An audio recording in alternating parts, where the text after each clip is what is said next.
The Mill Mystery by Anna Katharine Green, author of The Leavenworth Case, A Strange Disappearance, Hand and Ring, etc., etc. Chapter 1, The Alarm 2, A Fearful Question 3, Ada 4, The Pollards v. Doubts and Queries 6, Mrs. Pollard 7, Advances 8, A Flower from the Pollard Conservatory 9, An Unexpected Discovery X, Rhoda Caldwell 11, Under the Mill Floor 12, Dwight Pollard 13, Guy Pollard 14, Correspondence 15, A Gossip 16, The Green Envelope 17, David Barrows 18, A Last Request 19, A Fatal Delay XX, The Old Mill 21, The Vat 22, The Cipher 23, Too Late 24, Confronted 25, The Final Blow 26, A Feline Touch 27, Reparation 28, 2 or 1 The Mill Mystery. The Alarm. Life, struck sharp on death, makes awful lightning. Mrs. Browning. I had just come in from the street. I had a letter in my hand. It was for my fellow lodger, a young girl who taught in the high school, and whom I had persuaded to share my room because of her pretty face and quiet ways. She was not at home, and I flung the letter down on the table, where it fell, address downwards. I thought no more of it. My mind was too full, my heart too heavy with my own trouble. Going to the window, I leaned my cheek against the pane. Oh, the deep sadness of a solitary woman's life! The sense of helplessness that comes upon her when every effort made, every possibility sounded, she realizes that the world has no place for her, and that she must either stoop to ask the assistance of friends or starve.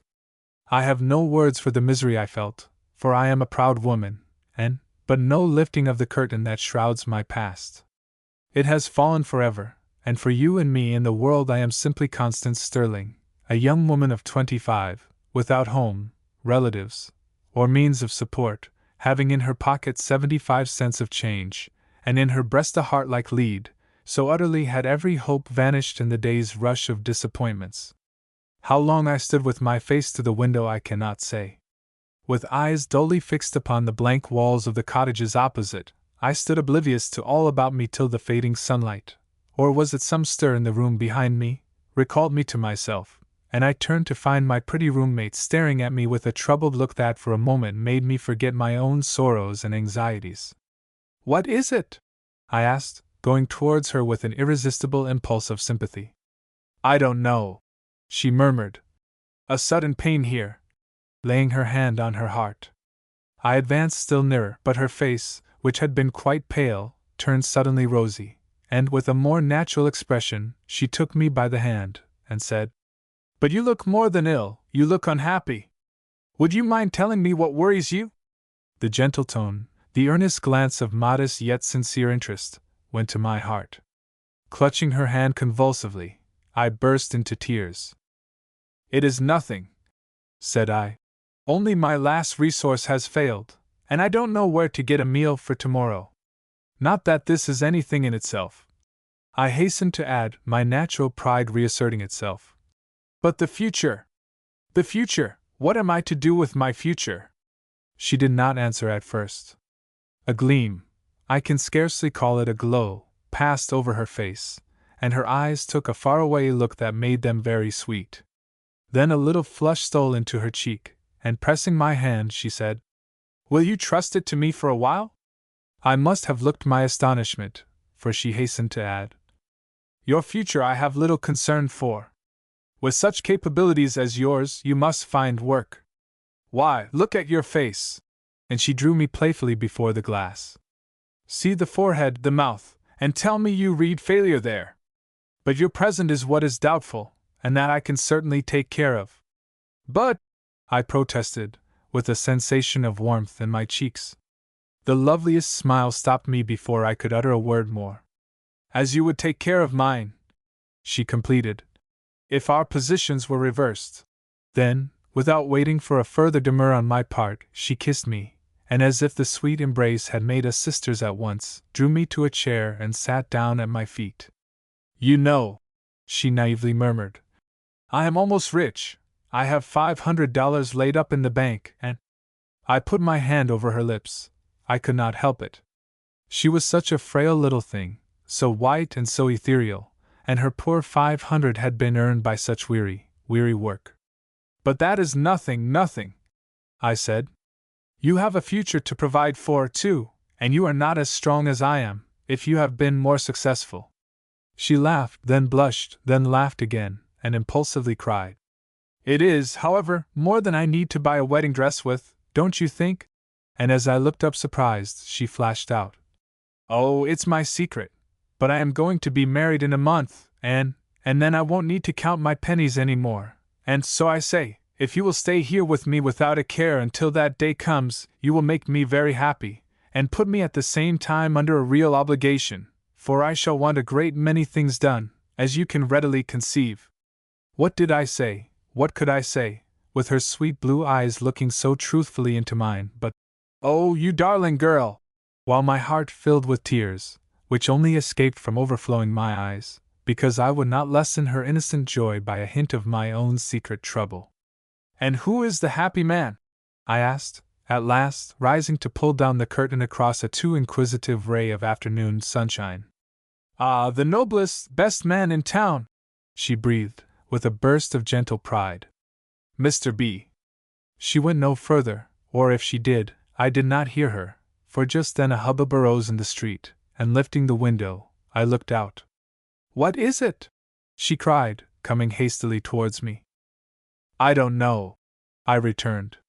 The people are all rushing in one direction, but I cannot see what attracts them. Come away then, she murmured, and I saw her hand go to her heart, in the way it did when she first entered the room a half-hour before. But just then a sudden voice exclaimed below, The clergyman! It is the clergyman! And giving a smothered shriek, she grasped me by the arm, crying, What do they say, the clergyman? Do they say the clergyman? Yes, I answered, turning upon her with alarm. But she was already at the door. Can it be, I asked myself, as I hurriedly followed, that it is Mr. Barrows she is going to marry?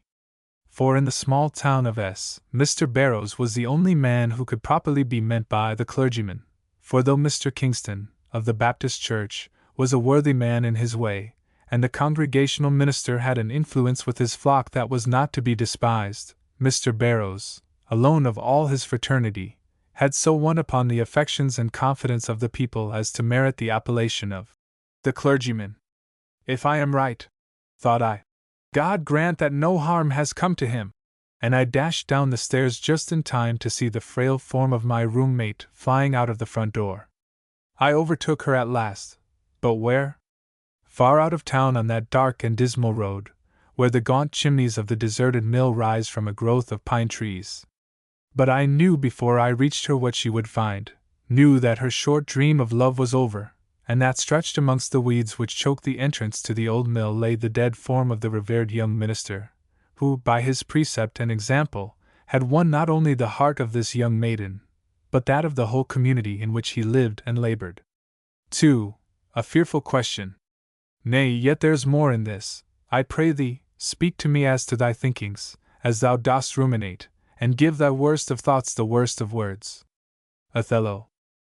My roommate was, as I have intimated, exceedingly frail and unobtrusive in appearance, yet when we came upon this scene, the group of men about the inanimate form of her lover parted involuntarily as if a spirit had come upon them, though I do not think one of them, until that moment, had any suspicion of the relations between her and their young pastor. Being close behind her, I pressed forward too, and so it happened that I stood by her side when her gaze first fell upon her dead lover. Never shall I forget the cry she uttered, or the solemn silence that fell over all, as her hand, rigid and white as that of a ghost's, slowly rose and pointed with awful question at the pallid brow upturned before her. It seemed as if a spell had fallen, enchaining the roughest there from answering, for the truth was terrible, and we knew it, else why those dripping locks and heavily soaked garments oozing, not with the limpid waters of the stream we could faintly hear gurgling in the distance, but with some fearful substance that dyed the forehead blue and left upon the grass a dark stain that floods of rain would scarcely wash away. What is it? Oh, what does it mean? She faintly gasped, shuddering backward with wondering dread as one of those tiny streams of strange blue moisture found its way to her feet. Still that ominous silence. "Oh, I must know," she whispered. "I was his betrothed." And her eyes wandered for a moment with a wild appeal upon those about her. Whereupon a kindly voice spoke up. "He has been drowned, miss. The blue." And there he hesitated.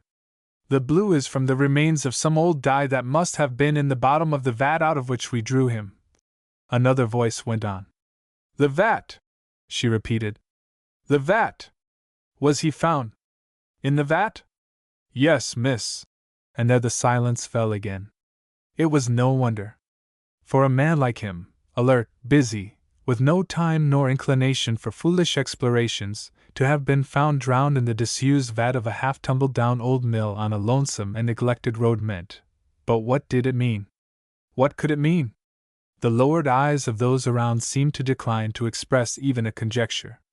My poor friend, so delicate, so tender, reeled in my arms. "In the vat!" she reiterated again and again, as if her mind refused to take in a fact so astounding and unaccountable. "Yes, miss, and he might never have been discovered," volunteered a voice at last, over my shoulder, "if a parcel of school children hadn't strayed into the mill this afternoon. It is a dreadful lonesome spot, you see, and—" "Hush!" I whispered. "Hush!" And I pointed to her face, which at these words had changed as if the breath of death had blown across it, and winding my arms still closer about her, I endeavored to lead her away. But I did not know my roommate. Pushing me gently aside, she turned to a stalwart man near by, whose face seemed to invite confidence, and said, "Take me in and show me the vat." He looked at her amazed. So did we. "I must see it," she said simply, and she herself took the first step towards the mill. There was no alternative but to follow. This we did in terror and pity, for the look with which she led the way was not the look of any common determination, and the power which seemed to force her feeble body on upon its fearful errand was of that strained and unnatural order which might at any moment desert her, and lay her a weak and helpless burden at our feet.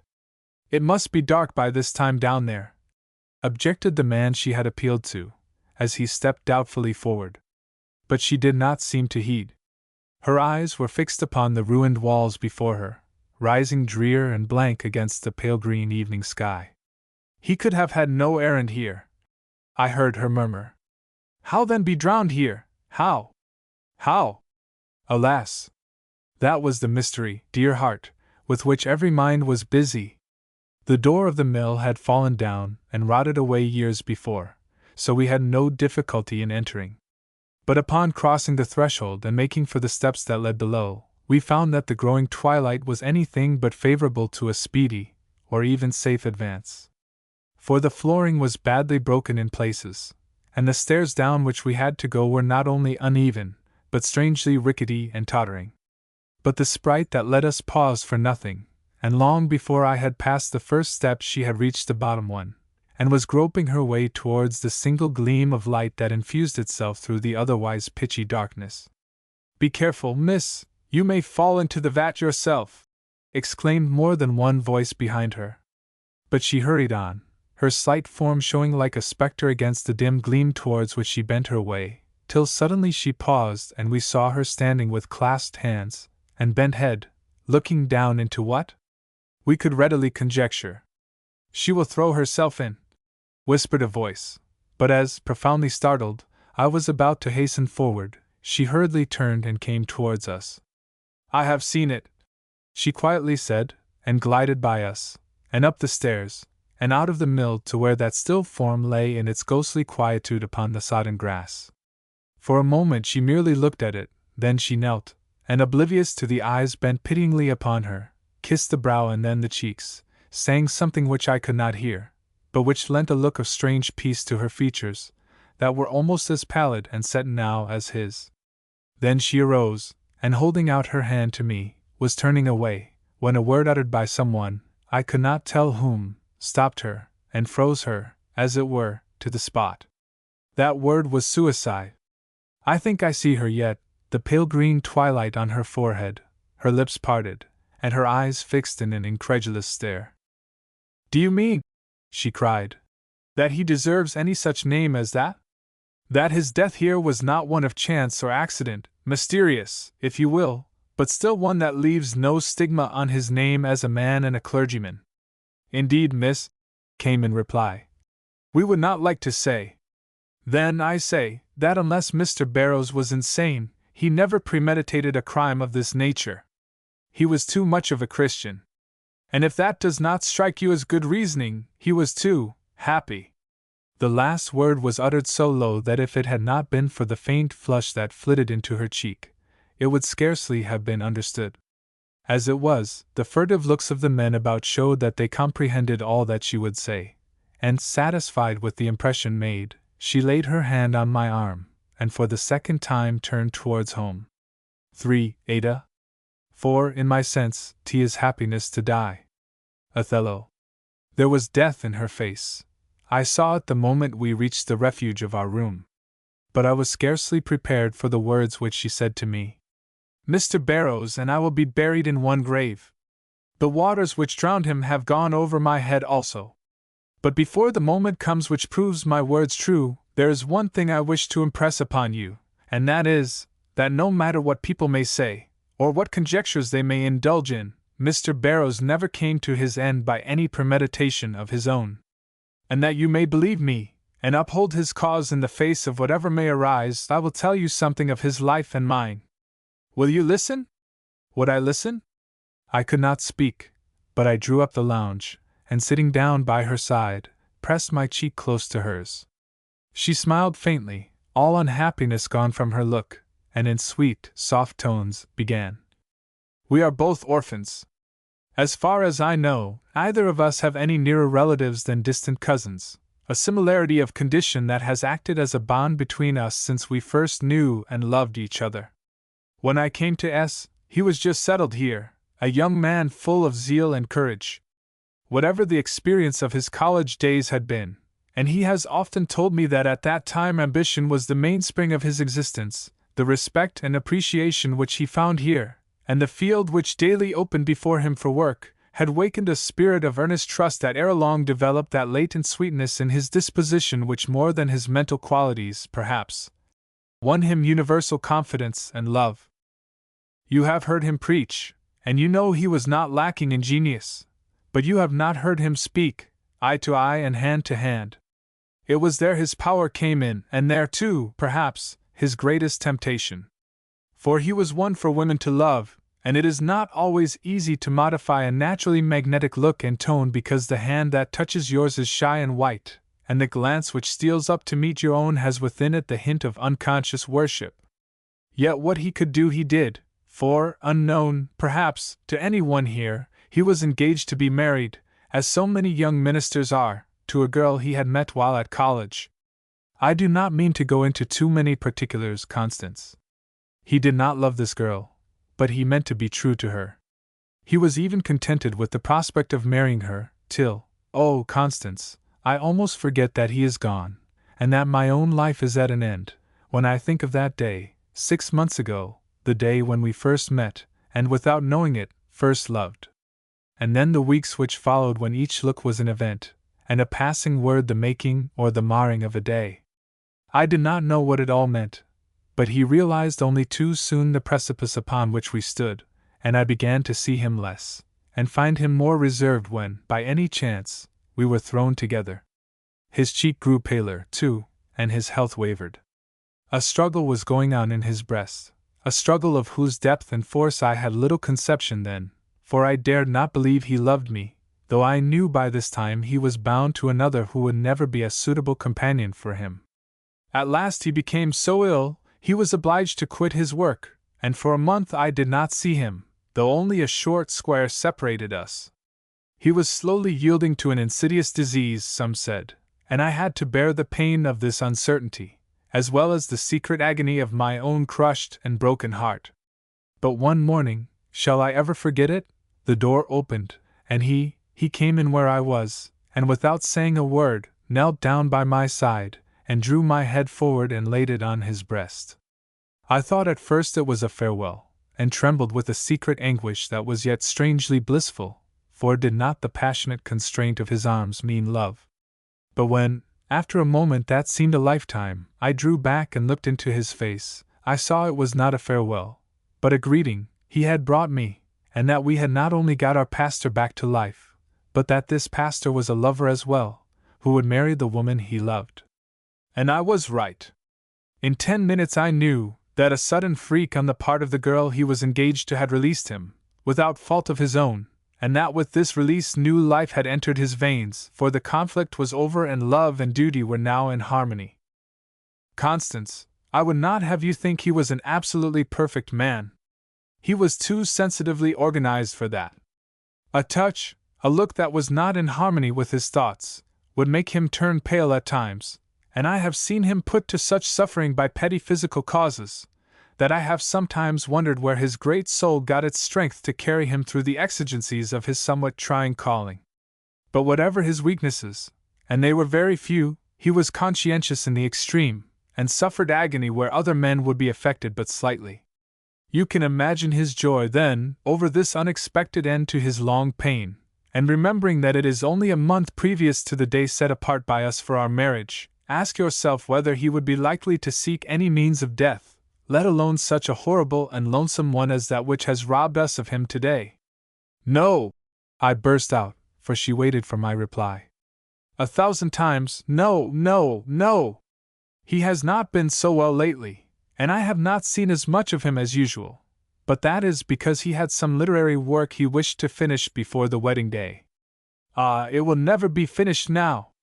And our wedding day is today! And the bride is almost ready.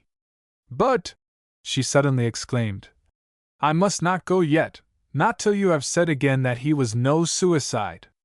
Tell me, she vehemently continued, tell me from your soul that you believe he is not answerable for his death. I do, I rejoined, alarmed and touched at once by the fire in her cheek and eye. And that, she went, you will hold to this opinion in the face of all opposition. That, whatever attack men may make upon his memory, you will uphold his honor and declare his innocence. Say you will be my deputy in this, and I will love you even in my cold grave, and bless you as perhaps only those who see the face of the Father can bless. Ada, I murmured, Ada, you will do this, will you not? She persisted. I can die knowing I can trust you as I would myself. I took her cold hand in mine and promised, though I felt how feeble would be any power of mine to stop the tide of public opinion if once it set in any definite direction. He had no enemies, she whispered, but I would sooner believe he had, than that he sought this fearful spot of his own accord. And seemingly satisfied to have dropped this seed in my breast, she tremblingly arose, and going for her writing desk, brought it back and laid it on the lounge by her side. Go for Mrs. Gannon, she said. Mrs. Gannon was our neighbor in the next room, a widow who earned her livelihood by nursing the sick, and I was only too glad to have her with me at this time, for my poor Ada's face was growing more and more deathly, and I began to fear she had but prophesied the truth when she said this was her wedding day. I was detained only a few minutes, but when I came back with Mrs. Gannon, I found my roommate writing.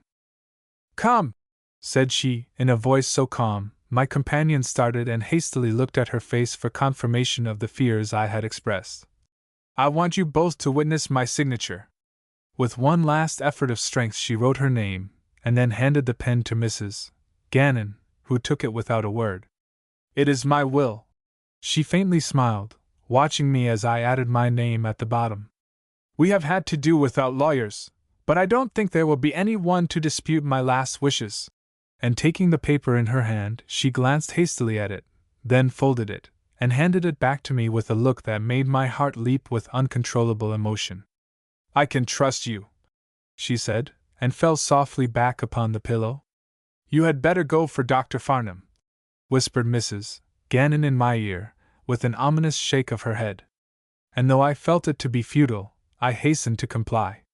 But Dr. Farnham was out, attending to a very urgent case, I was told, and so, to my growing astonishment and dismay, were Dr. Spaulding and Dr. Perry.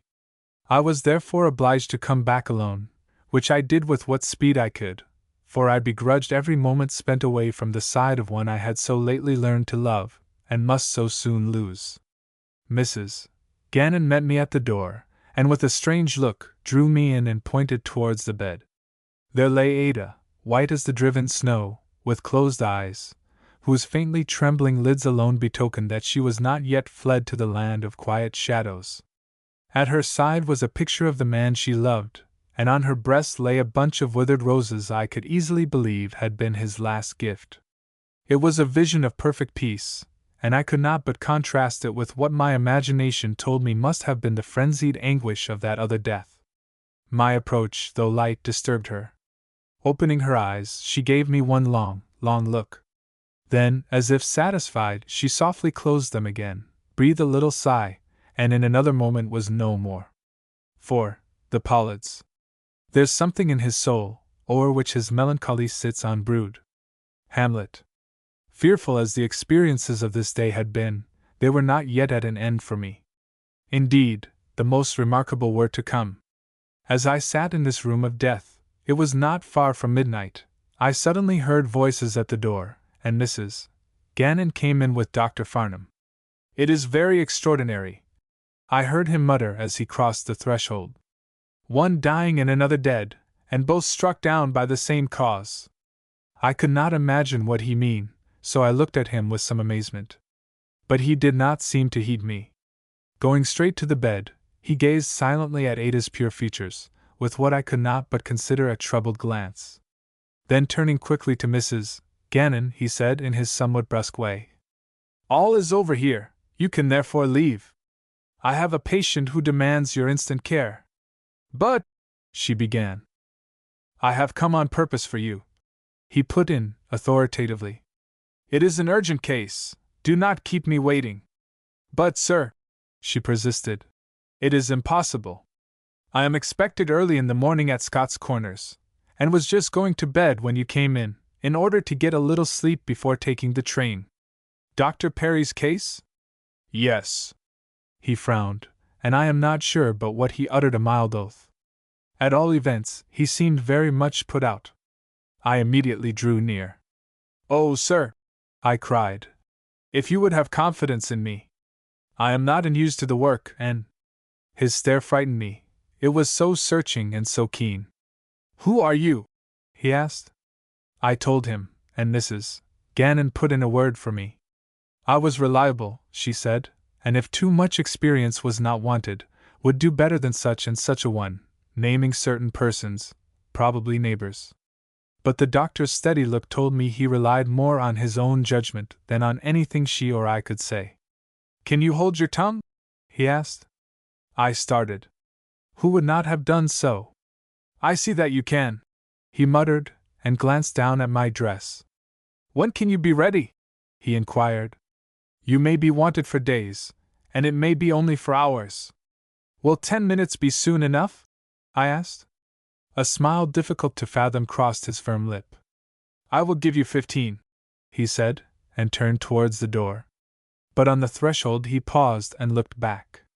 "You have not asked who or what your patient is," he grimly suggested. "No," I answered shortly. "Well," said he, "it is Mrs.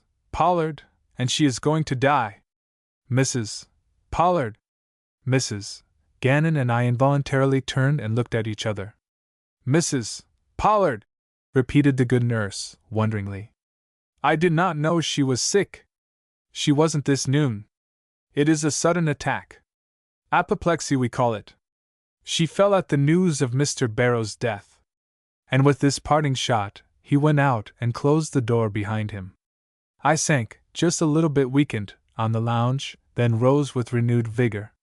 The work has fallen into the right hands, thought I. Ada would wish me to leave her for such a task as this. And yet I was troubled. For though this sudden prostration of Mrs. Pollard, on the hearing of her young pastor's sorrowful death, seemed to betoken a nature of more than ordinary sensibility, I had always heard that she was a hard woman, with an eye of steel and a heart that could only be reached through selfish interests.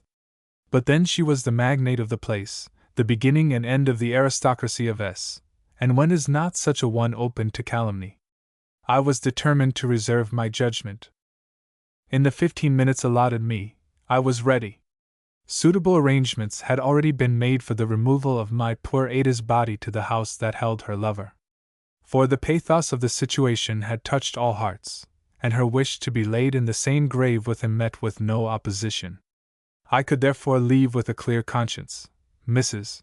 Gannon promising to do all that was necessary, even if she were obliged to take a later train than she had expected to.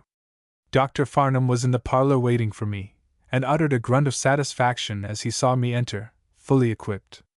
"Come, this is business," he said, and led the way at once to his carriage. We did not speak for the first block. He seemed meditating, and I was summoning up courage for the ordeal before me. For, now that we were started, I began to feel a certain inward trembling not to be entirely accounted for by the fact that I was going into a strange house to nurse a woman of whom report did not speak any too kindly. Nor did the lateness of the hour, and the desolate aspect of the unlighted streets, tend greatly to reassure me. Indeed, something of the weird and uncanny seemed to mingle with the whole situation, and I found myself dreading our approach to the house, which from its old-time air and secluded position had always worn for me an aspect of gloomy reserve, that made it even in the daylight a spot of somewhat fearful interest. Dr. Farnham, who may have suspected my agitation, though he gave no token of doing so, suddenly spoke up. "It is only right to tell you," he said, "that I should never have accepted the service of an inexperienced girl like you, if anything was necessary but watchfulness and discretion. Mrs. Pollard lies unconscious, and all you will have to do is to sit at her side and wait for the first dawning of returning reason. It may come at any moment, and it may never come at all. She is a very sick woman." "I understand," I murmured, plucking up heart at what did not seem so very difficult a task. "Her sons will be within call, so will I. By daybreak we hope to have her daughter from Newport with her. You do not know Mrs. Harrington?" I shook my head. Who was I, that I should know these grand folks? And yet, but I promised I would say nothing about days now so completely obliterated. "She will not be much of an assistance," he muttered. "But it is right she should come, quite right." I remembered that I had heard that Mrs. Pollard's daughter was a beauty, and that she had made a fine match, which, said of Mrs. Pollard's daughter, must have meant a great deal. I, however, said nothing, only listened in a vague hope of hearing more, for my curiosity was aroused in a strange way about these people, and nothing which the good doctor could have said about them would have come amiss at this time. But our drive had been too rapid, and we were too near the house for him to think of anything but turning into the gateway with the necessary caution. For the night was unusually dark, and it was difficult to tell just where the gate-posts were. We, however, entered without accident, and in another moment a gleam of light greeted us from the distant porch. "They are expecting us," he said, and touched up his horse. We flew up the gravelled road, and before I could still the sudden heartbeat that attacked me at sight of the grim row of cedars which surrounded the house, we were hurrying up between the two huge lions rampant that flanked the steps, to where a servant stood holding open the door. A sense of gloom and chill at once overwhelmed me. From the interior, which I faintly saw stretching before me, there breathed even in that first moment of hurried entrance a cold and haughty grandeur that, however rich and awe-inspiring, was anything but attractive to a nature like mine. Drawing back, I let Dr. Farnham take the lead, which he did in his own brusque way. And then I saw what the dim light had not revealed before, a young man's form standing by the newel post of the wide staircase that rose at our left. He at once came forward, and as the light from the lamp above us fell fully upon him, I saw his face, and started. Why? I could not tell. Not because his handsome features struck me pleasantly, for they did not. There was something in their expression which I did not like, and yet as I looked at them a sudden sensation swept over me that made my apprehensions of a moment back seem like child's play, and I became conscious that if a sudden call of life or death were behind me urging me on the instant to quit the house, I could not do it while that face was before me to be fathomed, and if possible, understood. I see you have brought the nurse," were the words with which he greeted Dr. Farnham. And the voice was as thrilling in its tone as the face was in its expression.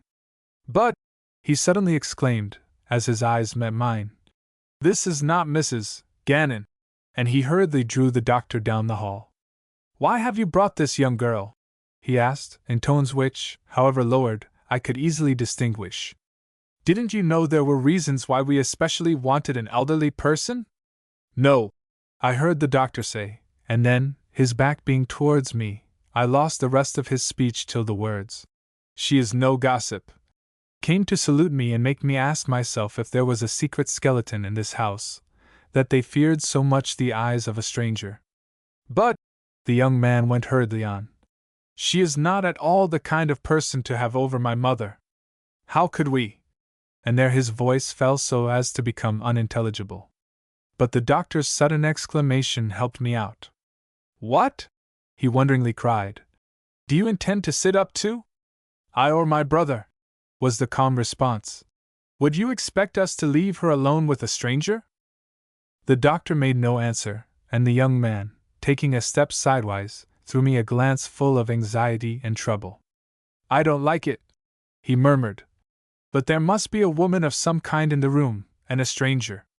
He did not finish his words, but it seemed as if he were going to say, and a stranger may, after all, be preferable to a neighbor. But I cannot be sure of this, for he was not a man easy to sound. But what I do know is that he stepped forward to me with an easy grace, and giving me a welcome as courteous as if I had been the one of all others he desired to see, led me up the stairs to a room which he announced to be mine, saying, as he left me at the door, come out in 5 minutes, and my brother will introduce you to your duties. So far I had seen no woman in the house, and I was beginning to wonder if Mrs. Pollard had preferred to surround herself with males, when the door was suddenly opened and a rosy-cheeked girl stepped in. Excuse me, she said with a stare. I thought it was the nurse as was here. And it is the nurse, I returned, smiling in spite of myself at her look of indignant surprise. Do you want anything of me? I hastened to ask, for her eyes were like saucers and her head was tossing airily. No, she said, almost with spite. I came to see if you wanted anything? I shook my head with what good nature I could, for I did not wish to make an enemy in this house, even of a chambermaid. And you are really the nurse? She asked, coming nearer and looking at me in the full glare of the gas. Yes, I assured her. Really and truly the nurse. Well, I don't understand it, she cried. I was always Mrs. Pollard's favorite maid, and I was with her when she was took, and would be with her now, but they won't let me set a foot inside the door. And when I asked why they keep me out, who was always attentive and good to her, they say I am too young. And here you be younger than I, and a stranger too. I don't like it, she cried, tossing her head again and again. I haven't deserved it, and I think it is mighty mean.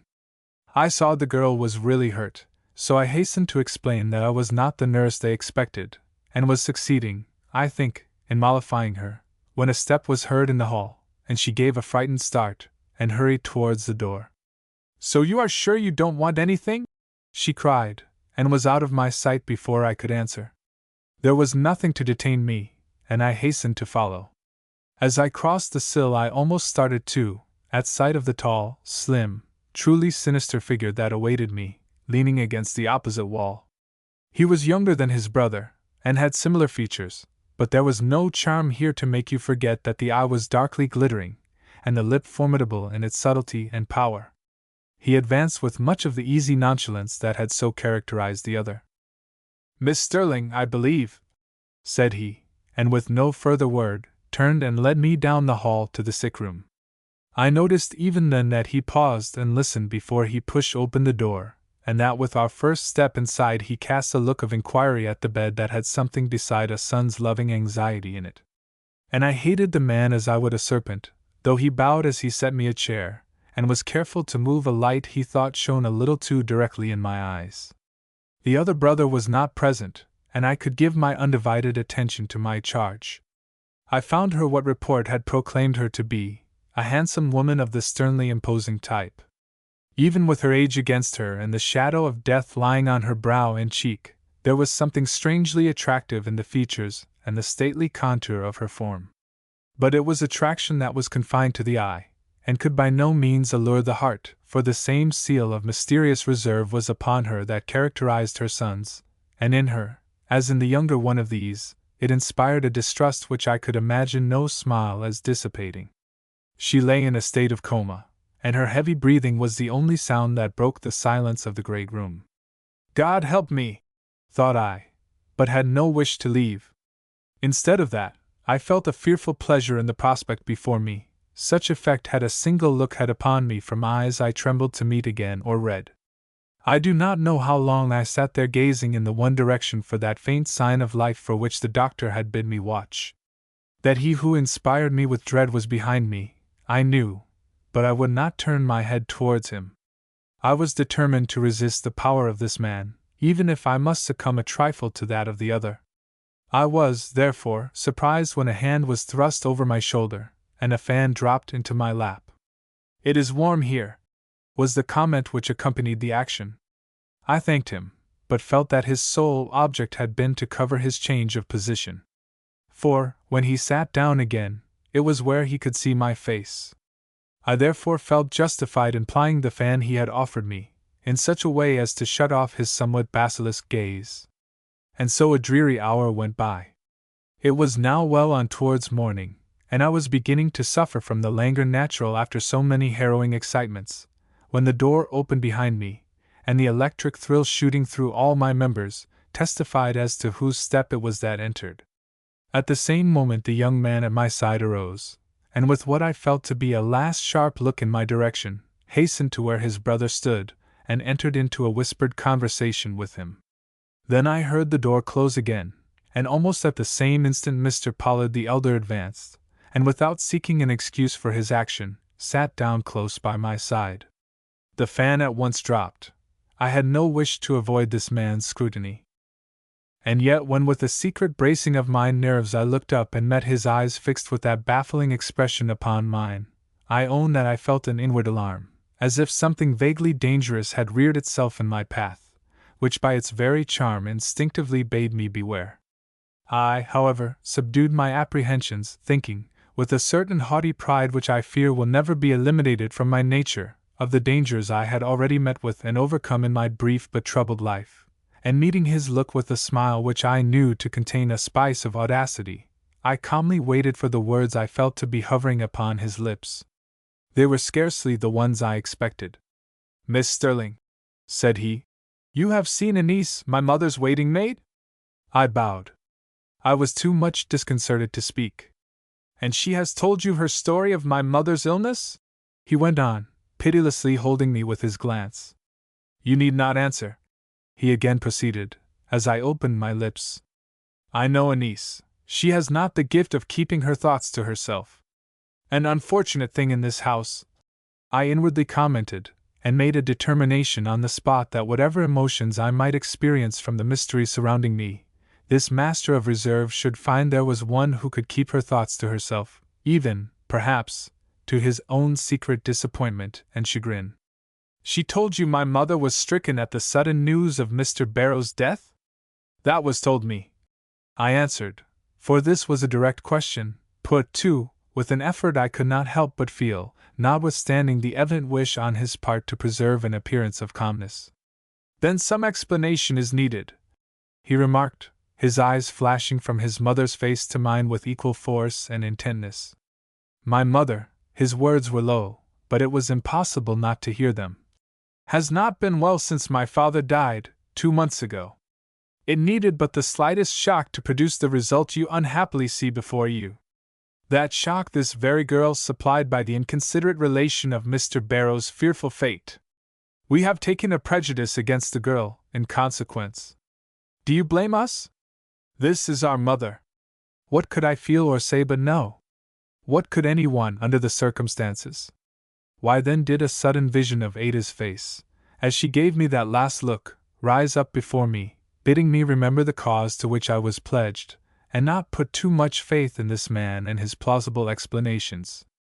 "I only hope death will not follow the frightful occurrence," he concluded, and do what he would, his features became drawn, and his face white, as his looks wandered back to his mother. A sudden impulse seized me. Another death, you mean? Said I. One already has marked the event, though it happened only a few short hours ago. His eyes flashed to mine, and a very vivid and real horror blanched his already pallid cheek till it looked blue in the dim light. What do you mean? He gasped, and I saw the doctor had refrained from telling him of Ada's pitiful doom. I mean, said I, with a secret compunction I strove in vain to subdue, that Mr. Barrow's betrothed could not survive his terrible fate, that she died a few hours since, and will be buried in the same grave as her lover. His betrothed? Young Mr. Pollard had risen to his feet, and was actually staggering under the shock of his emotions. I did not know he had any betrothed. I thought she had jilted him. It is another woman, I broke in, jealous for my poor dead Ada's fame. The woman he was formerly engaged to never loved him, but this one. I could not finish the sentence. My own agitation was beginning to master me. He looked at me, horrified, and I could have sworn the hair rose on his forehead. What was her name? He asked. Is it anyone I know? Then, as if suddenly conscious that he was betraying too keen an emotion for the occasion, pitiful as it was, he forced his lips into a steadier curve, and quietly said, After what has happened here, I am naturally overcome by a circumstance so coincident with our own trouble. Naturally, I assented with a bow, and again felt that secret distrust warring with a new feeling that was not unlike compassion. Her name is Ada Reynolds, I continued, remembering his last question. She lived. I know, he interrupted, and without another word walked away, and for a long time stood silent at the other end of the room. Then he came back and sat down, and when I summoned up courage to glance at his face, I saw that a change had passed over it, that in all probability was a change for life. And my heart sank till I almost envied that unconscious form before which we sat, and from which alone now came the one sound which disturbed the ghostly silence of that dread chamber. The doubts and queries. And that well might advise him to a caution, to hold what distance his wisdom can provide. Macbeth. At daybreak the doctor came in. Taking advantage of the occasion, I slipped away for a few minutes to my own room, anxious for any change that would relieve me from the gloom and oppression caused by this prolonged and silent tete-a-tete with a being that at once so interested and repelled me. Observing that my windows looked towards the east, I hastened to throw wide the blinds and lean out into the open air. A burst of rosy sunlight greeted me. Ah, thought I, if I have been indulging in visions, this will dispel them. And I quaffed deeply and long of the fresh and glowing atmosphere before allowing my thoughts to return for an instant to the strange and harrowing experiences I had just been through. A sense of rising courage and renewed power rewarded me, and blessing the Providence that had granted us a morning of sunshine after a night of so much horror, I sat down and drew from my breast the little folded paper which represented my poor Ada's will. Opening it with all the reverent love which I felt for her memory, I set myself to decipher the few trembling lines which she had written, in the hope they would steady my thoughts and suggest, if not reveal, the way I should take in the more than difficult path I saw stretching before me. My agitation may be conceived when I read the following. It is my last wish that all my personal effects, together with the sum of $500, now credited to my name in the First National Bank of S., should be given to my friend, Constance Sterling, who I hope will not forget the promise I exacted from her. $500. And yesterday I had nothing. Ah, yes, I had a friend. The thoughts awakened by this touching memorial from the innocent dead distracted me for a few moments from further consideration of present difficulties, but soon the very nature of the bequest recalled them to my mind, by that allusion to a promise which more than anything else lay at the bottom of the dilemma in which I found myself. For, humiliating as it is to confess, the persistency with which certain impressions remained in my mind, in spite of the glowing daylight that now surrounded me, warned me that it would be for my peace to leave this house before my presentiments became fearful realities. While on the other hand my promise to Ada seemed to constrain me to remain in it till I had at least solved some of those mysteries of emotion which connected one and all of this family so intimately with the cause to which I had pledged myself. If the general verdict in regard to Mr. Barrow's death should be one of suicide, thought I, How could I reconcile myself to the fact that I fled at the first approaching intimation that all was not as simple in his relations as was supposed, and that somewhere, somehow, in the breast of certain parishioners of his, a secret lay hidden, which, if known, would explain the act which otherwise must imprint an ineffaceable stain upon his memory? My heart and brain were still busy with this question when the sound of Mr. Pollard's footsteps passing my door recalled me to a sense of my present duty. Rising, I hurried across the hall to the sick chamber, and was just upon the point of entering, when the doctor appeared before me, and seeing me, motioned me back, saying, "Mrs. Harrington has just arrived. As she will doubtless wish to see her mother at once, you had better wait a few moments till the first agitation is over." Glad of any respite, and particularly glad to escape an introduction to Mrs. Harrington at this time, I slipped hastily away, but had not succeeded in reaching my room before the two brothers and their sister appeared at the top of the stairs. I had thus a full opportunity of observing them, and being naturally quick to gather impressions, took in with a glance the one member of the Pollard family who was likely to have no mystery about her.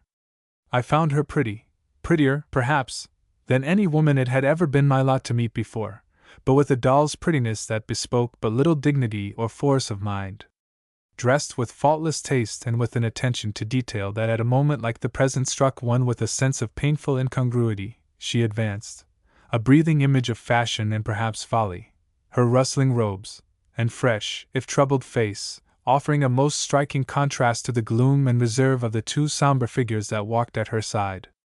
Knowing as by instinct that nothing but humiliation would follow any obtrusion of myself upon this petted darling of fortune, I withdrew as much as possible into the shadow, receiving for my reward a short look from both the brothers, the one politely deprecating in its saturnine courtesy, the other full of a bitter demand for what I in my selfish egotism was fain to consider sympathy. The last look did not tend to calm my already disturbed thoughts, and anxious to efface its impression, I impulsively descended the stairs and strolled out on the lawn, asking myself what was meant by the difference in manner which I had discerned in these two brothers towards their sister. For while the whole bearing of the younger had expressed interest in this pretty, careless butterfly of a woman thus brought suddenly face to face with a grave trouble, the elder had only averted looks to offer, and an arm that seemed to shrink at her touch as if the weight of her light hand on his was almost more than he could bear. Could it be that affection and generosity were on the side of the younger after all, and that in this respect, at least, he was the truer man and more considerate brother? I could find no more satisfactory answer for this question than for the many others that had suggested themselves since I had been in this house, and being determined not to allow myself to fall into a reverie which at this moment might be dangerous, I gave up consideration of all kinds, and yielded myself wholly to the pleasure of my ramble. And it was a pleasure. For however solemn and austere might be the interior of the Pollard mansion, without here on the lawn all was cheeriness, bloom, and verdure, the grim row of cedars encircling the house seeming to act as a barrier beyond which its gloom and secrecy could not pass. At all events such was the impression given to my excited fancy at the time, and filled with the sense of freedom which this momentary escape from the house and its influences had caused, I hastened to enjoy the beauties of walk and parterre, stopping only when some fairer blossom than ordinary lured me from my path to inspect its loveliness or inhale its perfume. The grounds were not large, though, situated as they were in the midst of a thickly populated district, they appeared so. It did not, therefore, take me long to exhaust their attractions, and I was about to return upon my course, when I espied a little summer house before me, thickly shrouded in vines. Thinking what a charming retreat it offered, I stepped forward to observe it more closely, when to my great surprise I saw it was already occupied, and by a person whose attitude and appearance were such as to at once arouse my strongest curiosity. This person was a boy, slight of build, and fantastic in his dress, with a face like sculptured marble, and an eye which, if a little contracted, had a strange glitter in it that made you look and look again. He was kneeling on the floor of the summer-house, and his face, seen by me in profile, was turned with the fixedness of an extreme absorption towards a small opening in the vines, through which he was intently peering.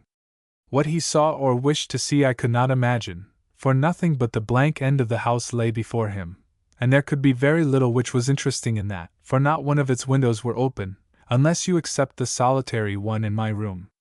His expression, however, showed that he was engaged in watching something, and by the corrugation in his white brow and the peculiar compression of his fresh red lip, that something showed itself to be of great importance to him, a fact striking enough in itself if you consider the earliness of the hour and the apparent immaturity of his age, which did not appear to be more than 14. Resolved to solve this simple mystery, I gave an admonitory cough and stepped into the summer house. He at once started to his feet and faced me with a look I am pondering upon, yet there was so much in it that was wrathful, curious, dismayed, and defiant. The next moment a veil seemed to fall over his vision, the rich red lip relaxed from its expressive curve, and from being one of the most startling visions I ever saw, he became, what? It would be hard to tell, only not a fully responsible being, I am sure, however near he had just strayed to the borderland of judgment and good sense.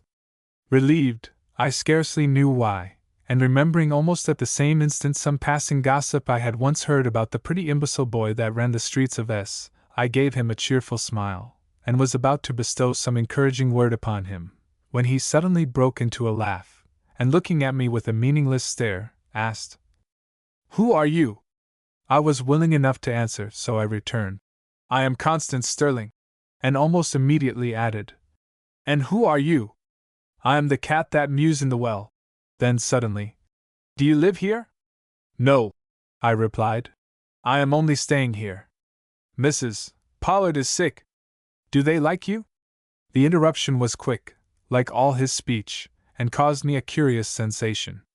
But I conquered it with a laugh, and cheerily replied, "As I only came last night, it would be hard to say," and was going to add more, when the curious being broke out, "She only came last night," and, repeating the phrase again and again, suddenly darted from my side onto the lawn, where he stood for an instant, murmuring and laughing to himself before speeding away through the shrubbery that led to the gate.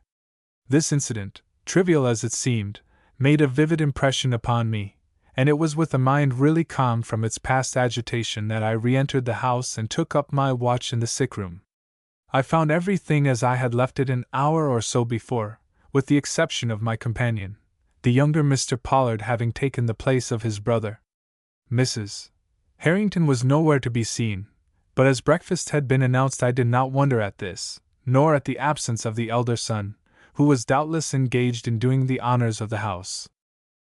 My own call to breakfast came sooner than I anticipated, soon enough, indeed, for me to expect to find Mr. Pollard and his sister still at the table. It therefore took some courage for me to respond to the summons, especially as I had to go alone, my companion, of course, refusing to leave his mother. But a glance in the hall mirror, as I went by, encouraged me, for it was no weak woman's face I encountered, and if Mrs. Harrington was as beautiful as she was haughty, and as haughty as she was beautiful, Constance Sterling at least asked no favors and showed no embarrassment. Indeed, I had never felt more myself than when I lifted the portiere from before the dining-room door and stepped in under the gaze of these two contradictory beings, either of which exerted an influence calculated to overawe a person in my position. The past, but what have I promised myself and you? Not the past, then, but my present will and determination made the ordeal easy. Mr. Pollard, who is certainly a man to attract any woman's eye, rose gravely as I approached, and presented me with what struck me as a somewhat emphasized respect, to his sister. Her greeting was nothing more nor less than what I expected, that is, indifferently civil, though I thought I detected a little glimmer of curiosity in the corner of her eye, as if some words had passed in regard to me that made her anxious to know what sort of a woman I was. But my faculty for observation was very wide awake that morning, and I may have imagined this, especially as she did not look at me again till she had finished her breakfast and rose to quit the room. Then, indeed, she threw me a hurried glance, half searching, half doubtful in its character, as if she hesitated whether she ought to leave us alone together. Instantly a wild thrill passed through me, and I came perilously near blushing. But the momentary emotion, if emotion it could be called, was soon lost in the deeper feeling which ensued when Mrs. Harrington, pausing at the door, observed, with a forced lightness, "By the way, where is Mr. Barrows?" I thought he was always on hand in time of trouble. I looked at her. Somehow, I dared not look at her brother, and while making to myself such trivial observations as, "She has not been told the truth," and "They took good care she should overhear no gossip at the station," I was inwardly agitating myself with the new thought. Can she have had anything to do with Mr. Barrows? Can she be the woman he was engaged to before he fell in love with Ada? The expression of her face turned though it was full upon us, told nothing, and my attention, though not my glances, passed to Mr. Pollard, who, motionless in his place, hesitated what reply to give to this simple question. "Guy has not told you, then," said he, "what caused the shock that has prostrated our mother?"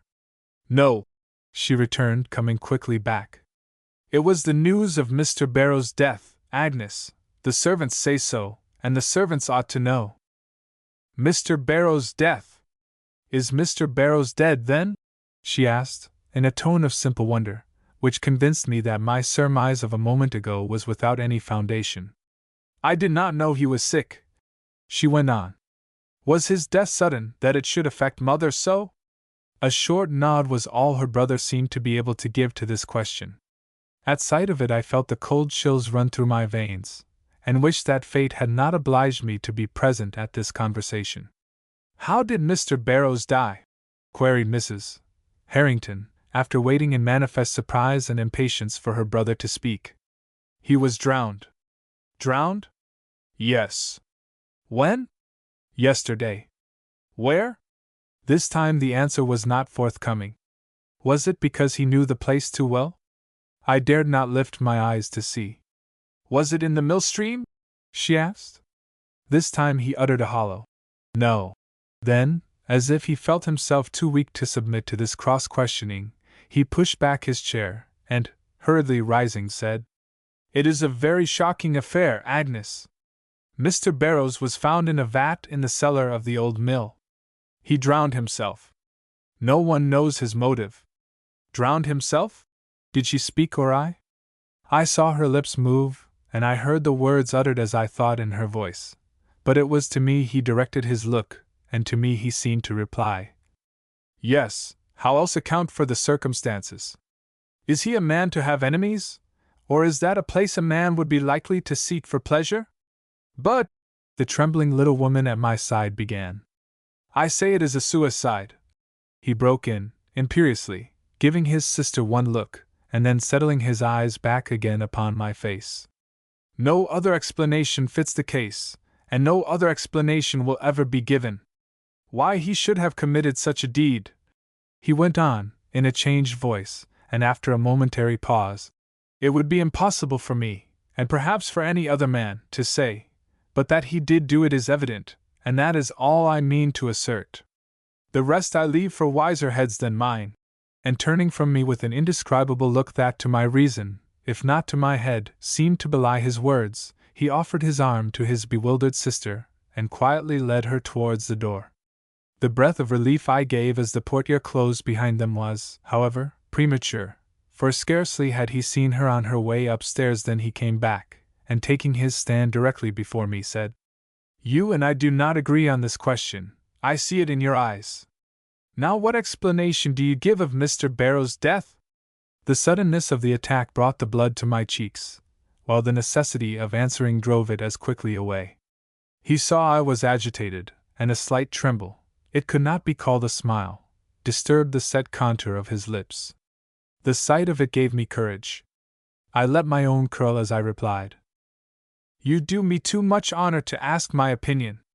But since you wish to know what I think, I consider it only justice to say that it would be easier for an unprejudiced mind to believe that Mr. Barrows had a secret enemy, or that his death was owing to some peculiar and perhaps unexplainable accident, than that he should seek it himself, having, as he did, every reason for living."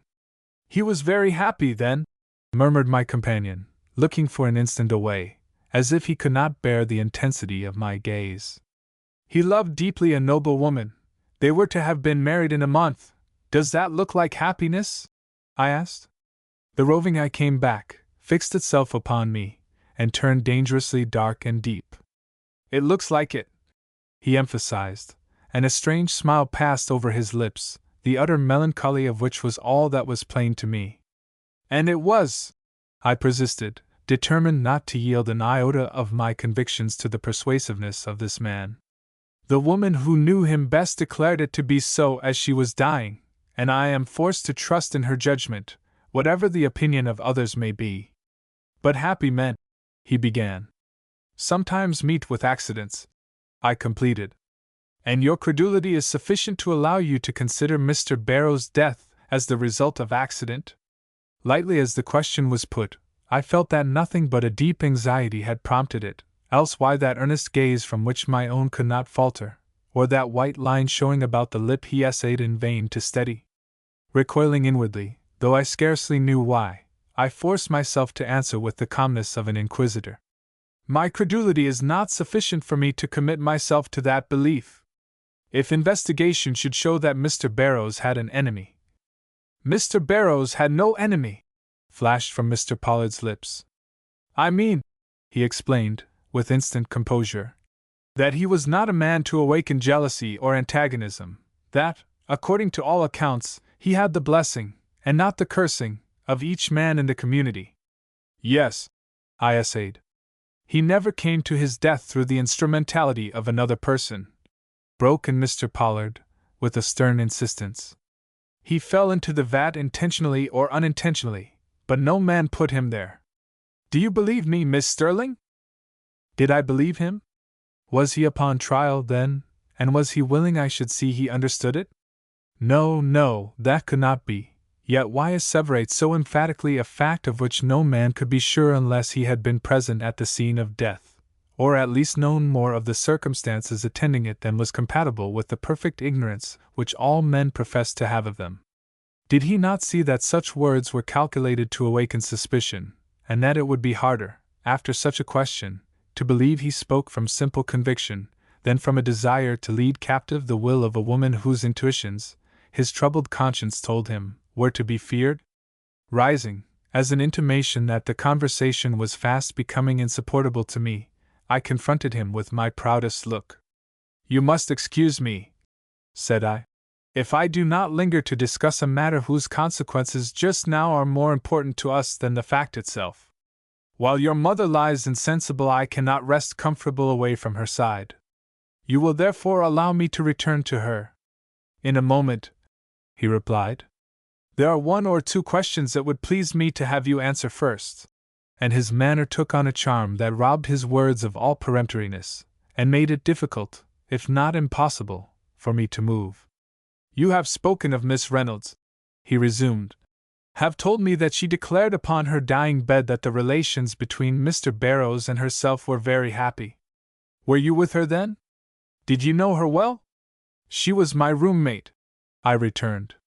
It was a blow, I saw it, though not a muscle of his face quivered. He had not expected to hear that I was upon terms of intimacy with her.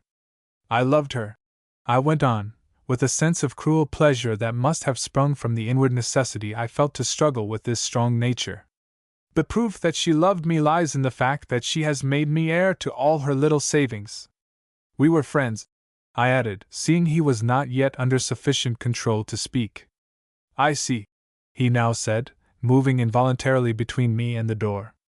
And by friends you mean confidants, I presume? Perhaps, I answered coolly, dropping my eyes. His voice took a deeper tone.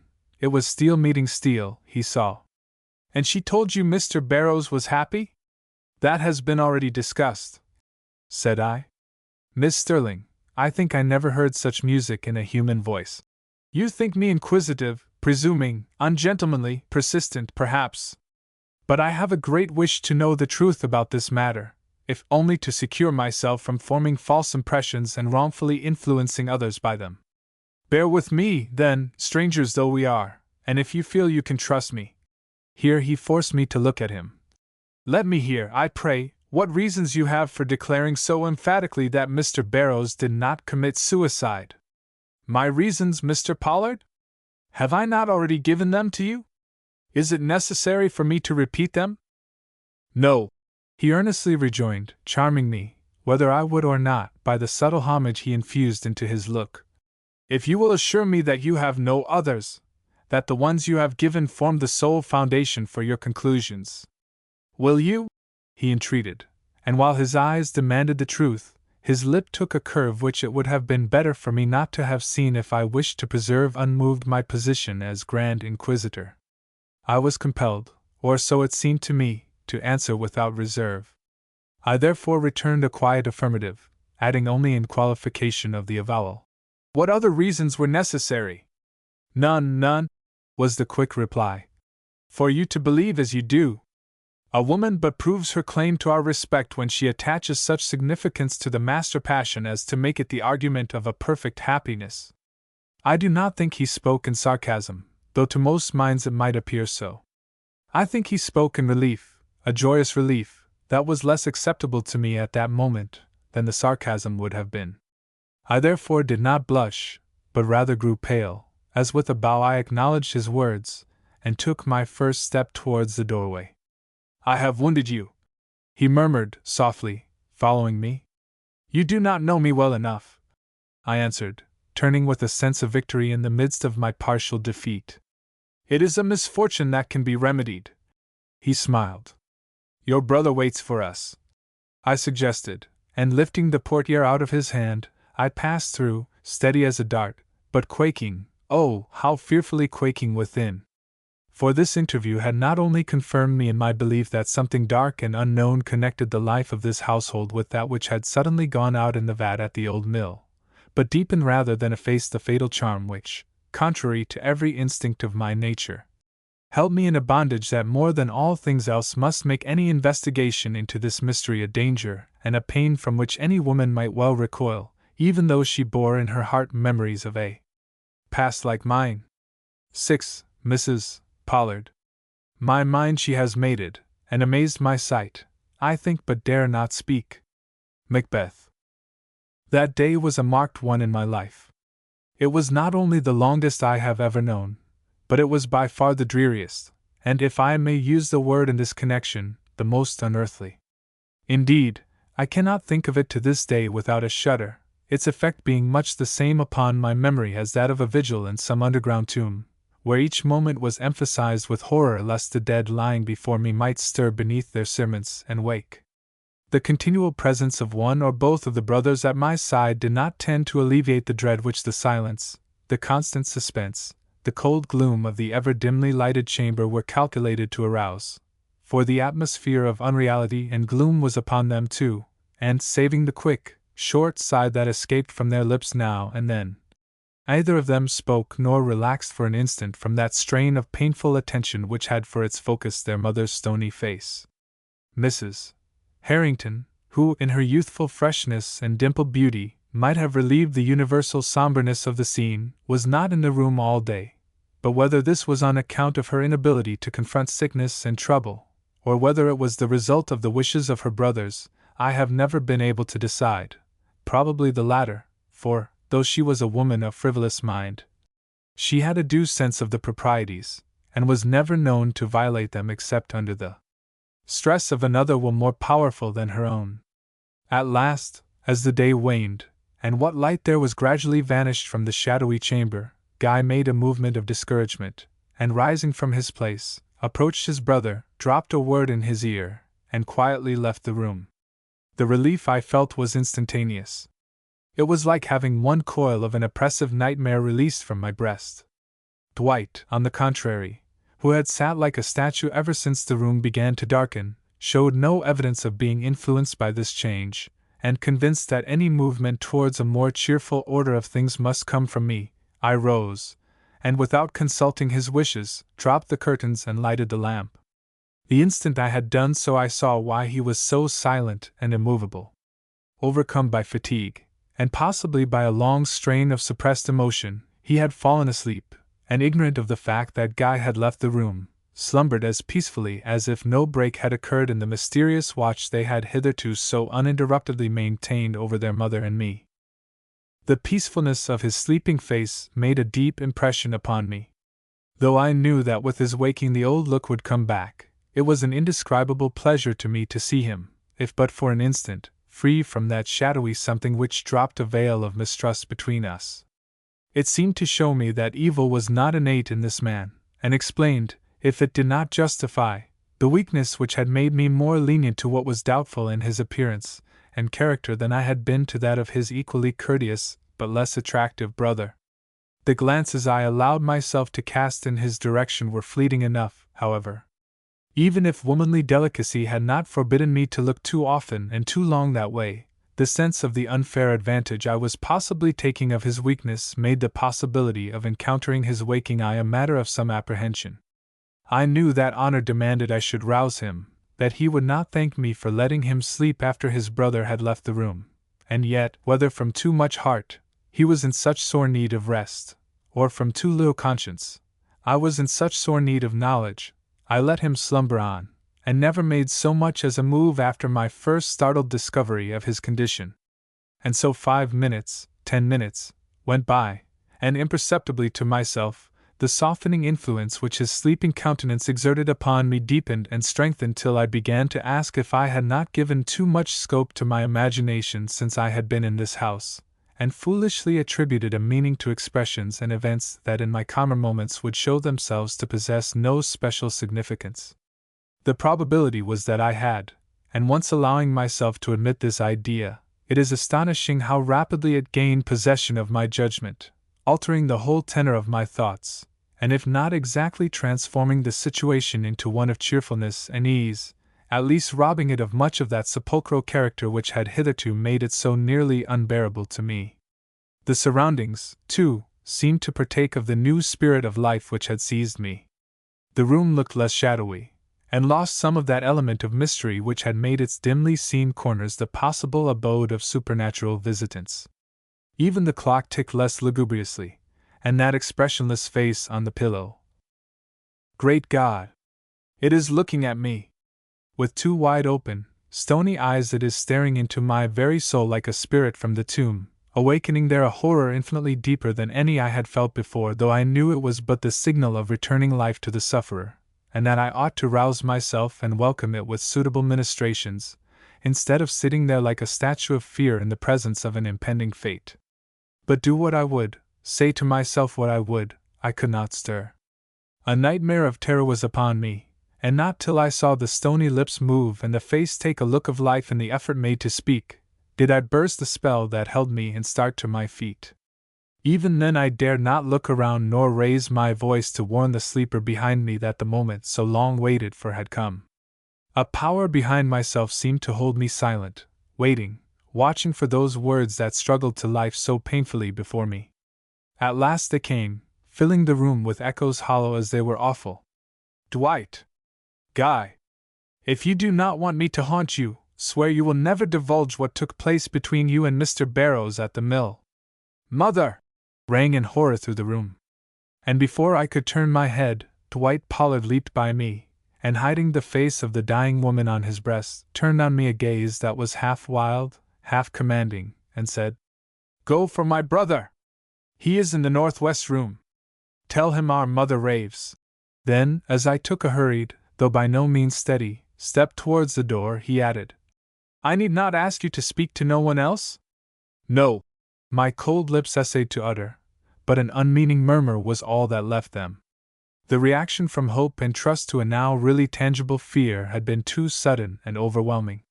But by the time I had reached the room to which I had been directed, I had regained in a measure my self-control. Guy Pollard at least should not see that I could be affected by anything which could happen in this house.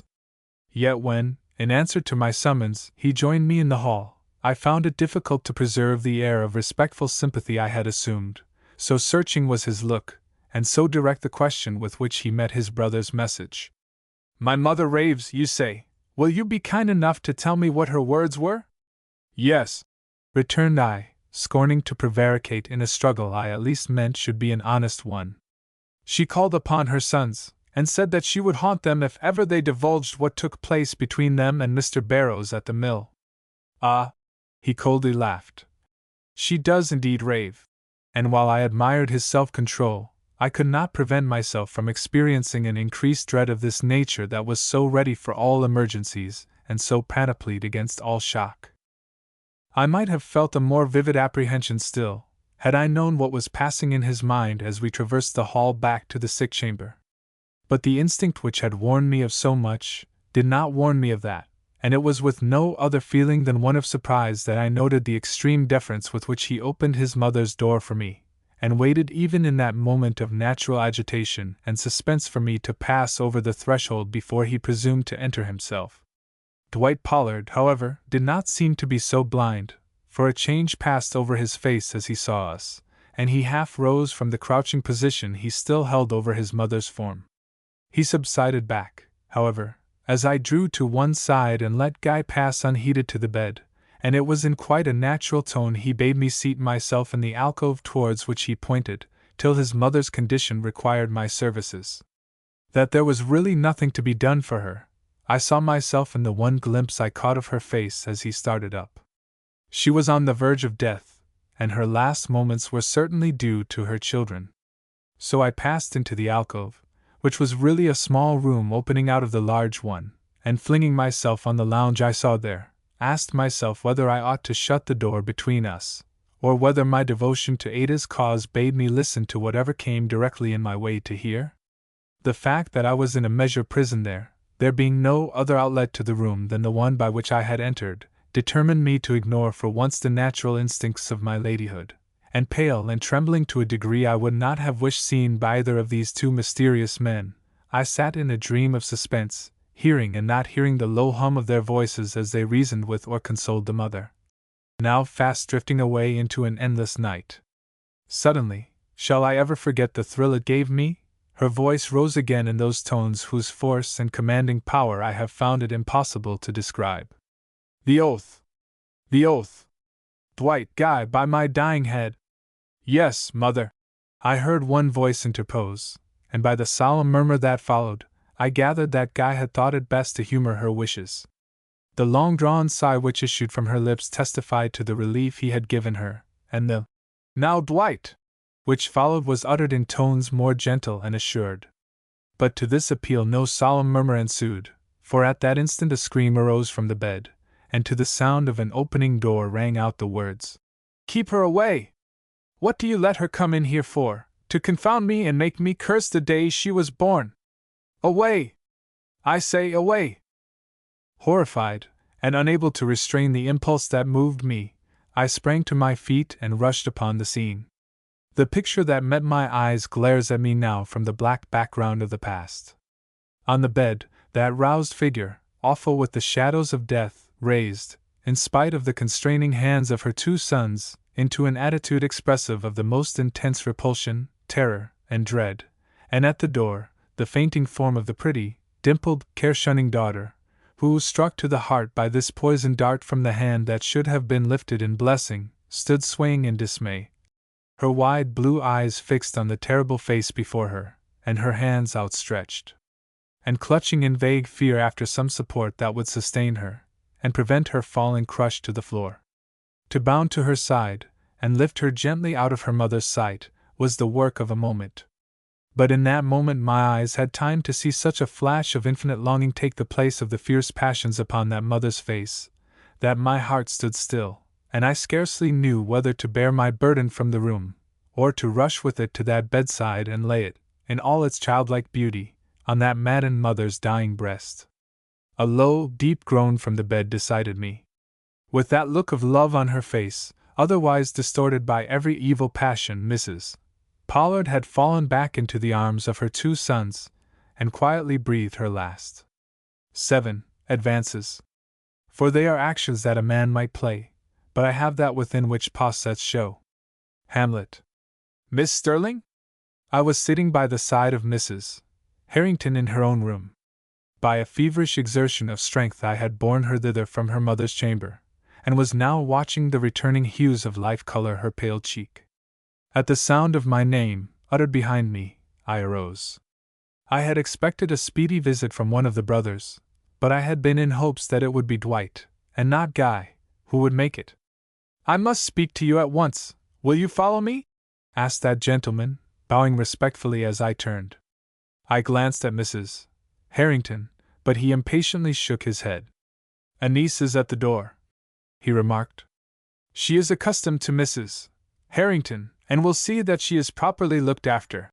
And leading the way, he ushered me out, pausing only to cast one hurried glance back at his sister, as if to assure himself she was not yet sufficiently recovered to note his action. In the hall he offered me his arm. "The gas has not yet been lighted," he explained, "and I wish you to go with me to the parlor." This sounded formidable, but I did not hesitate. I felt able to confront this man. "I am at your service," I declared, with a comfortable sensation that my tone conveyed something of the uncompromising spirit I felt. The room to which he conducted me was on the first floor, and was darkness itself when we entered. It was musty, too, and chill, as with the memory of a past funeral and the premonition of a new one. Even the light which he soon made did not seem to be at home in the spot, but wavered and flickered with faint gasps, as if it longed to efface itself and leave the grand and solitary apartment to its wonted atmosphere of cold reserve. By its feeble flame I noted but two details. One was the portrait of Mrs. Pollard in her youth, and the other was my own reflection in some distant mirror. The first filled me with strange thoughts. The face was so wickedly powerful, if I may so speak, handsome, but with that will beneath its beauty which, when allied to selfishness, has produced the Lucretia Borgias and Catherine de Medicis of the world. The reflection of which I speak, dimly seen as it was, had, on the contrary, a calming effect upon my mind. Weary as I undoubtedly was, and pale if not haggard with the emotions I had experienced, there was still something natural and alive in my image that recalled happier scenes to my eyes, and gave me the necessary strength to confront the possibilities of the present interview. Mr. Pollard, who in his taciturn gloom seemed like the natural genius of the spot, appeared to be struck by this same sensation also, for his eyes wandered more than once to the mirror, before he summoned up courage, or, perhaps, I should say, before he took the determination to look me in the face and open the conversation. When he did, it was curious to note the strife of expression between his eye and lip, the one hard, cold, and unyielding, the other deprecating in its half-smile and falsely gentle, as if the mind that controlled it was even then divided between its wish to subdue and the necessity it felt to win. "Miss Sterling," so he began, "it would be only folly for me to speak as if nothing had occurred but an ordinary and natural death. It would be doing your good sense and womanly judgment but little honor, and putting myself, or rather ourselves, for we children are but one in this matter, in a position which would make any after explanations exceedingly difficult. For explanations can be given, and in a word, for what has doubtless struck you as strange and terrible in my mother's last hours, explanations which I am sure you will be glad to accept, as it is not natural for one so blooming in her womanliness to wish to hamper her youth with dark thoughts, or to nurse suspicions contrary to her own candid and noble nature." He paused, but meeting with no response beyond a rather cool bow, the strife between his eye and lip became more marked. He went on, however, as if perfectly satisfied, his voice retaining its confident tone, whatever the disturbance communicated to his inward nature. "The explanation to which I allude is this," said he. "My mother for the past 3 months has been the victim of many unwholesome delusions. The sickness of my father, which was somewhat prolonged, made great inroads upon her strength, and his death, followed by the necessity of parting with Mrs. Harrington, whom you perhaps know was for family reasons married immediately upon my father's decease, sowed the seed of a mental weakness which culminated on her deathbed into a positive delirium. She had a notion, and has had it for weeks, unknown to every one but my brother and myself, that Mrs. Harrington had been the occasion of some great misfortune to us, whereas the innocent girl had done nothing but follow out her mother's wishes, both in her marriage and in her settlement in a distant town.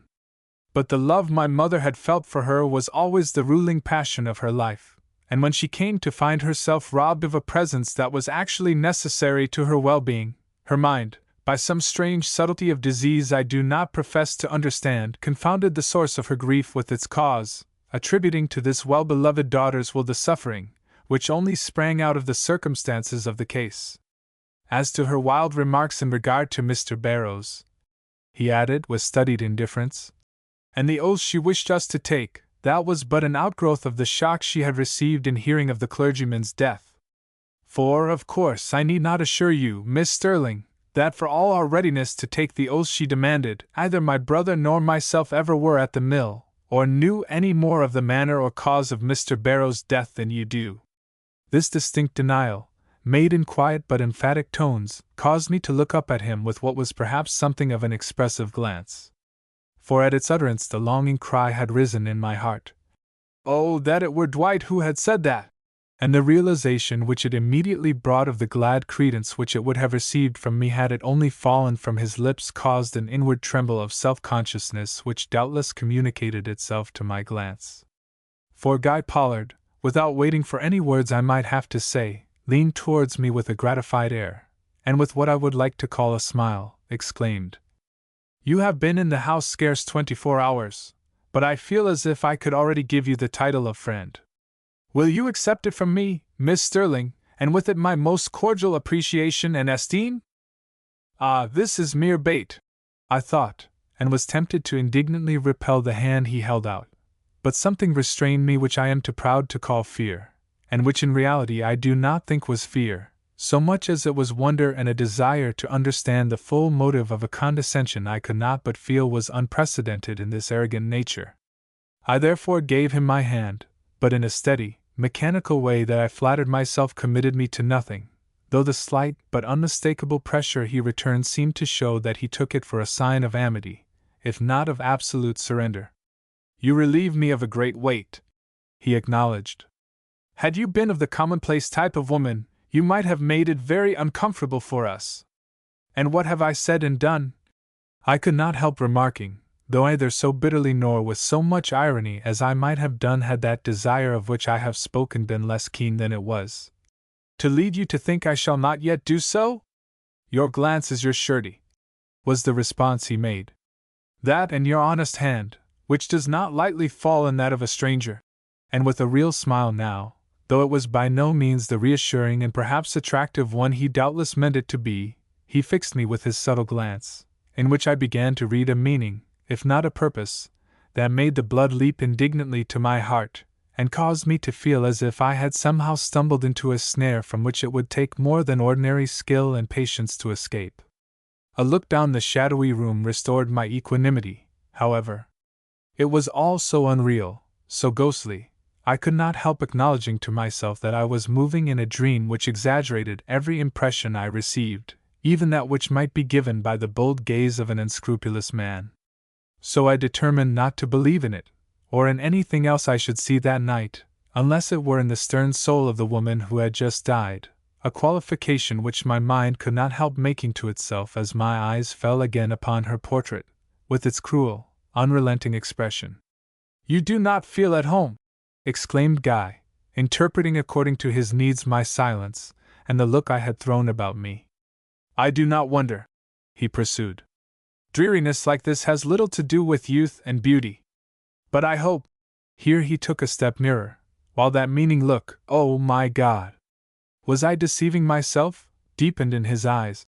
"I hope the day will come when you will see the sunshine stream through the gloom of these dim recesses, and in the new cheer infused into the life of this old mansion forget the scenes of horror that encompassed the beginning of our friendship." And with a bow that seemed to intimate that necessity, and not his wishes, forced him to terminate this interview, he was stepping back, when the door opened quickly behind him, and the face of Dwight Pollard showed itself on the threshold. The look he cast first at his brother, and then at me caused a fresh tumult to take place in my breast. Was it displeasure he showed? I was pleased to think so. I could not be sure of his feeling, however, for almost on the instant his brow cleared, and advancing with an excuse for his interruption, he spoke a few low words to Guy. The latter gravely bowed, and with just a slight glance in my direction, immediately left the room. I was once more alone with Dwight Pollard. He seemed to feel the situation as much as I did, for it was several moments before he spoke, and when he did, his voice had a subdued tremble in it which I had not noticed before. "Miss Sterling," he remarked, "my brother has been talking to you, trying, I presume, to explain to you the distressing scene to which you have just been witness." I bowed, for I seemed to have no words to say, though he evidently longed to hear me speak. My brother is not always considerate in his manner of address, he went on, after a moment's intense scrutiny of my face. I hope he has not made you feel other than satisfied of our goodwill towards you. No. I faintly smiled, wishing I knew what feeling prompted this subtle attempt to learn the nature of the interview which had just passed. Mr. Guy Pollard has never been anything but polite to me. He looked at me again as if he would read my very soul, but I gave him no help to its understanding, and he presently dropped his eyes. Did he tell you, he at last resumed, with some effort, that it is our wish for you to remain in this house till our mother is buried? No, I returned. He said nothing about it. But you will do so? He queried, in that rich and deep tone which thrilled so dangerously to my heart.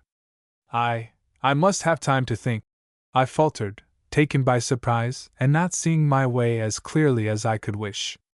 It is my desire to attend the funeral of Mr. Barrows and Miss Reynolds, and Mr. Pollard, I suddenly exclaimed, taking perhaps the most courageous resolution of my life. I must be honest with you. It is useless for me to deny that the manner and circumstances of your mother's death have made a great impression upon me, that I cannot, in spite of all explanations, but connect some special significance to the oath you were requested to take, and that, weakened as your mother may have been, something more terrible than the mere shock of hearing of her pastor's sudden decease must have occasioned emotions so intense as to end in death and delirium. If, therefore, you are willing to assure me, as your brother has done, that it was entirely a fancy of hers that you ever held any communication with Mr. Barrows at the mill, I will gladly promise to disabuse my mind of all unfavorable impressions, and even promise to stay here, if such be your desire, till the days of your trouble are over, and the body of your mother is laid in her grave. And has my brother given you such an assurance as you speak of? He has, I returned. Then why do you ask one from me? Was it possible for me to tell him? If it was not enough coming from his lips, how could it be coming from mine? He continued. Shame and confusion kept me silent. Would it be? He persisted, this time with feeling and something like a hint of eagerness in his voice. I dared not say yes, and yet I must have the assurance I demanded, if ever I was to know peace again. You know not answer, but I feel confident you would believe my word, Miss Sterling. I have asked for it, I returned. He turned frightfully pale. It seemed as if he would speak, but the words did not come. I felt my heart growing sick, and as for him, he started violently away from my side, and took a turn or two up and down the room. I cannot deny what looks like an accusation, he declared at last, coming and standing before me with a somber but determined air. My pride alone is sufficient to deter me. Will you accept from me anything less? I am not such a man as my brother. I will accept your assurance that as the true friend to Ada Reynolds I may remain in this house without stain to her memory or love. Then you think? No, said I, with a burst I could not control. I do not think. I do not want to think. Do not make me, I entreat. He smiled, a sad and fearful smile, and took another turn up and down the seemingly darkening room. When he came back I was cold as marble, and almost as insensible. Miss Sterling, were his words, do you remember a conversation we had this morning? I bowed, with a sudden rush of hope that almost melted me again. In that conversation I made a solemn assertion. Do you recollect what it was? Yes. I looked, if I did not audibly reply. I make that assertion again. Is it sufficient? He asked. At that moment it seemed to me that it was. I looked and felt as if a great weight had been lifted from my heart, and though he flushed deeply, as any man of spirit, let alone one of such a proud and aristocratic nature as his, would be apt to under the circumstances, I saw that he experienced a relief also, and giving way to an impulse I do not yet know whether to regret or not, I held out my hand, saying calmly, I will remain, Mr. Pollard. 8. A flower from the Pollard Conservatory. You may wear your rue with a difference. Hamlet. Mrs. Harrington did not immediately recover from the shock she had received. I therefore found myself fully employed the next day. Towards evening, however, a respite came, and I took the opportunity for a stroll up street, as much for the sake of hearing the gossip of the town as to escape from the atmosphere of sorrow and perplexity by which I was surrounded. My walk down to the gate was full of a certain uneasy apprehension. I had made no secret of my intentions at the supper table, and for the reason that neither of the brothers had ventured upon any reply to my remark, I expected one, if not both, of them to join me on the way. But I reached the last turn of the path without meeting any one, and I was congratulating myself upon the prospect of having an hour of perfect freedom, when I detected, leaning on the gate before me, the firm, well-knit figure of a man. As the two Pollards were more or less alike in form, I could not distinguish at first glance which of the brothers it was. I therefore faltered back a step, and was indeed debating whether I should not give up my project and return to the house, when I saw the gentleman's head turn, and realized that it was too late to retreat. I therefore advanced with as much calmness as I could assume, determined not to vary my conduct, no matter which of the brothers it should turn out to be. But to my great surprise, the gentleman before me gave me no opportunity to test my resolution. No sooner did he perceive me than he made a hurried gesture that I did not at that moment understand, and just lifting his hat in courteous farewell, vanished from my sight in the thick bushes which at that place encumbered the grounds. It was Dwight, it was Guy, I alternately explained to myself, and knew not whether it would give me most relief to find myself shunned by the one or the other. My final conclusion, that I wished to have nothing further to do with either of them, received, notwithstanding, a rude shock when I arrived at the gate-post. For there, on its broad top, lay a magnificent blossom, the choicest fruit of the hothouse, and it was to beg my acceptance of this that the gentleman had made the peculiar gesture I had noticed, an act which, if it came from Dwight, certainly possessed a significance which I was not yet ready to ignore, while, if it proceeded from his cold and crafty brother, but I would not allow myself to dwell upon that possibility. The flower must be mine, and if afterwards I found that it was to Guy I owed its possession, it would be time enough then for me to determine what to do.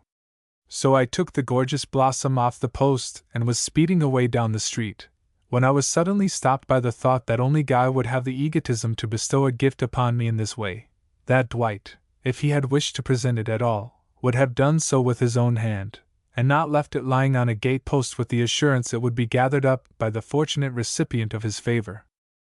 Disgusted with myself, and instantly alive to the possible consequences of my act, I opened my fingers with the laudable intention of dropping the flower to the ground, when I saw standing in the road directly in front of me the beautiful idiot boy whose peculiarities of appearance and conduct had so attracted my attention in the summer-house the day before. He was looking at me with a strange gaze of mingled curiosity and imbecile good nature, and his hands, white as milk, trembled in the air before him, as if he could scarcely restrain himself from snatching out of my grasp the superb flower I seemed so willing to throw away. A happy impulse seized me. "Here," said I, proffering him the blossom. "This will give you more pleasure than it will me." But to my great astonishment, he turned on his heel with a loud laugh, and then, shaking his head, and rolling it curiously from side to side, exclaimed, with his usual repetition, "No, no, it is a lover's gift, a lover's gift, you will wear it in your hair." And he danced about me with grotesque gaiety for a moment, then flitted away to a position from which he could still see me without being within reach of my hand.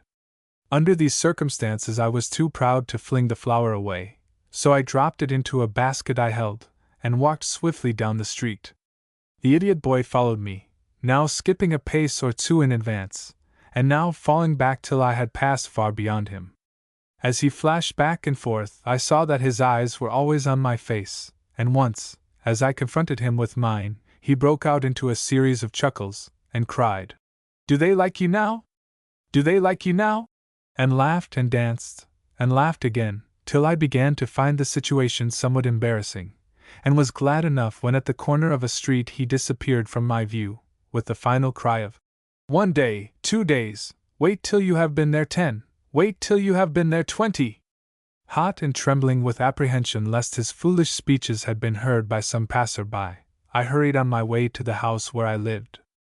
I reached it in a few minutes, and being so fortunate as to find my landlady in, succeeded before another half-hour had passed in learning all that was generally known about the serious occurrences in which I was just then so profoundly interested. I heard first that the vat in the old mill had been examined for the purpose of ascertaining how it came to be full enough of water to drown a man, and it was found that, owing to a heavy storm which had lately devastated the country, a portion of the wall above the vat had been broken in by a falling tree, allowing the rain to enter in floods from a jutting portion of the roof. Next, that although an inquest had been held over Mr. Barrow's remains, and a verdict been given of accidental death, the common judgment of the community ascribed his end to suicide.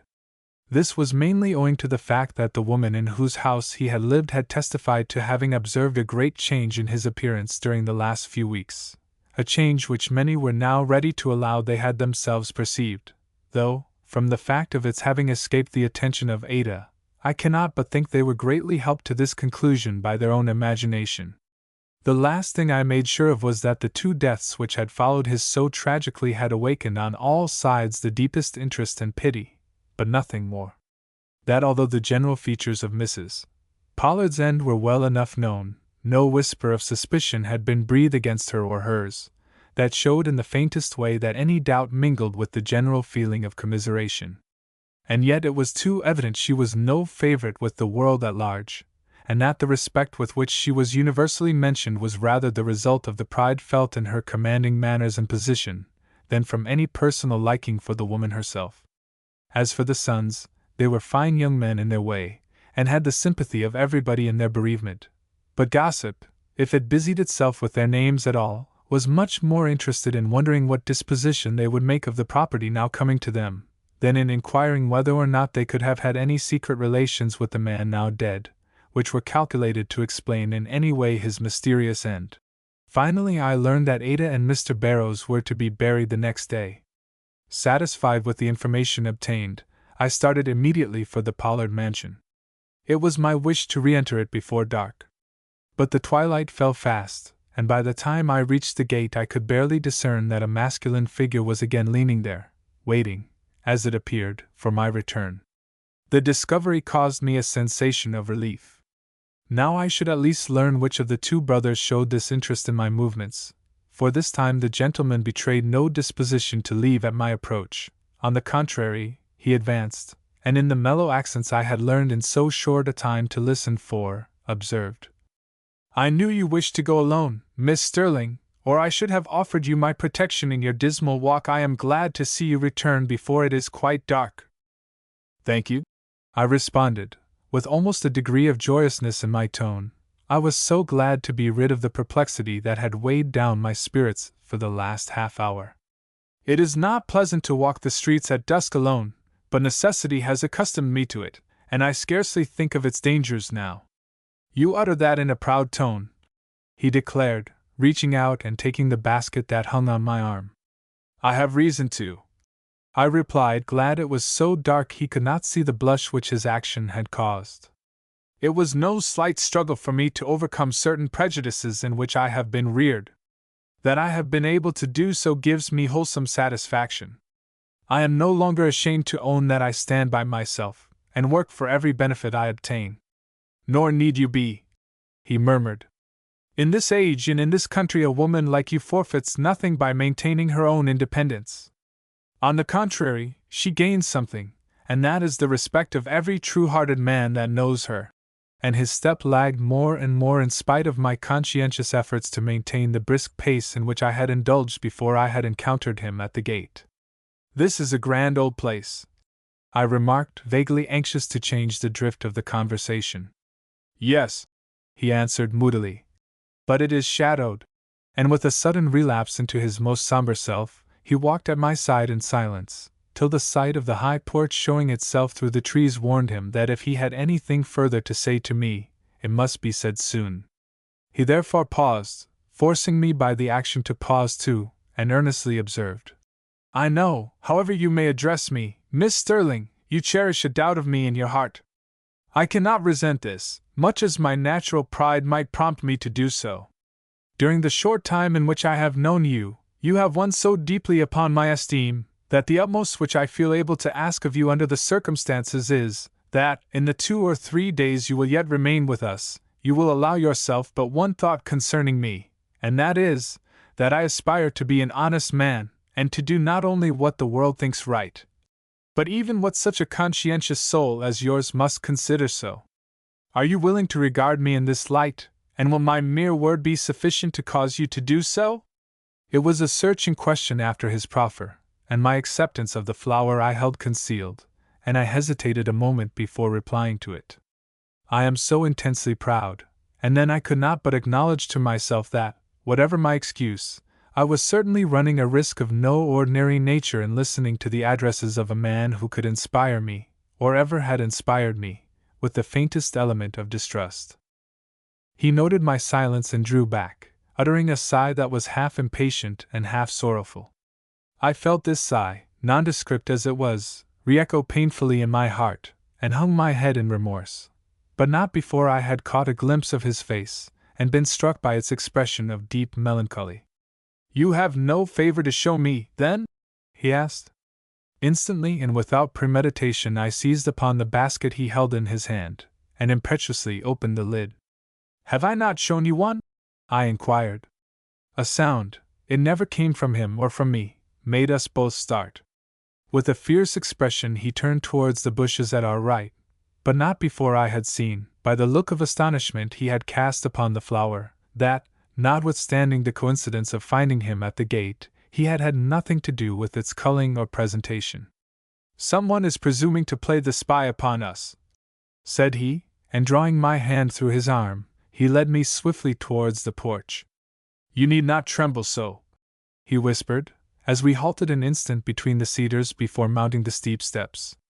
"No one in this house wishes to annoy you, or if there should be any one who does," he corrected in a quick tone, while he cast a glance of quick suspicion at the basket in my hand, "that person and I will soon come to an understanding." "I was only startled," was my quick rejoinder, glad to explain my tremulousness in this way. "Let us go in," I added, feeling that I must escape to some place of solitude, if only to hide my shame and chagrin from every eye. He acquiesced in my wishes at once, and we were proceeding slowly up the steps, when suddenly a shrill, strange laugh broke from amid the bushes, and the weird voice of the idiot boy, whom I thought had been left behind me in the town, rose once more to my ear, uttering those same words which had so annoyed me earlier in the evening. "Oh, do you think they like you now? Say, do you think they like you now?" But the tone with which he addressed me this time had a ring of menace in it, and I was not surprised to see Dwight Pollard start, though I was somewhat affected by the deep agitation he showed as I tried to explain. "Oh, it is only the little idiot boy whom you must have seen running about the streets. He seems to have taken a fancy to me, for he followed me nearly all the while I was gone, with something of the same senseless remarks as now." "The idiot boy," repeated Mr. Pollard. "Well, we will leave the idiot boy outside." And he held the door open till I had hurried in, when he vehemently closed it, looking at the same time as if he had shut the door on a threatening evil, or, at the most, on a bitter and haunting memory. That night I did an unworthy thing. I listened to conversation which was not intended for my ears. It happened in this wise: I had been downstairs on an errand for Mrs. Harrington, and was coming back through the dimly lighted hall, when I saw Dwight Pollard step out of a room in front of me and accost a man that was locking and bolting the front door. "Simon," I heard him say, "you remember that beautiful flower I noticed yesterday in the conservatory?" "Yes, sir," the man replied, with some embarrassment in his voice. "Well, I want it picked tomorrow for my mother's funeral. You will bring it to my room?" "Oh, sir," I heard the man hurriedly interpose, "I'm sure I'm very sorry, sir, but it has already been picked, and there won't be another out before next week." I knew I ought not to stay there and listen, especially as I could easily have gone on my way without attracting attention, but having heard thus much, I found it impossible to go on till I had at least learned if Mr. Pollard had the motive I suspected in these inquiries of his. His next words satisfied me on this point. "And who was the fortunate one to obtain this flower?" he asked, in an accent indifferent enough to deceive a merely casual listener. "Mr. Guy, sir." "Ah, so he noticed it too," was the remark with which Mr. Pollard dropped the subject, and hurried away from the gardener's side. The next instant I perceived him pass into Guy's room, and I saw that an explanation of some kind was about to take place between the brothers. 9. An unexpected discovery. Hold my heart! And you, my sinews, grow not instant old, but bear me stiffly up. Whether intentionally or unintentionally, I was saved the embarrassment of meeting Guy Pollard at the breakfast table the next morning. I was, therefore, left in ignorance as to the result of the conversation between the brothers, though from the softened manner of Dwight, and the quiet assurance with which he surrounded me with the delicate atmosphere of his homage, I could not but argue that he had come out master of the situation. It was, therefore, with mingled feelings of pleasure and apprehension that I left the house at the hour appointed for the double funeral, feelings that would have been yet more alive had I realized that I should not re-enter those gates again, or see the interior of that fatal house, till I had passed through many bitter experiences. The ceremonies, in spite of the latent suspicion of the community that Mr. Barrow's death had been one of his own seeking, were of the most touching and impressive description. I was overcome by them, and left the churchyard before the final prayer was said, feeling as if the life of the last 3 days had been a dream, and that here in the memory of my lovely Ada and her griefs lay my true existence, and the beginning and ending of my most sacred duty. Pursuant to this thought, I did not turn immediately back to the gloomy mansion which claimed me for the present as its own, but wandered away in an opposite direction, soothing my conscience by the thought that it was many hours yet before the services would be held for Mrs. Pollard, and that neither the brothers nor Mrs. Harrington could have any use for me till that time. The road I had taken was a sequestered one, and strange as it may seem to some, did not awaken special memories in my mind till I came to a point where an opening in the trees gave to my view the vision of 2 tall chimneys, when like a flash it came across me that I was on the mill road, and within a few short rods of the scene of Mr. Barrow's death. The sensation that seized me at this discovery was of the strangest kind. I felt that I had been led there, and without a thought of what I was doing, pressed on with ever-increasing rapidity till I came to the open doorway with its dismantled entrance. To pass over the now much trodden grass and take my stand by the dismal walls was the work of an instant, but when I had done this and experienced in a rush the loneliness and ghostly influence of the place, I was fain to turn back and leave it to the dream of its own fearful memories. But the sight of a small piece of paper pinned or pasted on the board that had been nailed in futile precaution across the open doorway deterred me. It was doubtless nothing more important than a notice from the town authorities, or possibly from the proprietors of the place, but my curiosity was excited, and I desired to see it. So I hastened over to where it was, and with little apprehension of the shock that was destined to overwhelm me, read these words. Those who say Mr. Barrows committed suicide lie. He was murdered, and by parties whose position places them above suspicion, as their wealth and seeming prosperity rob them of even the appearance of motive for such a terrible deed. No names mentioned, but oh God! And that word murdered. It swam before my eyes, it burned itself into everything upon which I looked, it settled like a weight of iron upon my heart, pressing me nearer and nearer and nearer to the ground, till finally, can it be that this is really I, and that I am standing here in a desolate place alone, with no human being in sight, and with a paper in my hand that seems to grow larger and larger as I gaze, and ask me what I mean to do now, and whether in tearing it from the wall where it hung, I allied myself to the accused, or by one stroke proclaimed myself that avenger which, if the words on this paper were true, I owed it to my Ada and the promise which I had given her to be. The cloud that enveloped my brain pressed upon me too closely for me to give an answer to questions so vital and terrific. I was in a maze, a horrible dream. I could not think, I could only suffer, and at last creep away like a shadow of guiltiness to where a cluster of pine trees made a sort of retreat into which I felt I could thrust my almost maddened head and be lost. For great shocks revealed deep secrets, and in the light of this pitiless accusation, this fact had revealed itself without disguise to my eyes that it was love I felt for Dwight Pollard, not admiration, not curiosity, not even the natural desire to understand one so seemingly impenetrable, but love, real, true, yearning, and despotic love, which if well founded might have made my bliss for a lifetime, and which now. I thrust the paper between my lips to keep down the cry that rose there, and, hiding my face deep down in the turf, mourned the weakness that made me so ready a victim, while at the same time I prepared to sustain the struggle which I knew must there, and then be waged and decided if I was ever to face the world again with the strength and calmness which my nature demanded, and the extraordinary circumstances of my position imposed. The result was an hour of misery, with a sensation of triumph at the end, though I do not pretend to say that in this one effort I overcame the admiration and interest which attached my thoughts to this man. The accusation was as yet too vague, and its source too doubtful, to blot his image with ineffaceable stains, but I did succeed in gaining sufficient mastery over myself to make it possible to review the situation and give what I meant should be an unbiased judgment as to the duty it imposed upon me. The result was a determination to hold myself neutral till I had at least discovered the author of the lines I held in my hand. If they came from a credible person, but how could they do so and be written and posted up in the manner they were? An honest man does not seek any such roundabout way to strike his blow. Only a coward or a villain would take this method to arouse public curiosity, and perhaps create public suspicion. And yet who could say that a coward and a villain might not be speaking the truth even in an accusation of this nature? The very fact that it met and gave form and substance to my own dim and unrecognized fears, proved that something as yet unknown and unsound connected the mysterious death of Mr. Barrows with the family towards which this accusation evidently pointed.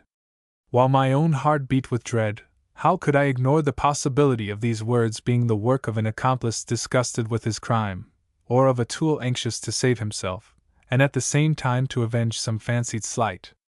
I could not. If peace and hope were lost in the effort, I must learn the truth and satisfy myself, once and for all, as to whose hatred and fear the Pollards were indebted for insinuations at once so tremendous and so veiled. That I was the only person who had probably seen and read these fatal words lent purpose to my resolution. If, as I madly hoped, they were but the expression of suspicion, rather than of knowledge, what a satisfaction it would be for me to discover the fact, and possibly unmask the cowardly author, before the public mind had been infected by his doubts. But how could I, a woman and a stranger, with no other talisman than my will and patience, accomplish a purpose which would be, perhaps, no easy one for a trained detective to carry out to a successful issue? The characters in which the fatal insinuations had been conveyed offered no clue. They were printed, and in so rough and commonplace a manner that the keenest mind would have found itself baffled if it had attempted to trace its way to the writer through the mere medium of the lines he had transcribed. I must, therefore, choose some other means of attaining my end, but what one? I had never, in spite of the many trials and embarrassments of my life, been what is called an intriguing woman. Nor had I ever amused myself with forming plots or devising plans for extricating imaginary characters out of fancied difficulties by the mere exercise of their wits. Finesse was almost an unknown word to me, and yet, as I sat there with this fatal bit of paper in my hand, I felt that a power hitherto unguessed was awakening within me, and that if I could but restrain the emotions which threatened to dissipate my thoughts, I should yet hit upon a plan by which my design could be attained with satisfaction to myself and safety to others. For, and this was my first idea, the paper had not been on the wall long. It was too fresh to have hung there overnight, and had, moreover, been too poorly secured to have withstood even for an hour the assaults of a wind as keen as that which had been blowing all the morning. It had, therefore, been put up a few moments before I came, or, in other words, while the funeral services were being held, a fact which, to my mind, argued a deep calculation on the part of the writer, for the hour was one to attract all wanderers to the other end of the town, while the following one would, on the contrary, see this quarter overflow with human beings, anxious to complete the impression made by the funeral services, by a visit to the scene of the tragedy. That the sky had clouded over very much in the last half hour, and that the first drops of a heavy thunder shower were even now sifting through the branches over my head, was doubtless the reason why no one besides myself had yet arrived upon the scene, and, should the storm continue, this evil might yet be averted, and the one person I was most anxious to see, have an opportunity to show himself at the place. without being confounded with a mass of disinterested people. For I felt he would return, and soon, to note the result of his daring action. In the crowd, if a crowd assembled, or alone, if it so chanced that no one came to the spot, he would draw near the mill, and if he found the notice gone, must betray, an interest or an alarm that would reveal him to my watchful eye. For I intended to take up my stand within the doorway, using, if necessary, the storm as my excuse for desiring its shelter, while as a precaution against suspicions that might be dangerous to me, as well as a preventive against any one else ever reading these accusatory lines, I determined to dip the paper in the stream, and then drop it near the place where it had been tacked, that it might seem as if it had been beaten off by the rain, now happily falling faster and faster. All this I did, not without some apprehension of being observed by a watchful eye. For what surety had I that the writer of these words was not even now in hiding, or had not been looking at me from some secret retreat at the very moment I tore the paper off the wall and fled with it into the bushes. But this fear, if fear it was gradually dispelled as the moments sped by, and nothing beyond the wind and the fast-driving rain penetrated to where I stood. Nor did it look as if any break in what seemed likely to become a somewhat dread monotony would ever occur. The fierce dash of the storm was like a barrier, shutting me off from the rest of the world, and had my purpose been less serious, my will less nerved, I might have succumbed to the dreariness of the outlook and taken myself away while yet the gruesome influences that lay crouched in the darkness at my back remained in abeyance.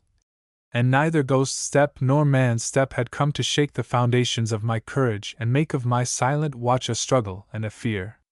But an intent like mine was not to be relinquished at the first call of impatience or dread. Honor, love, and duty were at stake, and I held to my resolution, though each passing moment made it more difficult to maintain my hope as well as to sustain my composure.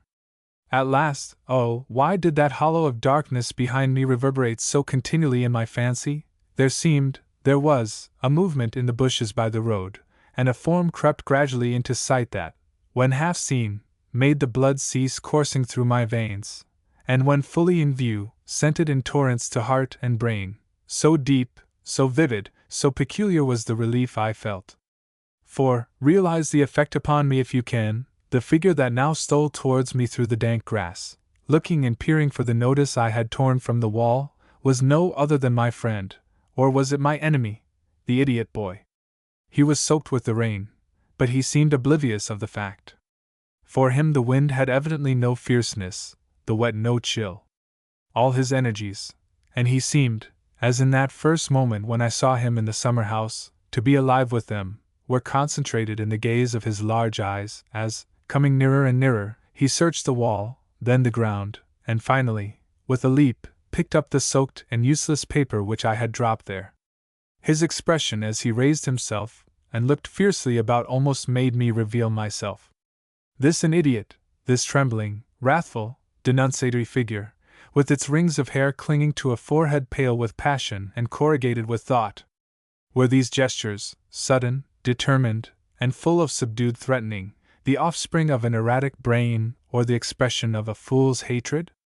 I could not believe it, and stood as if fascinated before this vision, that not only upset every past theory which my restless mind had been able to form of the character and motives of the secret denunciator of the Pollards, but awakened new thoughts, and new inquiries of a nature which I vaguely felt to be as mysterious as any which had hitherto engaged my attention. Meantime the boy had crushed the useless paper in his hand, and flinging it aside, turned softly about as if to go. I had no wish to detain him.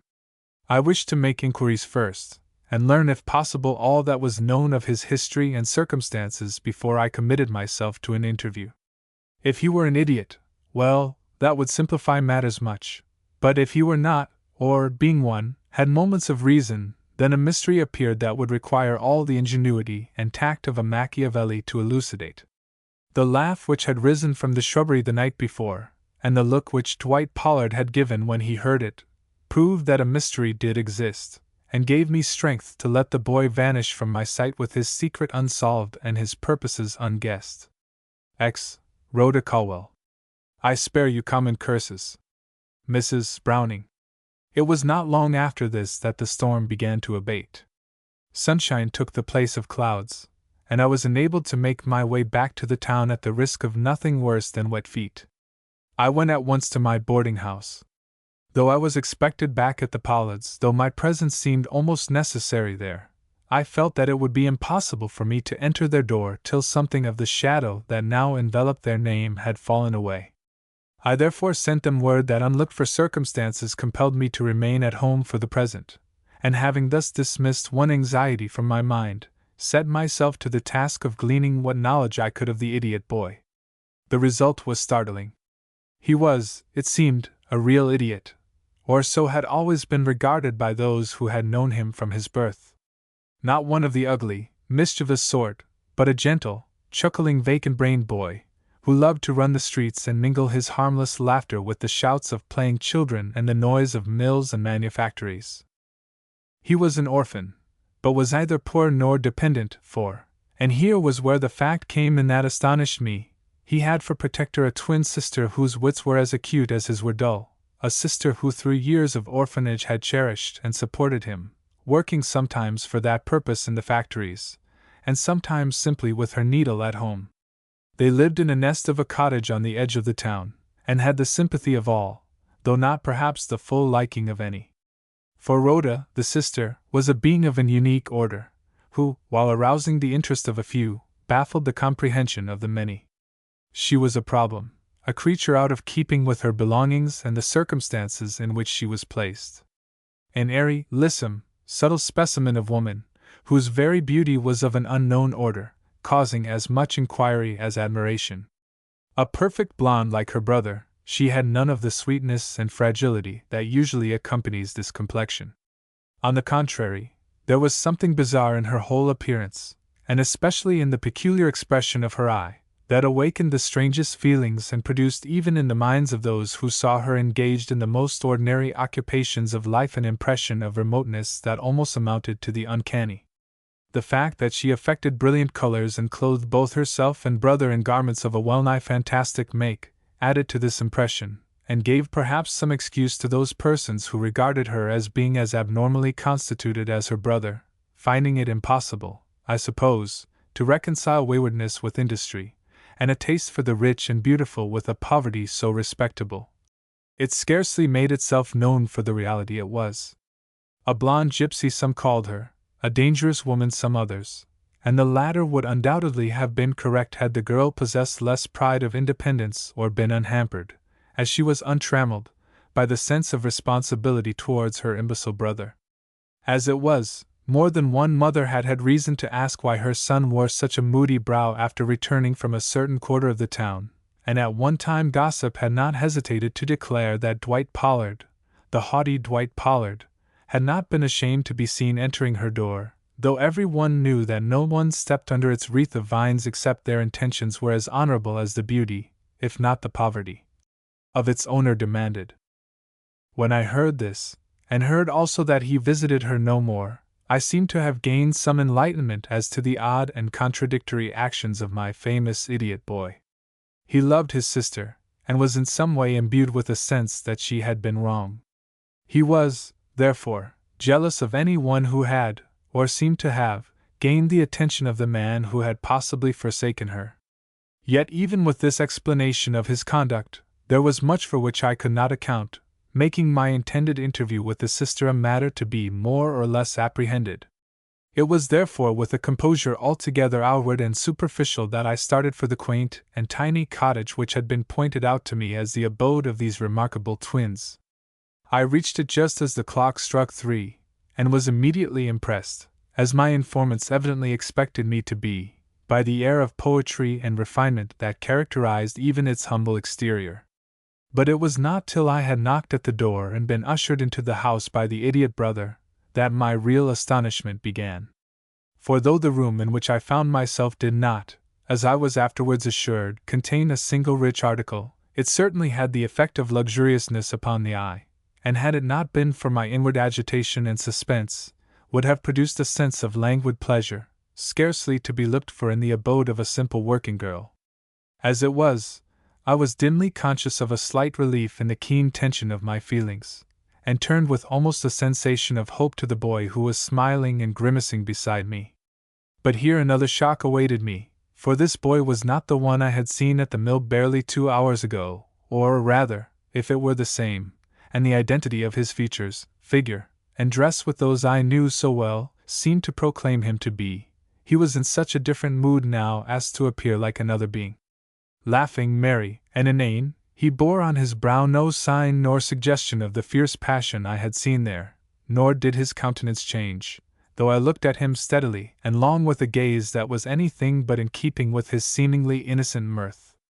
It is not the boy I have known, I suddenly decided in my mind, and I cannot say in what wild surmises I might have indulged, if at that moment the door at my back had not opened and a figure stepped in which at the first glance attracted my whole attention and absorbed all my thought.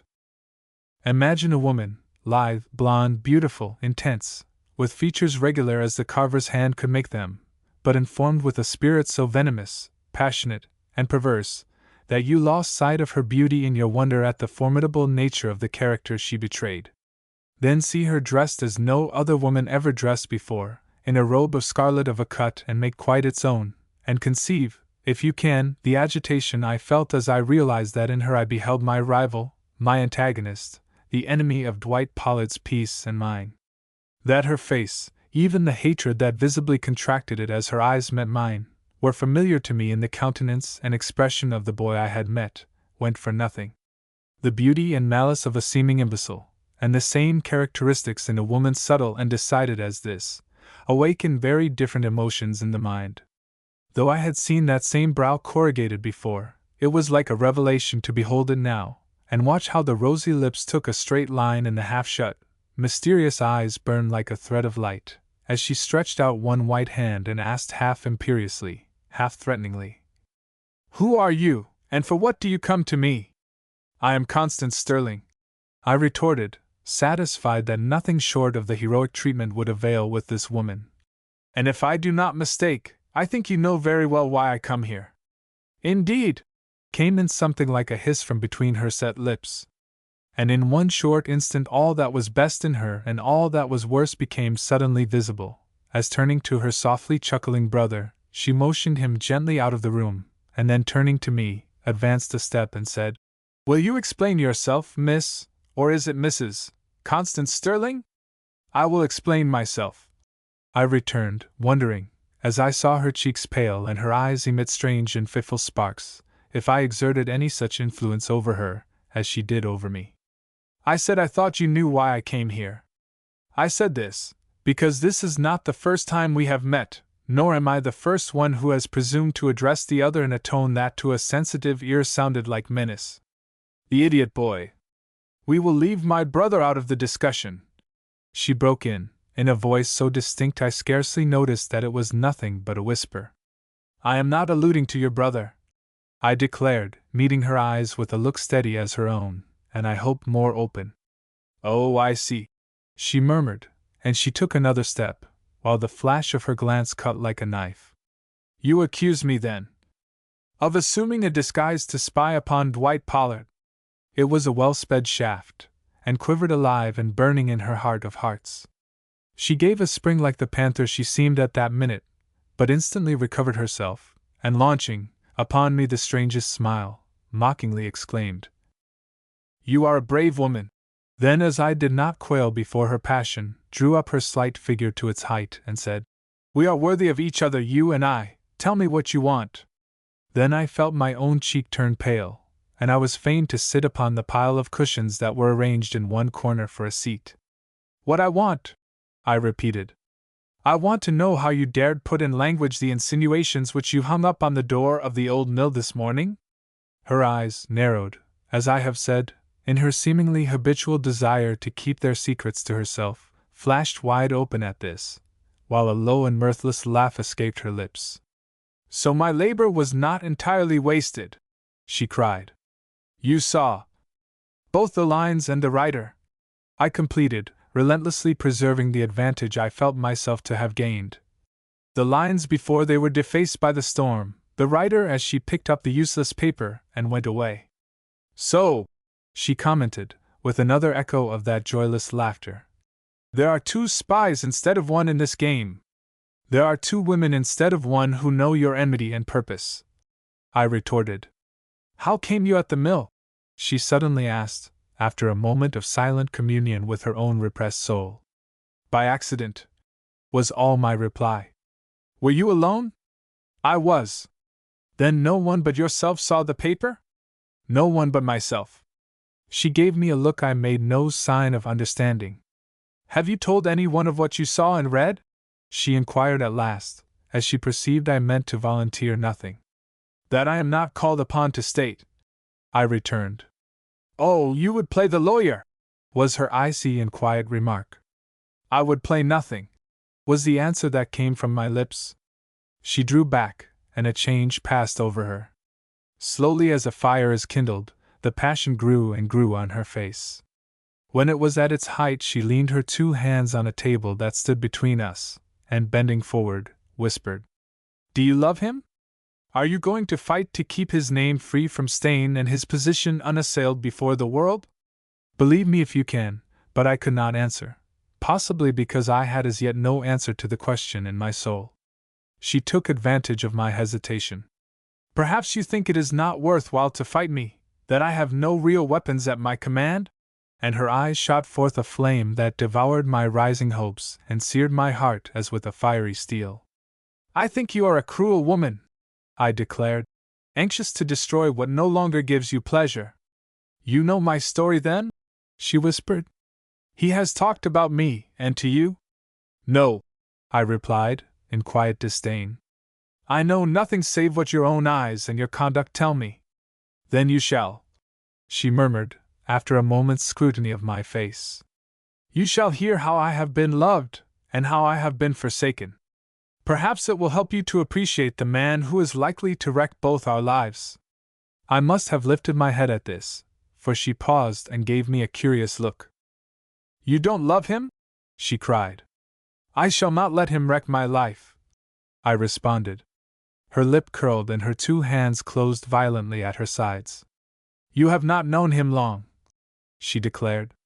You have not seen him at your feet, or heard his voice, as day by day he pleaded more and more passionately for a word or smile. You have not known his touch. No, I impetuously cried, fascinated by her glance and tone. I thought she looked relieved, and realized that her words might have been as much an inquiry as an assertion. Then do not boast, she said. The blood that was in my cheeks went out of them.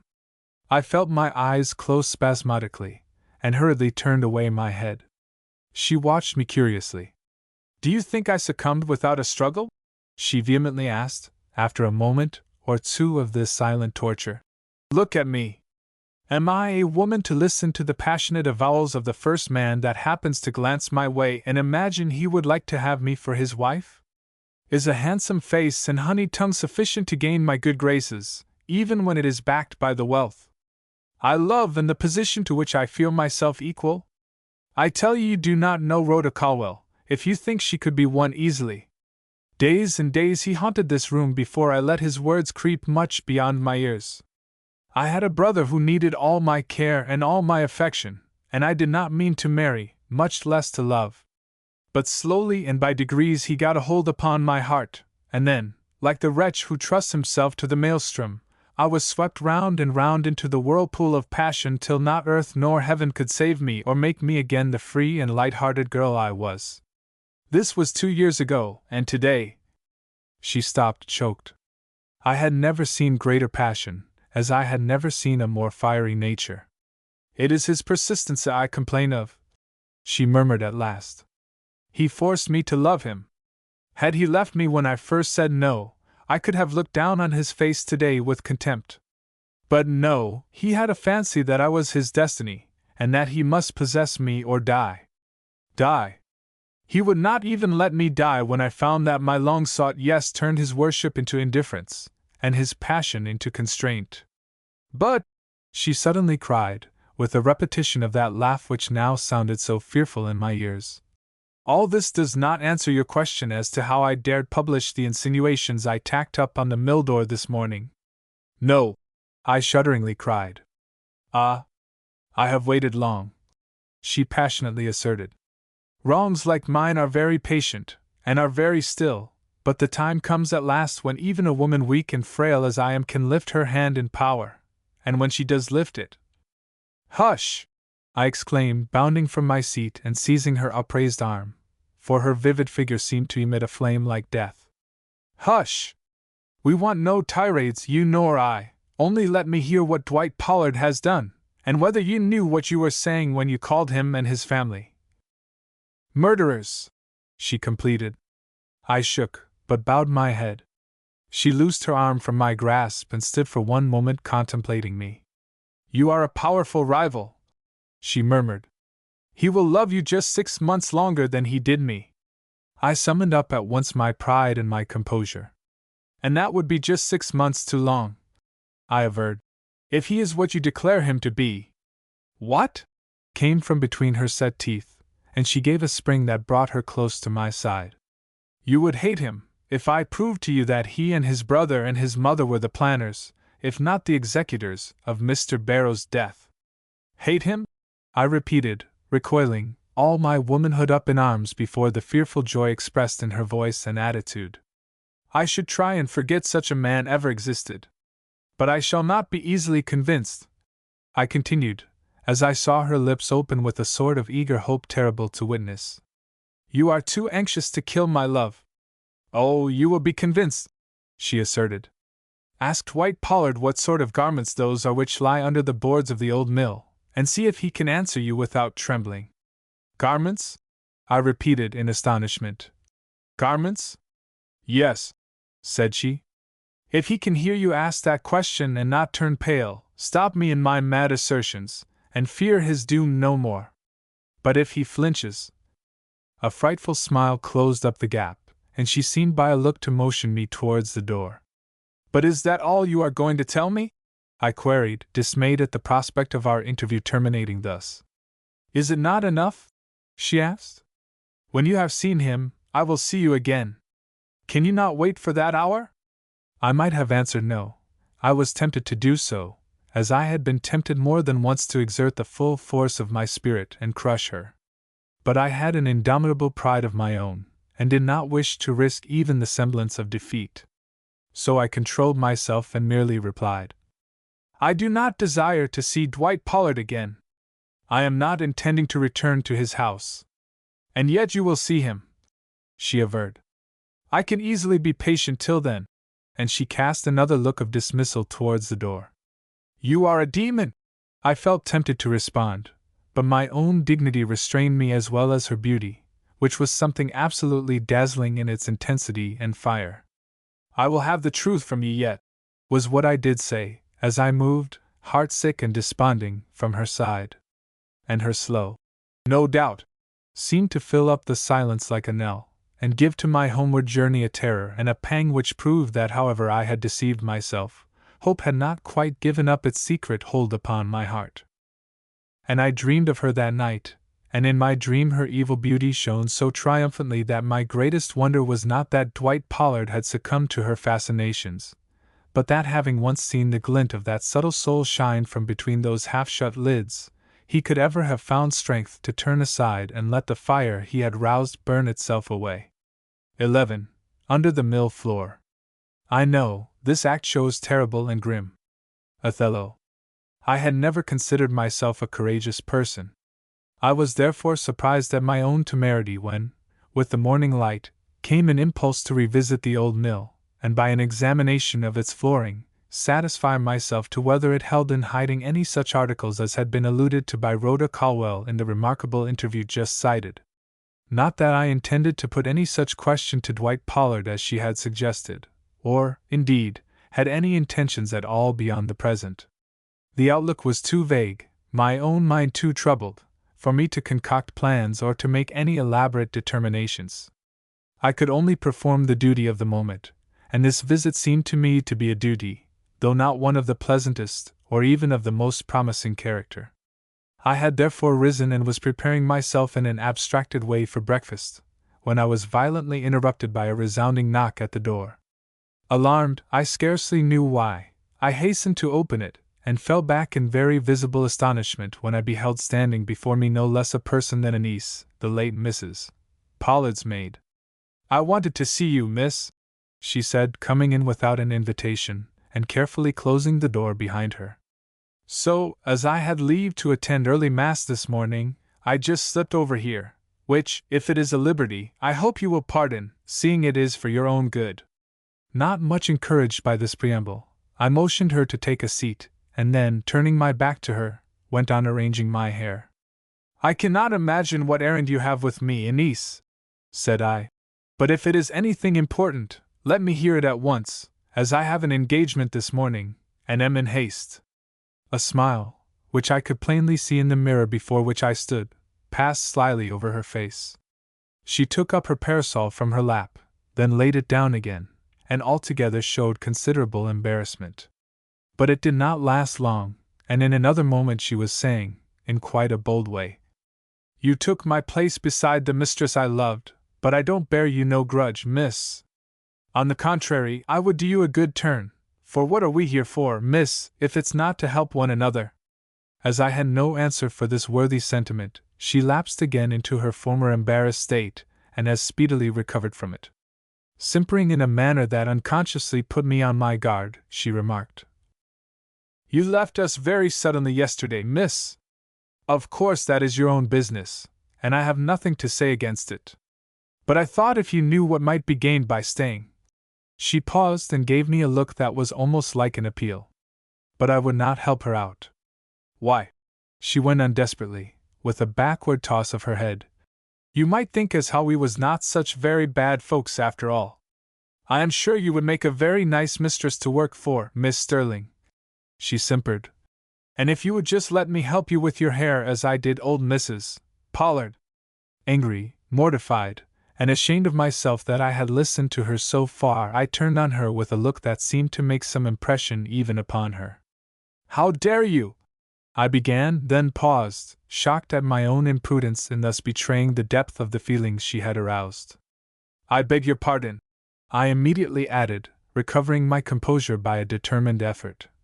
"You doubtless did not consider that you are not in a position to speak such words to me.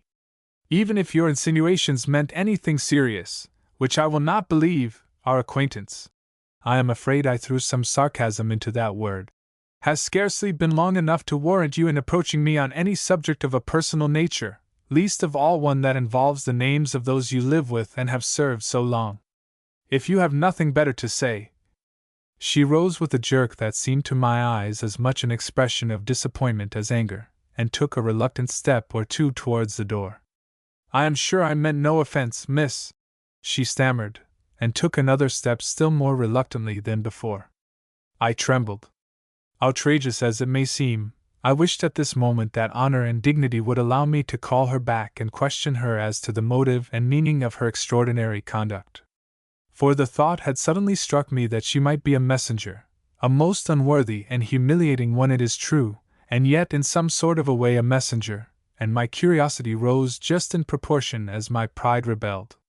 Annice, who was not lacking in wit, evidently felt, if she could not see, the struggle she had awakened in my mind, for she turned and gave me a look I no longer had the courage to resent. "It is only something I overheard Mr. Guy say to his brother," she faltered, opening and shutting her parasol with a nervous hand. Then, as I let my hair suddenly fall from my grasp, and the rush of relief I felt, blurted out, "You have beautiful hair, miss. I don't wonder Mr. Guy should say, 'One of us two must marry that girl,'" and was gone like a flash from the room, leaving me in a state that bordered on stupefaction. This incident, so suggestive, and alas, so degrading to my self-esteem, produced a deep and painful effect on my mind. For hours I could not rid my ears of that final sentence. "One of us two must marry that girl." Nor could the events that speedily followed quite remove from my mind and heart the sting which this knowledge of the Pollards' base calculation and diplomacy had implanted. It had one favorable consequence, however. It nerved me to carry out the expedition I had planned, and gave to my somewhat failing purpose a heart of steel. The old mill to which I have twice carried you, and to which I must carry you again, was, as I have already said, a dilapidated and much dismantled structure. Though its walls were intact, many of its staircases were rotten, while its flooring was, as I knew, heavily broken away in spots, making it a dangerous task to walk about its passageways, or even to enter the large and solitary rooms which once shook to the whir and hum of machinery. But it was not from such dangers as these I recoiled. If heaven would but protect me from discovery and the possible intrusion of unwelcome visitants, I would willingly face the peril of a fall even in a place so lonesome and remote.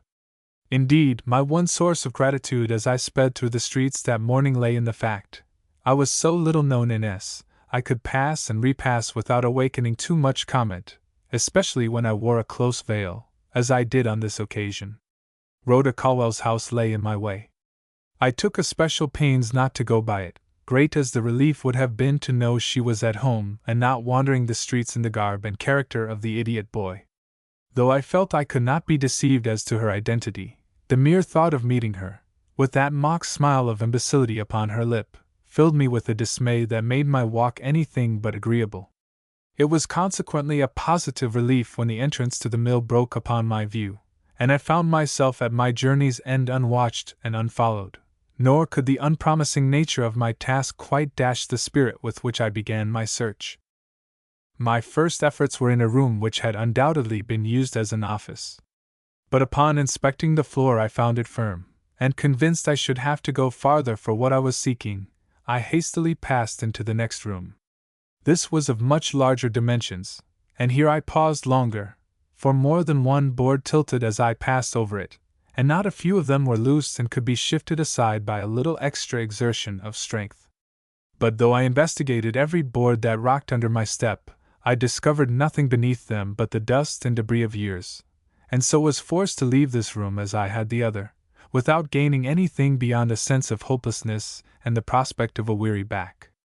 And so on and on I went for an hour, and was beginning to realize the giant nature of my undertaking, when a sudden low sound of running water broke upon my ears, and going to one of the many windows that opened before me, I looked out and found I was at the very back of the mill, and in full sight of the dark and sullen stream that in times of yore used to feed the great wheel and run the machinery. Consequently I was in the last room upon the ground floor, and what struck me still more forcibly, near, if not directly over, that huge vat in the cellar which had served so fatal a purpose only a few short days before. The sight of a flight of stairs descending at my right into the hollow darkness beneath intensified my emotion. I seemed to be in direct communication with that scene of death, and the thought struck me that here, if anywhere in the whole building, must be found the mysterious hiding place for which I was in search. It was therefore with extra care that I directed my glances along the uneven flooring, and I was scarcely surprised when, after a short examination of the various loose boards that rattled beneath me, I discovered one that could be shifted without difficulty. But scarcely had I stooped to raise it when an emotion of fear seized me, and I started back alert and listening, though I was unconscious of having heard anything more than the ordinary swash of the water beneath the windows and the beating of my own overtaxed heart. An instant's hearkening gave me the reassurance I needed, and convinced that I had alarmed myself unnecessarily, I bent again over the board, and this time succeeded in moving it aside. A long black garment, smoothly spread out to its full extent, instantly met my eye. The words of Rhoda Colwell were true. The mill did contain certain articles of clothing concealed within it. I do not know what I expected when, a few minutes later, I pulled the garment out of the hole in which it lay buried, and spread it out before me. Not what I discovered, I am sure, for when I had given it a glance, and found it was nothing more nor less than a domino, such as is worn by masqueraders, I experienced a shock that the mask, which fell out of its folds, scarcely served to allay. It was like the introduction of farce into a terrible tragedy, and as I stood in amaze and surveyed the garment before me till its black outline swam before my eyes, I remember thinking of the effect which had been produced, at a certain trial I had heard of, by the prisoner suddenly bursting into a laugh when the sentence of death was pronounced. But presently this feeling of incongruity gave way to one of hideous dread.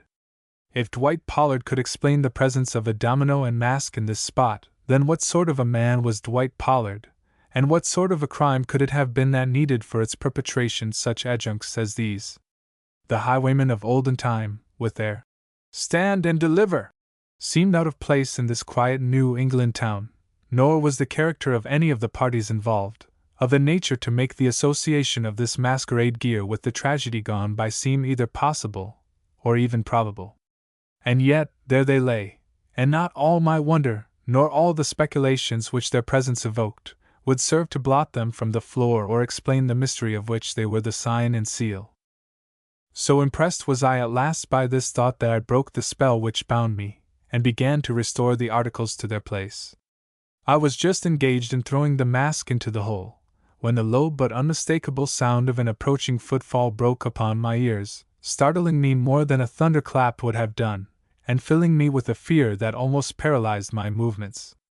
I controlled myself, however, and hastily pulled the board back to its place, after which I frantically looked about me for some means of concealment or escape. I found but one. The staircase which ran down to the cellar was but a few feet off, and if I could summon courage to make use of it, would lead to a place of comparative safety. But the darkness of that spot seemed worse than the light of this, and I stood hesitating on the brink of the staircase till the footsteps drew so near I dared not linger longer, and plunged below with such desperate haste, I wonder I did not trip and fall headlong to the cellar floor. I did not, however, nor do I seem to have made any special noise, for the footsteps above did not hasten. I had, therefore, the satisfaction of feeling myself saved from what might have been a very special danger, and was moving slowly away, when the fascination which all horrible objects exert upon the human soul seized me with a power I could not resist, and I turned slowly but irresistibly towards the corner where I knew the fatal vat to be. One glimpse and I would have fled, but just at the instant I turned I heard a sound overhead that sent the current of my thoughts in a fresh direction, and lent to my failing courage a renewed strength which made flight at that moment seem nothing more nor less than an impulse of cowardice. This was nothing more nor less than a faint creaking, such as had followed my own lifting of the board which hid the domino and mask, a noise that was speedily followed by one yet more distinct and of a nature to convince me beyond a doubt that my own action was being repeated by some unknown hand, whose curiosity, love, honor, every impulse of my being impelled me to find out. I moved like a spirit towards the stairs. I placed my foot on one step, and then on another, mounting in silence and without a fear, so intent was I upon the discovery which now absorbed me. But just as I reached the top, just when another movement would lift my head above the level of the floor, I paused, realizing as in a flash what the consequences might be if the intruder should prove to be another than Rhoda Colwell, and should have not his back but his face turned towards the place where I stood. The sounds I heard, feeble as they were, did not seem to indicate the presence of a woman, and in another instant a low exclamation, smothered in the throat almost before it was uttered, assured me that it was a man who stood not 6 feet from me, handling the objects which I had been told were in some way connected with a murder which I was by every instinct of honor bound to discover, if not avenge. A man! And he was so quiet, so careful. I could not even guess what he was doing, much less determine his identity, by listening. I had a conviction that he was taking the articles out of their place of concealment, but I could not be sure, and in a matter like this, certainty was indispensable. I resolved to risk all, and took another step, clinging dizzily to the first support that offered. It was well I had the presence of mind to do this, or I might have had a serious fall. For no sooner had I raised my head above the level of the floor than my eyes fell upon the well-known form of him I desired least of all men to see in this place, my lover, if you may call him so, Dwight Pollard. 12. Dwight Pollard. Oh, 'tis too true. How smart a lash that speech doth give my conscience. Hamlet. He was standing with his back to me, and to all appearance was unconscious that he was under the surveillance of any eye. I had thus a moment in which to collect my energies and subdue my emotions, and I availed myself of it to such good purpose that by the time he had put the board back into its place I was ready to face him.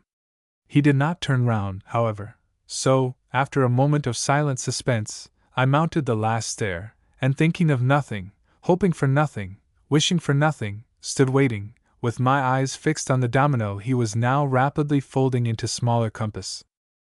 And thus I stood, like a pallid automaton, when the instant came for him to change his position, and he saw me. The cry that rose to his lips but did not escape them, the reel which his figure gave before it stiffened into marble, testified to the shock he had received, and also to the sense of unreality with which my appearance in this wise must have impressed him. His look, his attitude were those of a man gazing upon a spectre, and as I met his glance with mine, I was conscious of a feeling of unreality myself, as if the whole occurrence were a dream, and he and I but shadows which another moment would dissolve. But alas! This was no more a dream than were the other strange and tragic events which had gone before, and in an instant we both knew it, and were standing face to face with wretched inquiry in the looks we fixed upon each other across the domino which had fallen from his hands. He was the first to speak. "Miss Sterling!" he exclaimed, in a light tone, cruelly belied by the trembling lips from which it issued. "By what fortunate chance do I see you again, and in a place I should have thought to be the last you would be likely to visit?" "By the same chance," I rejoined, "which appears to have brought you here. The desire to make sure if what I heard about the mill having been used as a secreting place for certain mysterious articles was true," and I pointed to the mask and domino lying at my feet. His eye, which had followed the direction of my finger, grew dark and troubled. "Then it was your hand," he impetuously began, "which disturbed these garments before you?" "Yes." "And I shall make no apology for the action," I continued, "since it was done in the hope of proving false certain insinuations which had been made to me in your regard." "Insinuations?" he repeated. "Yes," I declared, in an agony between my longing to hear him vindicate himself and the desire to be true to the obligations I was under to Ada Reynolds. "Insinuations of the worst, the most terrible, character." Then, as I saw him fall back, stricken in something more than his pride, I hastened to inquire, "Have you an enemy in town, Mr. Pollard?" He composed himself with a start, looked at me fixedly, and replied in what struck me as a strange tone even for such an occasion as this. "Perhaps. One who out of revenge," I proceeded, "might be induced to attach your name to suspicions calculated to rob you of honor, if not life?" "Perhaps," he again returned, but this time with a fierceness that almost made me recoil, though I knew it was directed against someone besides myself. "Then it may be," I said, "that you have but to speak to relieve my mind of the heaviest weight which has ever fallen upon it. These articles," I pursued, "have they, or have they not, any connection with the tragedy which makes the place in which we stand memorable?" "I cannot answer you, Miss Sterling." "Cannot answer me?" "Cannot answer you," he reiterated, turning haggard about the eyes and lips. "Then," I brokenly rejoined, "I had better leave this place. I do not see what more I have to do or say here." "Oh God!" he cried, detaining me with a gesture full of agony and doubt. "Do not leave me so, let me think. Let me weigh the situation and see where I stand, in your eyes at least. Tell me what my enemy has said," he demanded, his face, his very form, flashing with a terrible rage that seemed to have as much indignation as fear in it. "Your enemy," I replied, in the steady voice of despair, "accuses you in so many words of murder." I expected to see him recoil, burst forth into cursing or frenzied declamation, by which men betray their inward consternation and remorse, but he did none of these things. Instead of that he laughed, a hideous laugh that seemed to shake the rafters above us and echoed in and out of the cavern recesses beneath. "Accuses me?" he muttered, and it is not in language to express the scorn he infused into the words. Stunned, and scarcely knowing what to think, I gazed at him helplessly. He seemed to feel my glance, for, after a moment's contemplation of my face, his manner suddenly changed, and bowing with a grim politeness full of sarcasm, he asked, "And when did you see my enemy and hold this precious conversation in which I was accused of murder?" "Yesterday afternoon," I answered. "During the time of your mother's funeral," I subjoined, startled by the look of stupefaction which crossed his face at my words. "I don't understand you," he murmured, sweeping his hand in a dazed way over his brow. "You saw him then? Spoke to him? Impossible! It is not a man to whom I allude," I returned, almost as much agitated as himself. It is a woman who is your accuser, a woman who seems to feel she has a right to make you suffer, possibly because she has suffered so much herself. A woman, was all he said. A woman, turning pale enough now, God knows. Have you no enemies among the women? I asked, weary to the soul with the position in which my cruel fate had forced me. I begin to think I have, he answered, giving me a look that somehow broke down the barriers of ice between us and made my next words come in a faltering tone. And could you stop to bestow a thought upon a man while a woman held your secret? Did you think our sex was so long-suffering, or this special woman so generous? I did not go on, for he had leaped the gap which separated us and had me gently but firmly by the arm. Of whom are you speaking? He demanded. What woman has my secret, if secret I have? Let me hear her name now at once. Is it possible, I murmured, that you do not know? The name! The name! He reiterated, his eyes ablaze, his hand shaking where it grasped my arm. Rhoda Colwell, I returned, looking him steadily in the eye. Impossible! His lips seemed to breathe, and his clasp slowly unloosed from my arm like a ring of ice which melts away. Rhoda Colwell! Good God! He exclaimed, and staggered back with ever-growing wonder and alarm till half the room lay between us. I am not surprised at your emotion, I said. She is a dangerous woman. He looked at me with dull eyes. He did not seem to hear what I said. How can it be? He muttered, and his glance took a furtive aspect as it traveled slowly round the room and finally settled upon the mask and domino at my feet. Was it she who told you where to look for those? He suddenly queried in an almost violent tone. I bowed. I had no wish to speak. She is an imp, a witch, an emissary of the evil one, he vehemently declared, and turned away, murmuring, as it seemed to me, those sacred words of Scripture. Be sure your sin find you out. I felt the sobs rise in my throat. I could bear but little more. To recover myself, I looked away from him, even passed to a window and gazed out. Anything but the sight of this humiliation in one who could easily have been my idol. I was therefore standing with my back to him when he finally approached, and touching me with the tip of his finger, calmly remarked, I did not know you were acquainted with Miss Colwell. Nor was I till yesterday, I rejoined. Fate made us know each other at one interview, if could be said to ever know such a woman as she is. Fate is to blame for much. Is it also to blame for the fact that you sought her? Or did she seek you?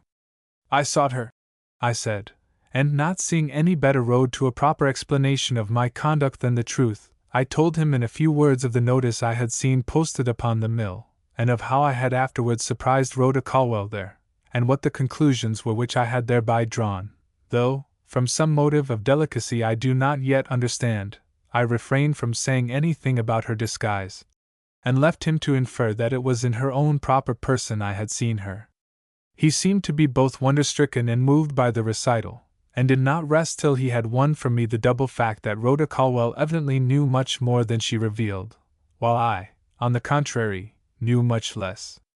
The latter discovery seemed to greatly gratify him, and while his brow lost none of the look of heavy anxiety which had settled upon it with the introduction of this woman's name into our colloquy, I noticed that his voice was lighter, and that he surveyed me with less distrust and possibly with less fear.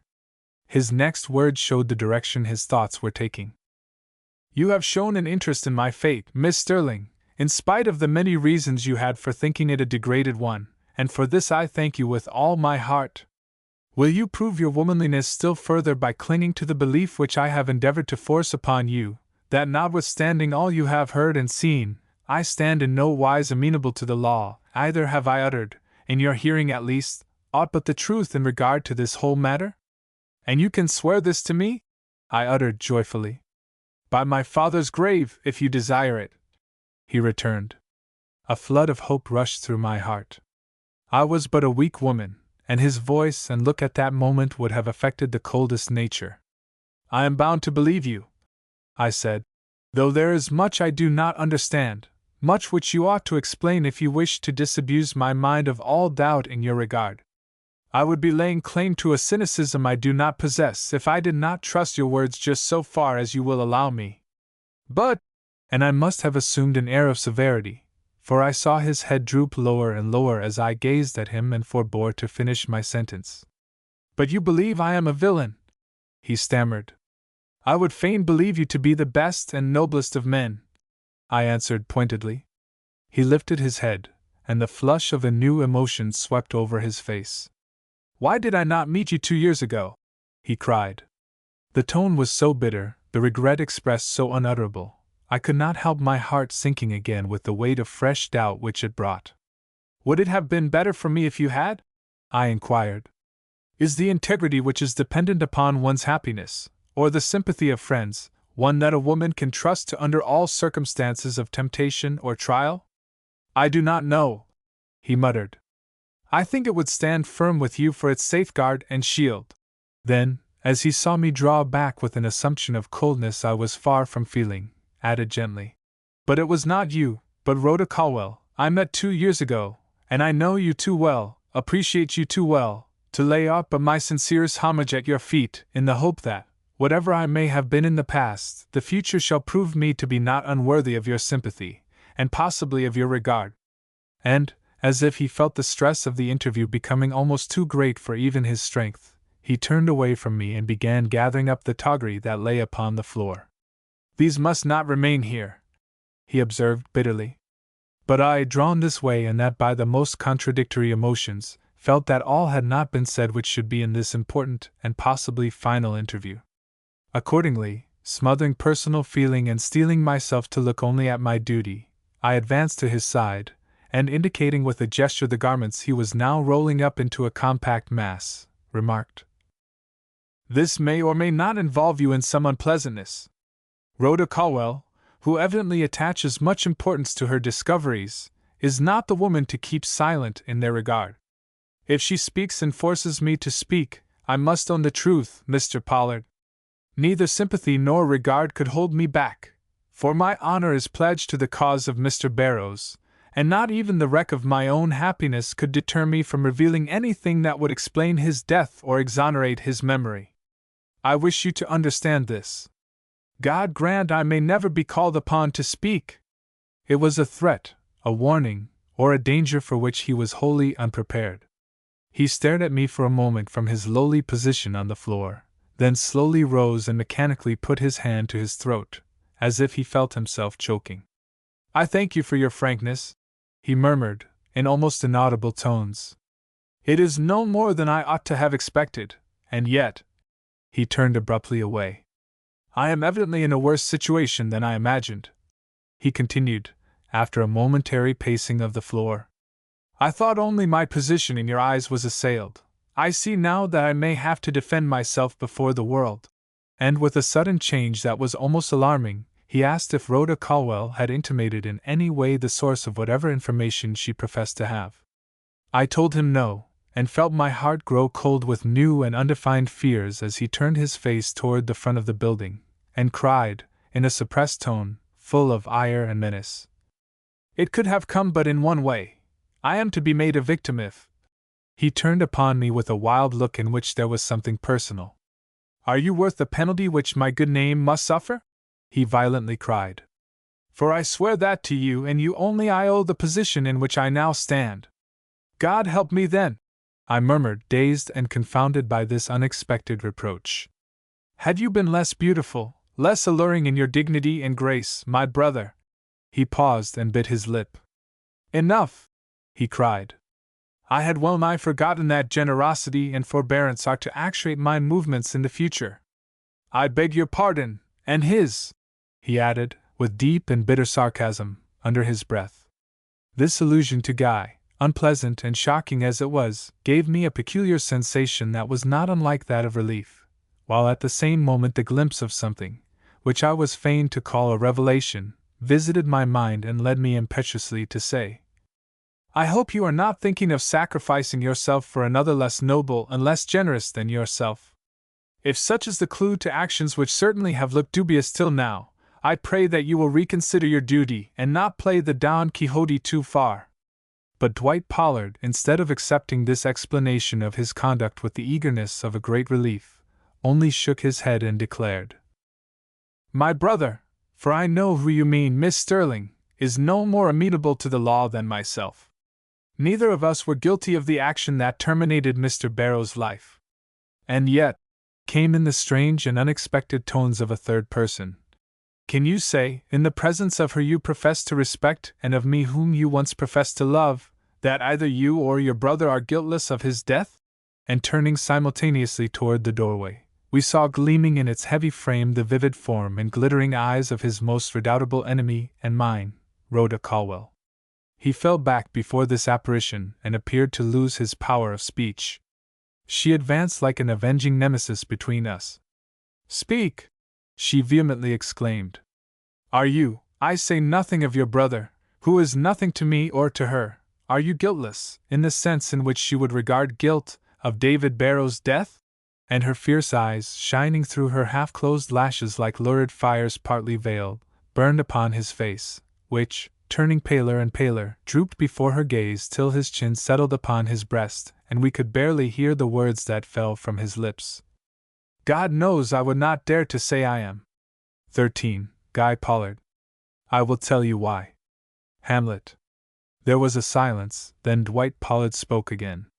"I have made a confession which I never expected to hear pass my lips. She who has forced it from me doubtless knows how much and how little it means. Let her explain herself, then. I have no further business in this place." And without lifting his head or meeting the eye of either of us, he strode past us towards the door. But there he paused, for Rhoda Colwell's voice had risen in words that must be answered. "And where, then, have you business if not here? Do you not know I hold your good name, if not your life, in my hands?" "My good name," he slowly rejoined, without turning his head, "is already lost in the eyes I most valued. As for my life, it stands in no jeopardy." "Would I could say the same for his," was his fierce addition. "His?" came from Rhoda Colwell's lips, in surprise. "His?" And with a quick and subtle movement she glided to his side and seized him imperatively by the arm. "Whom do you mean?" she asked. He turned on her with a dark look. "Whom do I mean?" he retorted. "Whom should I mean but the base and unnatural wretch who, for purposes of his own, has made you the arbitrator of my destiny and the avenger of my sin, my brother, my vile, wicked brother, whom may heaven—" "Stop! Your brother has had nothing to do with this. Do you suppose I would stoop to take information from him? What I know because my eyes have seen it, Dwight Pollard! And now, what do you think of the clutch I hold upon your life?" And she held out those two milk-white hands of hers with a smile such as I hope never to see on mortal face again. He looked at them, then at her, and drew back speechless. She burst into a low but ringing laugh of immeasurable triumph. "And you thought such a blow as this could come from a man? Dullard and fool you must be, Dwight Pollard, or else you have never known me. Why should he risk his honor and his safety in an action as dangerous to him as ungrateful to you? Because he admires her? Guy Pollard is not so loving. But I whom you taught to be a woman, only to fling aside like a weed, that is another thing. Reason for waiting and watching here, reason for denouncing, when the time came, the man who could take advantage of another man's fears. You see I know what I am talking about." "Speak," he gasped. "How do you know? You say you saw. How could you see? Where were you, demon and witch in one?" She smiled, not as before, but yet with a sense of power that only the evil glitter of her sidelong eye kept from making her wholly adorable. "Will you come into the cellar below?" said she. "Or stay, that may be asking too much. A glance from one of these windows will do." And moving rapidly across the room, she threw up one of the broken sashes before her, and pointed to a stunted tree that grew up close against the wall. "Do you see that limb?" she inquired, indicating one that branch put towards a window we could faintly see defined beneath. "A demon or a witch might sit there for a half-hour and see, without so much as craning her neck, all that went on in the cellar below. That the leaves are thick, and to those within, apparently hang like a curtain between them and the outer world, would make no difference to a demon's eyes, you know. Such folk can see where black walls intervene. How much more when only a fluttering screen like that shuts off the view?" And drawing back, she looked into his dazed face, and then into mine, as though she would ask, "Have I convinced you that I am a woman to be feared?" His white cheek seemed to answer yes, but his eyes, when he raised them, did not quail before her mocking glance, though I thought they drooped a little when, in another moment, they flashed in my direction. "Miss Sterling," he inquired, "do you understand what Miss Caldwell has been saying?" I shook my head and faltered back. I had only one wish, and that was to be effaced from this spot of misery. He turned again to her. "Do you intend to explain yourself further?" he demanded. She did not answer. Her look and her attention were fixed upon me. "You are not quite convinced he is all that I have declared him to be?" she said, moving towards me. "You want to know what I saw and whether there is not some loophole by which you can escape from utterly condemning him. Well, you shall have my story. I ask nothing more of you than that." And with a quiet ignoring of his presence that was full of contempt, she drew up to my side and calmly began. "You have seen me in the streets in the garb of my brother?" "Your brother?" cried a startled voice. It was Dwight Pollard who spoke. He had sprung to her side and grasped her fiercely by the wrist. It was a picture, all the more than either of them said anything further, but stood so, surveying each other, till he thought fit to drop her arm and draw back, when she quietly went on as though no interruption had occurred. "It was a convenient disguise, enabling me to do and learn many things. It also made it possible for me to be out in the evening alone, and allowed me to visit certain places where otherwise I should have been anything but welcome. It also satisfied a spirit of adventure which I possess, and led to the experience which I am now about to relate.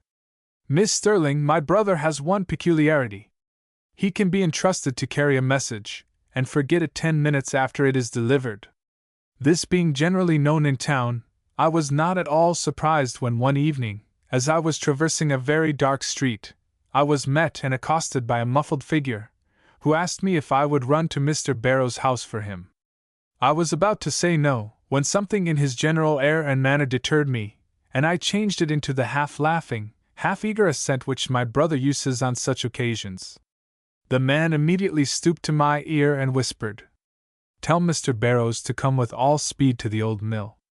A man has been thrown from his carriage and is dying there.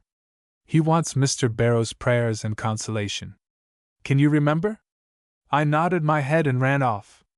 I was fearful, if I stayed, I would betray myself, for the voice, with all its attempted disguise, was that of Guy Pollard, and the man injured might for all I knew be his brother. Before I reached Mr. Barrow's door, however, I began to have my doubts.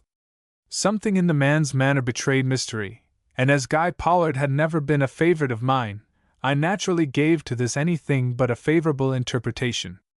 I did not stop, though, because I doubted.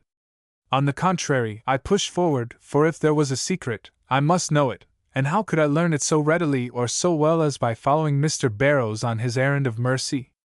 The person who came to the door in answer to my summons was fortunately Mr. Barrows himself. Fortunately for me, that is. I cannot say it was altogether fortunately for him. He had a little book in his hand, and seemed disturbed when I gave him my message. He did not hesitate, however. Being of an unsuspicious nature, he never dreamed that all was not as I said, especially as he knew my brother well, and was thoroughly acquainted with the exactness with which he always executed an errand. But he did not want to go, that I saw clearly, and laid it all to the little book, for he was the kindest man who ever lived, and never was known to shirk a duty because it was unpleasant or hard. I have said he knew my brother well. Remembering this, when he came downstairs again ready to accompany me, I assumed the wildest manner in which my brother ever indulged, that I might have some excuse for not remaining at his side while still accompanying him in his walk. The consequence was that not a dozen words passed between us, and I had the satisfaction of seeing him draw near the old mill in almost complete forgetfulness of my proximity. This was what I wanted, for in the few minutes I had to think, many curious surmises had risen in my mind, and I wished to perform my little part in this adventure without hindrance from his watchfulness or care. It was a very dark night, as you remember, Dwight Pollard, and it is no wonder that neither he nor the man who came out of the doorway to meet him saw the slight figure that crouched against the wall close by the door they had to enter. And if they had seen it, what would they have thought?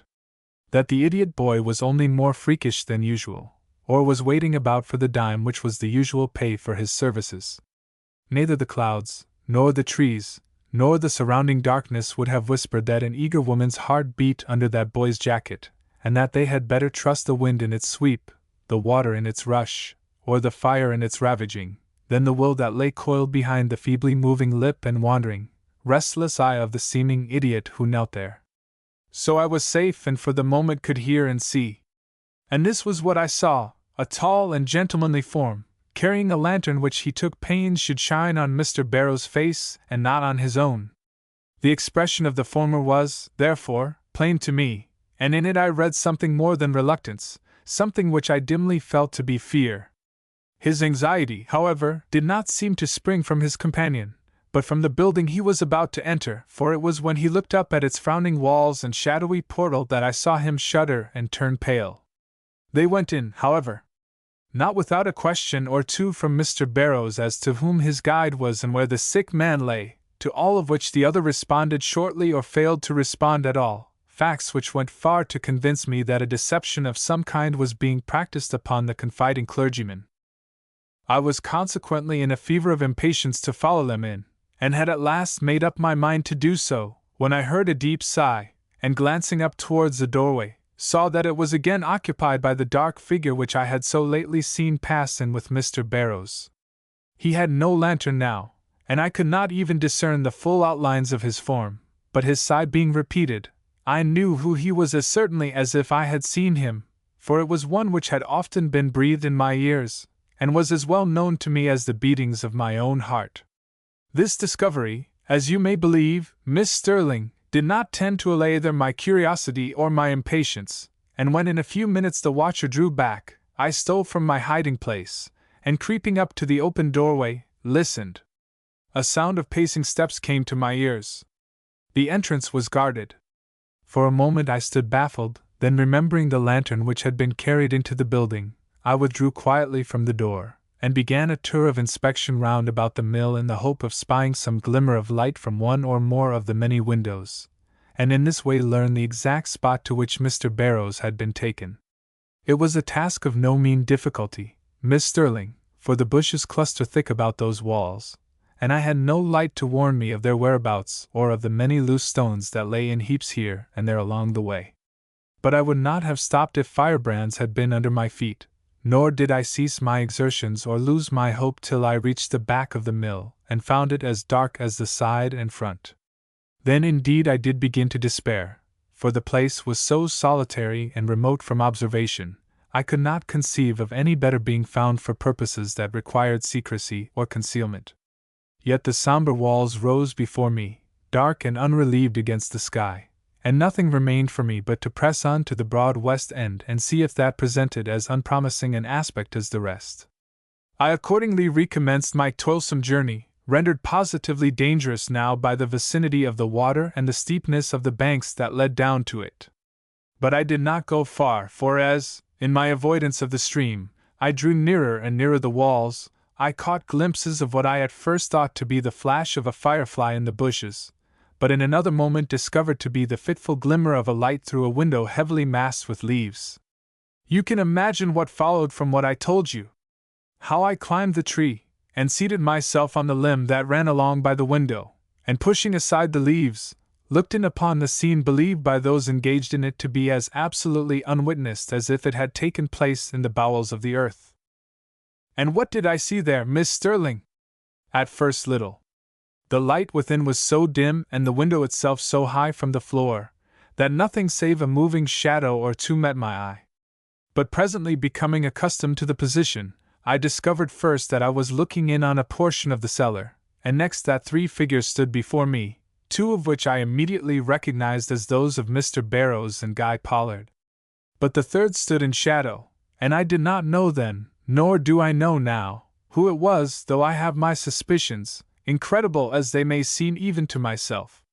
Mr. Barrows, whose face was a study of perplexity, if not horror, seemed to be talking.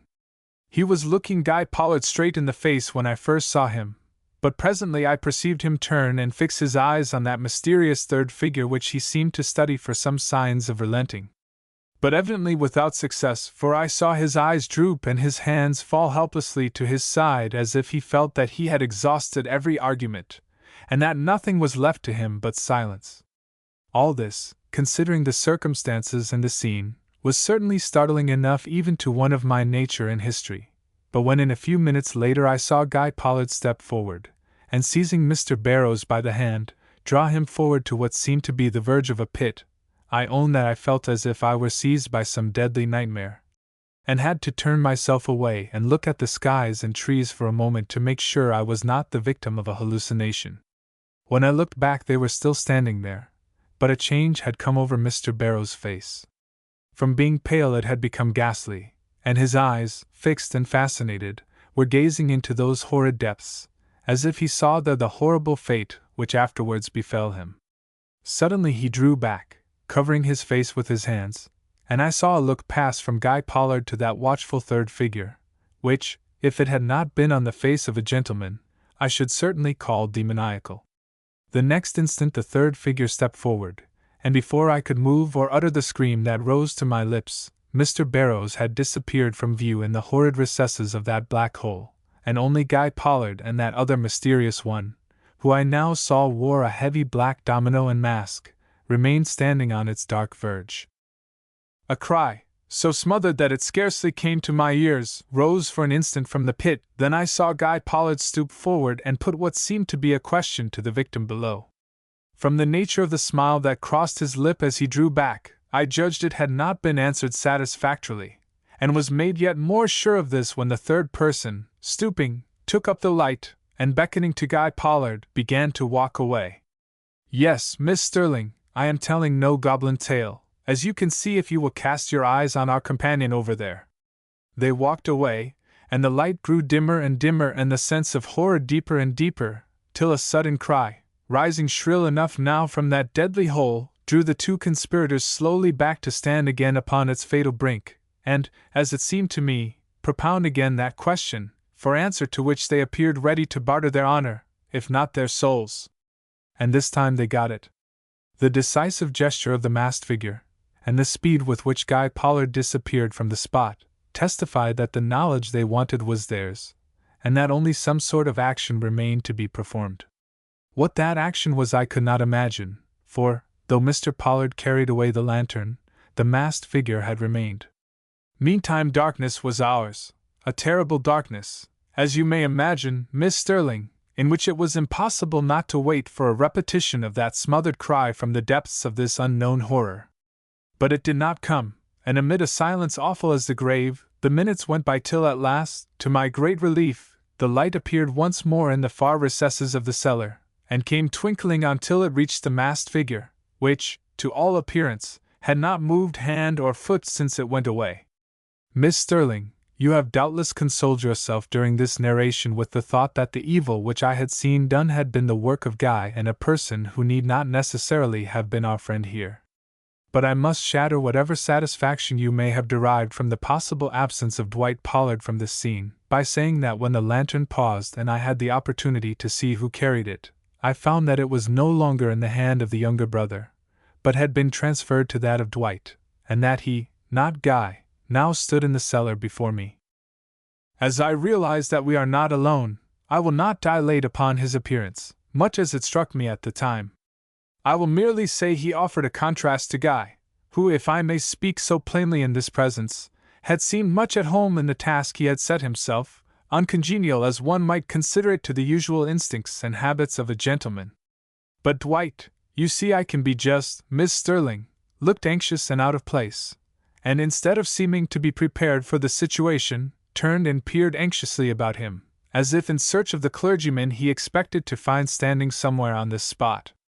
His surprise and horror when the masked figure pointed to the pit were evident, Miss Sterling, but it was a surprise and a horror that immediately settled into resignation, if not apathy, and after his first glance and shuddering start in that direction he did not stir again, but stood quite like a statue while the masked figure spoke, and when he did move it was to return the way he had come, without a look or a gesture toward the somber hole where so much that was manly and kind lay sunk in a darkness that must have seemed to that sensitive nature the prototype of his grave. And is that all, Miss Caldwell? Came with a strange intonation from Dwight Pollard's lips, as she paused, with a triumphant look in my direction. It is all I have to tell, was the reply, and it struck me that her tone was as peculiar as his.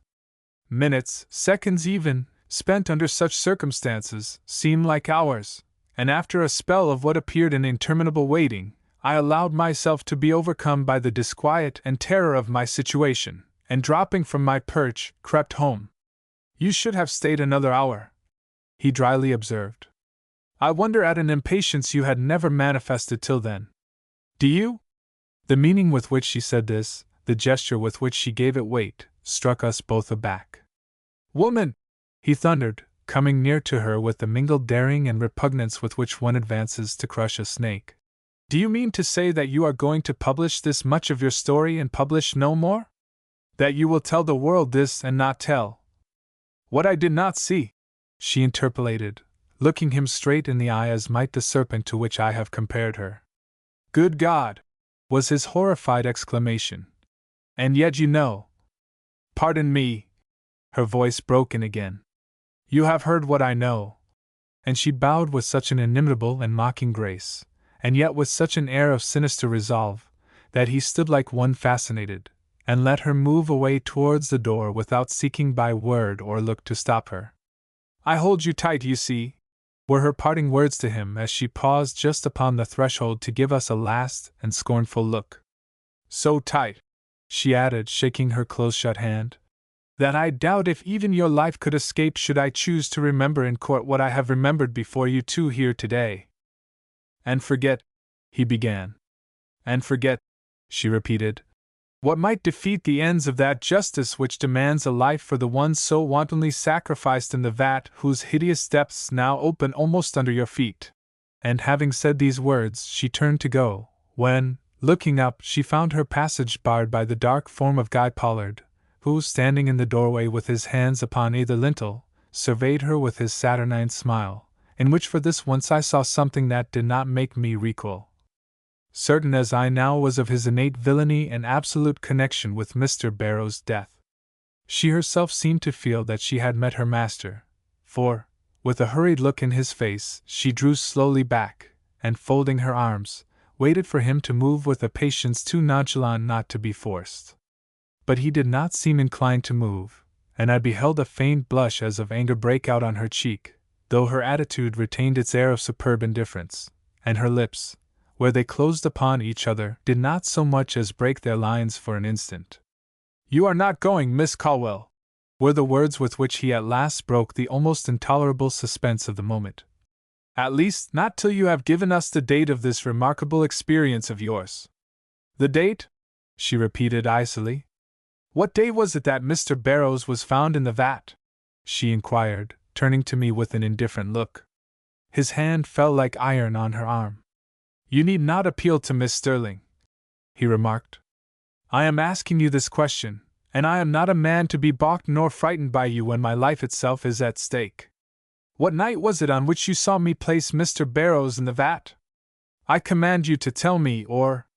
His hands closed on her arm, and she did not scream, but I did, for the look of the inquisitor was in his face, and I saw that she must succumb, or be broken like a reed before our eyes. She chose to succumb. Deadly pale and shaking with the terror with which he evidently inspired her, she turned like a wild creature caught in the toils, and gasped out. It was a night in August, the 17th, I think. I wish you and your brother much joy of the acknowledgement. He did not answer, only dropped her arm, and looking at me, remarked, I think that puts a different face upon the matter. It did indeed. For Mr. Barrows had only been dead 4 days, and today was the 28th of September. I do not know how long it was before I allowed the wonder and perplexity which this extraordinary disclosure aroused in me to express itself in words. The shock which had been communicated to me was so great, I had neither thought nor feeling left, and it was not till I perceived every eye fixed upon me that I found the power to say, Then Mr. Barrow's death was not the result of that night's work. The hand that plunged him into the vat drew him out again. But, here my tongue failed me. I could only look the question with which my mind was full. Dwight Pollard immediately stepped forward. But whose were the hands that thrust him back 4 days ago? That is what you would ask, is it not, Miss Sterling? He inquired, with a force and firmness he had not before displayed. Yes, I endeavored to say, though I doubt if a sound passed my lips. His face took a more earnest cast, his voice a still deeper tone. Miss Sterling, he began, meeting my eye with what might have been the bravado of despair, but which I was fain to believe the courage of truth. After what you have just heard, it would be strange, perhaps, if you should place much belief in anything we may say upon this subject. And yet it is my business to declare, and that with all the force and assurance of which I am capable, that we know no more than you, how Mr. Barrows came to find himself again in that place, that we had nothing to do with it, and that his death, occurring in the manner and at the spot it did, was a surprise to us which cost my mother her life, and me, well, almost my reason, he added, in a lower tone, turning away his face. Can this be true? I asked myself, unconsciously taking on an air of determination, as I remembered I was prejudiced in his favor, and wished to believe him innocent of this crime. This movement on my part, slight as it was evidently seen and misinterpreted by them all. For a look of disappointment came into Dwight Pollard's face, while from his brother's eye flashed a dangerous gleam that almost made me oblivious to the fact that Rhoda Caldwell was speaking words full of meaning and venom. A specious declaration, she exclaimed. A jury would believe such assertions, of course. So would the world at large. It is so easy to credit that this simple and ordinary method of disposing of a valuable life should enter the mind of another person. It is as easy to credit that, answered Dwight Pollard, with an emphasis which showed that he, if not I, felt the force of this sarcasm, as it would be to believe that Mr. Barrows would return to a spot so fraught with hideous memories, except under the influence of a purpose which made him blind to all but its accomplishment. The fact that he died there proves to my mind that no other will than his own plunged him anew into that dreadful vat. Ah, and so you are going to ascribe his death to suicide? She inquired, with a curl of her lip that was full of disdain. Yes, he sternly responded, with no signs of wavering now, though her looks might well have stung the stoutest soul into some show of weakness. It is a wise stroke. She laughed, with indescribable emphasis. It has so much in Mr. Barrows' life and character to back it. And may I ask, she went on, with a look that included Guy Pollard's silent and contemptuous figure in its scope, whether you have anything but words wherewith to impress your belief upon the public?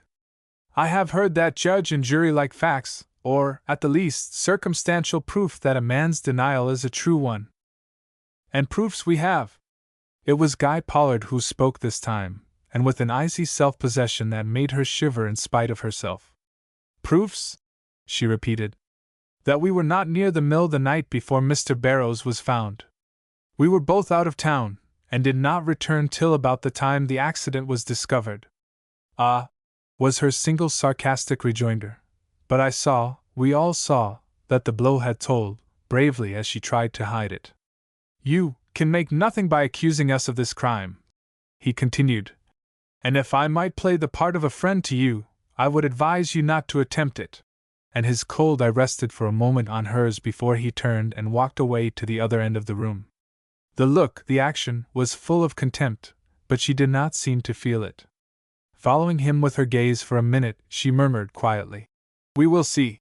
Then turning her look upon Dwight and myself, added slowly, "I think you are effectually separated at all events," and was gone almost without our realizing how or where. I did not linger long behind. What I said or what they said I cannot remember. I only know that in a few minutes I too was flying along the highway, eager for the refuge which my solitary home offered me. Events had rushed upon me too thickly and too fast. I felt ill as I passed the threshold of my room, and was barely conscious when a few hours later the landlady came in to see why I had not made my appearance at the supper table. 14. Correspondence. Letters, my lord. Hamlet. My illness, though severe, was not of long continuance. In a week I was able to be about my room, and in a fortnight I was allowed to read the letters that had come to me. There were two, either of them calculated to awaken dangerous emotions, and taken together, making a draft on my powers which my newly gained health found it hard to sustain. The one was signed Rhoda Colwell, and the other Dwight Pollard. I read Rhoda Colwell's first. It opened without preamble. I sought revenge and I have found it. Not in the way I anticipated, perhaps, but still in a way good enough to satisfy both myself and the spirit of justice. You will never trust Dwight Pollard again. You will never come any nearer to him than you have today. You have an upright soul, and whether you believe his declarations or not, can be safely relied upon to hold yourself aloof from a man who could lend his countenance to such a cowardly deed as I saw perpetrated in the old cellar a month or so ago. Honor does not wed with dishonor, nor truth with treachery. Constance Sterling may marry whom she may. It will never be Dwight Pollard. Convinced of this, I have decided to push my vengeance no further. Not that I believe Mr. Barrows committed suicide, any more than I believe that Dwight and Guy Pollard could be saved by any mere alibi, if I chose to speak. Men like them can find ready tools to do their work, and if they had been 100 miles away instead of some 6, I should still think that the will which plunged Mr. Barrows into his dreadful grave was the same which once before had made him taste the horrors of his threatened doom. But public disgrace and execration are not what I seek for my recreant lover. The inner anguish which no eye can see is what I have been forced to endure, and what he shall be made to suffer. Guilty or not, he can never escape that now, and it is a future which I gloat upon and from which I would not have him escape, no, not at the cost of his life, if that life were mine, and I could shorten it at a stroke. And yet, since human nature is human nature, and good hearts as well as bad yield sometimes to a fatal weakness, I would add that the facts which I suppress are always facts, and that if I see in you or him any forgetfulness of the gulf that separates you, I shall not think it too late to speak, though months have been added to months, and years to years, and I am no longer anything but old. Rhoda Colwell. Close upon these words I read these others. Miss Sterling, pardon me that I presume to address you.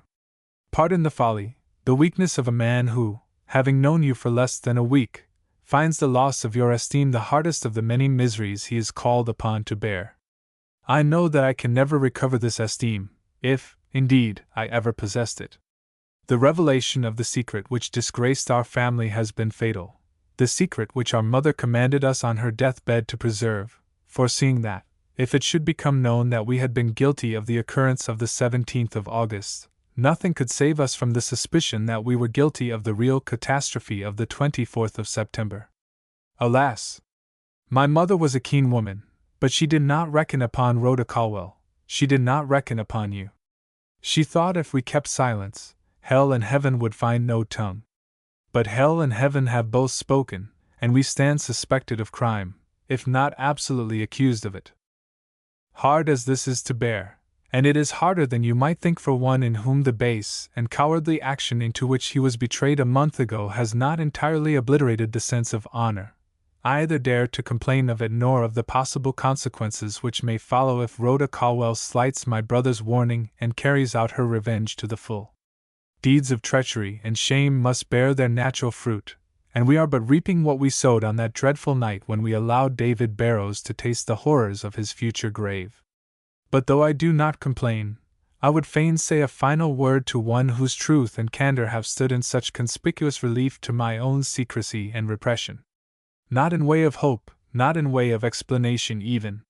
What we have done, and it would little become me to assign motives and reasons for what in your eyes, and I must now allow, in my own, no motive or reason can justify or even excuse.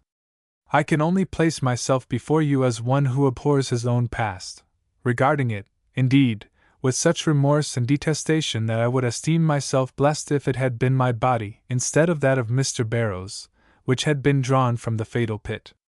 Not that any repentance can rid me of the stain which has fallen upon my manhood, or make me worthy of the honor of your faintest glance, but it may make me a less debased object in your eyes, and I would secure that much grace for myself even at the expense of what many might consider an unnecessary humiliation. For you have made upon my mind in the short time I have known you a deep, and, as I earnestly believe, a most lasting and salutary impression. Truth, candor, integrity, and a genuine loyalty to all that is noblest and best in human nature no longer seem to me like mere names since I have met you. The selfishness that makes dark deeds possible has revealed itself to me in all its hideous deformity since the light of your pure ideal fell upon it, and while naught on earth can restore me to happiness, or even to that equanimity of mind which my careless boyhood enjoyed, it would still afford me something like relief to know that you recognize the beginning of a new life in me, which, if not all you could desire, still has that gleam of light upon it which redeems it from being what it was before I knew you. I will, therefore, ask not a word from you, but a look.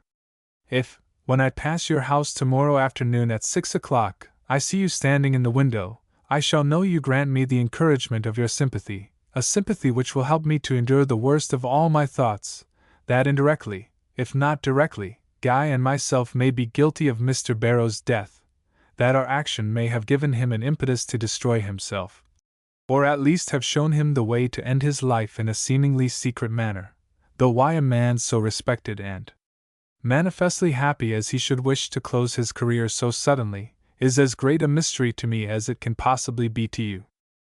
One other word and I am done. If, in the mercy of your gentle and upright nature, you accord me this favor, do not fear that I shall take advantage of it, even in my thoughts. Nor need you think that by so doing you may hamper yourself in the performance of a future duty, since it would be as impossible for me to ask, as for you to grant, the least suppression of the truth on your part, your candor being the charm of all others which has most attracted my admiration and secured my regard. Dwight Pollard.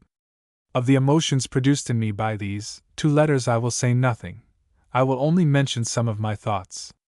The first naturally was, that owing to my illness I had not received the latter letter till a week after it was written. Consequently, Dwight Pollard had failed to obtain the slight token of encouragement which he had requested. This was a source of deep regret to me, all the more that I did not know how to rectify the evil without running the risk of rousing suspicion in the breast of Rhoda Colwell. For, unreasonable as it may seem, her words had roused in me a dread similar to that which one might feel of a scorpion in the dark. I did not know how near she might be to me, or when she might strike. The least stir, the least turn of my head towards the forbidden object, might reveal her to be close at my side. I neither dared trust the silence nor the fact that all seemed well with me at present.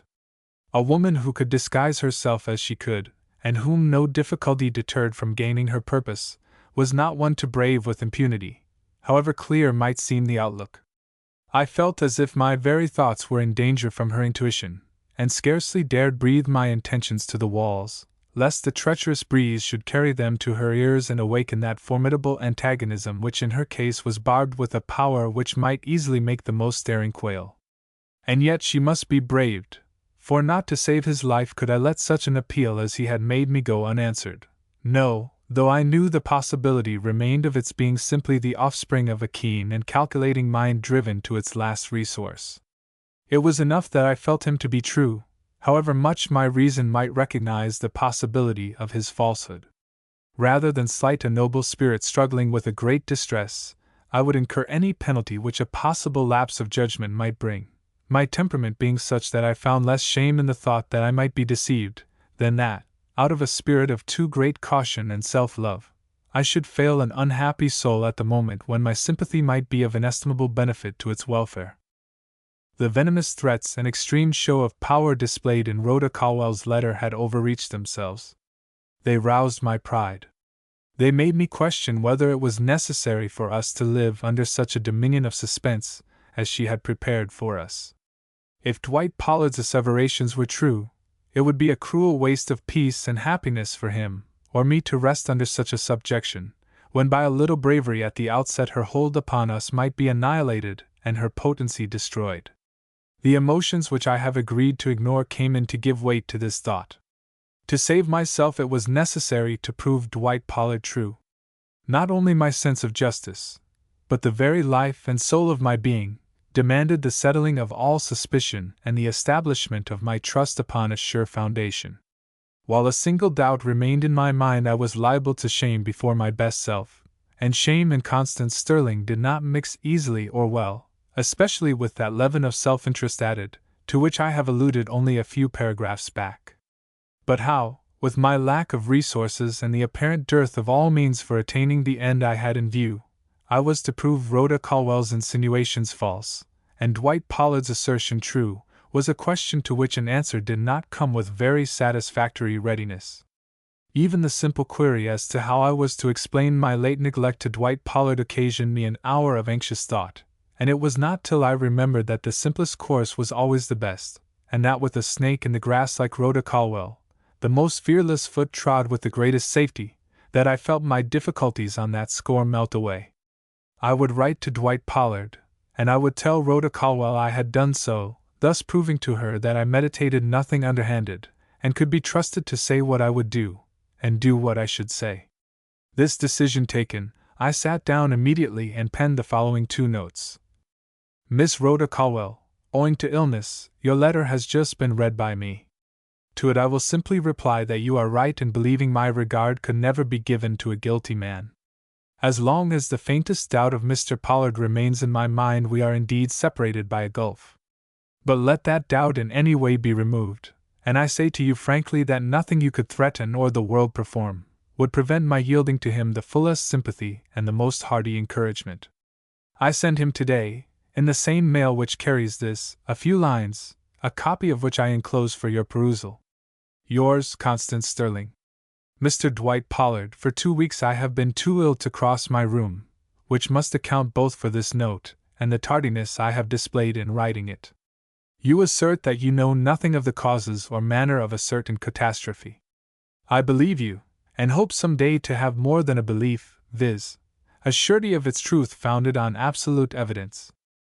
Till that time comes we go our several ways, secure in the thought that to the steadfast mind calumny itself loses its sting when met by an earnest purpose to be and do only what is honest and upright. Constance Sterling. If you have any further communication to make to me, let me request that it be allowed to pass through the hands of Miss Colwell. My reasons for this are well founded.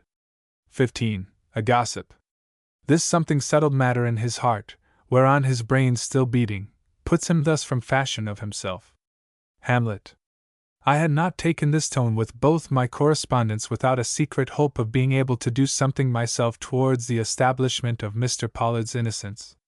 How, I could not very plainly perceive that day or the next, but as time elapsed and my brain cleared and my judgment returned, I at last saw the way to an effort which might not be without consequences of a satisfactory nature. What that effort was you may perhaps conjecture from the fact that the first walk that I took was in the direction of the cottage where Mr. Barrows had formerly lived. The rooms which he had occupied were for rent, and my ostensible errand was to hire them. The real motive of my visit, however, was to learn something more of the deceased clergyman's life and ways than I then knew. If happily out of some hitherto unnoticed event in his late history I might receive a hint which should ultimately lead me to the solution of the mystery which was involving my happiness. I was not as unsuccessful in this attempt as one might anticipate. The lady of the house was a gossip, and the subject of Mr. Barrows' death was an inexhaustible topic of interest to her. I had but to mention his name, and straightway a tide of words flowed from her lips, which, if mostly words, contained here and there intimations of certain facts which I felt it was well enough for me to know, even if they did not amount to anything like an explanation of the tragedy. Among these was one which only my fear of showing myself too much interested in her theme prevented me from probing to the bottom. This was, that for a month at least before his death Mr. Barrows had seemed to her like a changed man. A month, that was about the interval which had elapsed between his first visit to the mill and his last, and the evidence that he showed an alteration of demeanor in that time might have its value and might hot. I resolved to cultivate Mrs. Simpson's acquaintance, and sometime put her a question or two that would satisfy me upon this point. This determination was all the easier to make in that I found the rooms I had come to see sufficiently to my liking to warrant me in taking them. Not that I should have hesitated to do this had they been as unattractive as they were pleasant. It was not their agreeableness that won me, but the fact that Mr. Barrows' personal belongings had not yet been moved, and that for a short time at least I should find myself in possession of his library, and face to face with the same articles of taste and study which had surrounded him in his lifetime, and helped to mold, if not to make, the man. I should thus obtain a knowledge of his character, and some day, who knows, might flash upon his secret. For that he possessed one, and was by no means the plain and simple character I had been led to believe was apparent to me from the first glimpse I had of these rooms, there being in every little object that marked his taste a certain individuality and purpose that betrayed a stern and mystic soul, one that could hide itself, perhaps, beneath a practical exterior, but which, in ways like this, must speak, and speak loudly too, of its own inward promptings and tendency. The evening when I first brought these objects under a close and conscientious scrutiny was a memorable one to me. I had moved in early that day, and with a woman's unreasoning caprice had forborne to cast more than the most cursory glance around, being content to see that all was as I left it at my first visit, and that neither desk nor library had been disturbed. But when supper was over, and I could set myself with a free mind to a contemplation of my new surroundings, I found that my curiosity could no longer delay the careful tour of inspection to which I felt myself invited by the freshness and beauty of the pictures, and one or two of the statuettes which adorned the walls about me. One painting in especial attracted me, and made me choose for my first contemplation that side of the room on which it hung. It was a copy of some French painting, and represented the Temptation of a certain saint. A curious choice of subject, you may think, to adorn a Protestant clergyman's wall, but if you could have seen it, and marked the extreme expression of mortal struggle on the face of the tempted one, who, with eyes shut, and hands clutching till it bent the cross of twigs stuck in the crevices of the rocks beneath which he writhed, waited for the victory over self that was just beginning to cast its light upon his brow, you would have felt that it was good to hang before the eyes of any one in whom conflict of any kind was waging. Upon me the effect was instantaneous, and so real that I have never been able to think of that moment without a sense of awe and rending of the heart. Human passion assumed a new significance in my mind, and the will and faith of a strong man suffering from its power, yet withstanding it to the very last gasp by the help of his trust in God, rose to such an exalted position in my mind, that I felt then, as I feel now whenever I remember this picture, that my whole moral nature had received, from its contemplation, an impetus towards religion and self-denial. While I was still absorbed in gazing at it, my landlady entered the room, and seeing me posed before the picture, quite sympathizingly exclaimed, "Isn't that a dreadful painting, Miss Sterling, to have in anyone's room? I don't wonder Mr. Barrows wanted to cover it up." "Cover it up?" I repeated, turning hastily in my surprise. "Yes," she replied, going to a drawer in his desk and taking out a small engraving, which she brought me. "For nearly a month before his death he had this picture stuck up over the other with pins. You can see the pinholes now, if you look, they went right through the canvas. I thought it a very sensible thing to do, myself, but when I spoke of it to him one day, remarking that I had always thought the picture unfit for any one to see, he gave me such a look that I thought then he must be crazy. But no one else saw anything amiss in him, and, as I did not want to lose a good lodger, I let him stay on, though my mind did sometimes misgive me." The engraving she had handed me was almost as suggestive as the painting it had been used to conceal, but at this remarkable statement from Mrs. Simpson's lips I laid it quickly down. "You think he was crazy?" I asked. "I think he committed suicide," she affirmed. I turned to the engraving again, and took it up. What a change had come over me that a statement against which I had once so honestly rebelled for Ada's sake should now arouse something like a sensation of joy in my breast. Mrs. Simpson, too much interested in her theme to notice me, went confidently on. "You see, folks that live in the same house with a person learn to know them as other folks can't. Not that Mr. Barrows ever talked to me, he was a deal too much absorbed in his studies for that, but he ate at my table, and went in and out of my front door, and if a woman cannot learn something about a man under those circumstances, then she is no good, that is all I have got to say about her." I was amused and slightly smiled, but she needed no encouragement to proceed. "The way he would drop into a brown study over his meat and potatoes was a caution to my mind. A minister that don't eat is an anomaly," she burst out. "I have boarded them before, and I know they like the good things of life as well as anybody. But Mr. Barrows, latterly at least, never seemed to see what was on the table before him, but ate because his plate of food was there, and had to be disposed of in some way. One day, I remember in particular, I had baked dumplings, for he used to be very fond of them, and would eat 2 without any urging. But this day he either did not put enough sauce on them, or else his whole appetite had changed, for he suddenly looked down at his plate and shuddered, almost as if he were in a chill, and getting up, was going away, when I summoned up courage to ask if the dumplings were not as good as usual. He turned at the door, I can see him now, and mechanically shaking his head, seemed to be trying to utter some apology. But he presently stopped in that attempt, and pointing quickly at the table, said, in his accustomed tones, "You need not make me any more desserts, Mrs. Simpson, I shall not indulge in them in the future," and went out, without saying whether he was sick or what. And that was the end of the dumplings, and of many a good thing besides. "And is that all?" I began, but she broke in before the words were half out of my mouth. "But the strangest thing I ever see in him was this. I have not said much about it, for the people that went to his church are a high and mighty lot, and wouldn't bear a word said against his sanity, even by one as had more opportunities than they of knowing him. But you are a stranger in town, and can have no such foolish touchiness about a person that is nothing to you, so I will just tell you all about it. You see, when he had visitors, and off and on a good many came, I used to seat them in the parlor below, till I was sure he was ready to receive them. This had happened one evening, and I had gone up to his door to notify him that a stranger was downstairs, when I heard such a peculiar noise issuing from his room, that I just stood stock-still on the doormat to listen. It was a swishing sound, followed by a Miss Sterling. She suddenly broke in a half awestruck, half frightened tone. "Did you ever hear anyone whipped? If you have, you will know why I stood shuddering at that door full 2 minutes before I dared lift my hand and knock.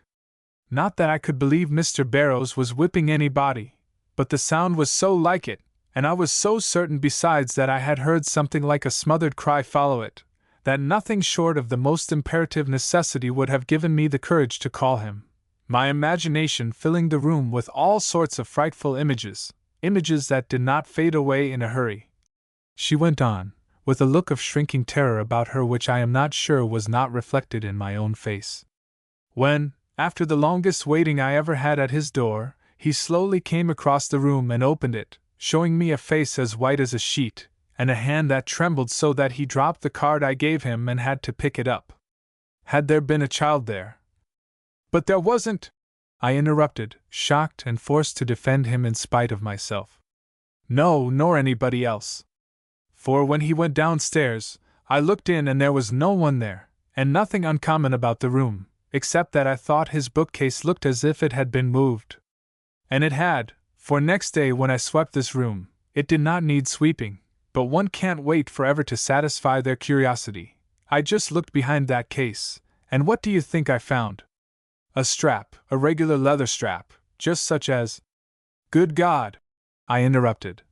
"You do not think he had been using it when you went to the door?" "I do," she said.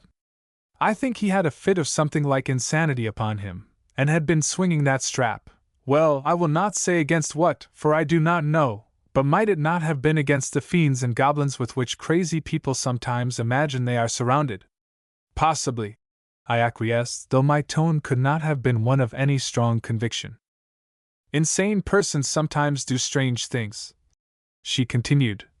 "And that he did not show himself violent before folks is no sign he did not let himself out sometimes when he was alone. The very fact that he restrained himself when he went into the pulpit and visited among his friends may have made him wilder when he got all by himself. I am sure I remember having heard of a case where a man lived for 10 years in a town without a single neighbor suspecting him of insanity, yet his wife suffered constantly from his freaks, and finally fell a victim to his violence." "But Mr. Barrows was such a brilliant man," I objected. "His sermons up to the last were models of eloquence." "Oh, he could preach," she assented. Seeing that she was not to be moved in her convictions, I ventured upon a few questions. "Have you ever thought," I asked, "what it was that created such a change in him? You say you noticed it for a month before his death. Could anything have happened to disturb him at that time?" "Not that I know of," she answered, with great readiness. "I was away for a week in August, and it was when I first came back that I observed how different he was from what he had been before. I thought at first it was the hot weather, but heat don't make one restless and unfit to sit quiet in one's chair.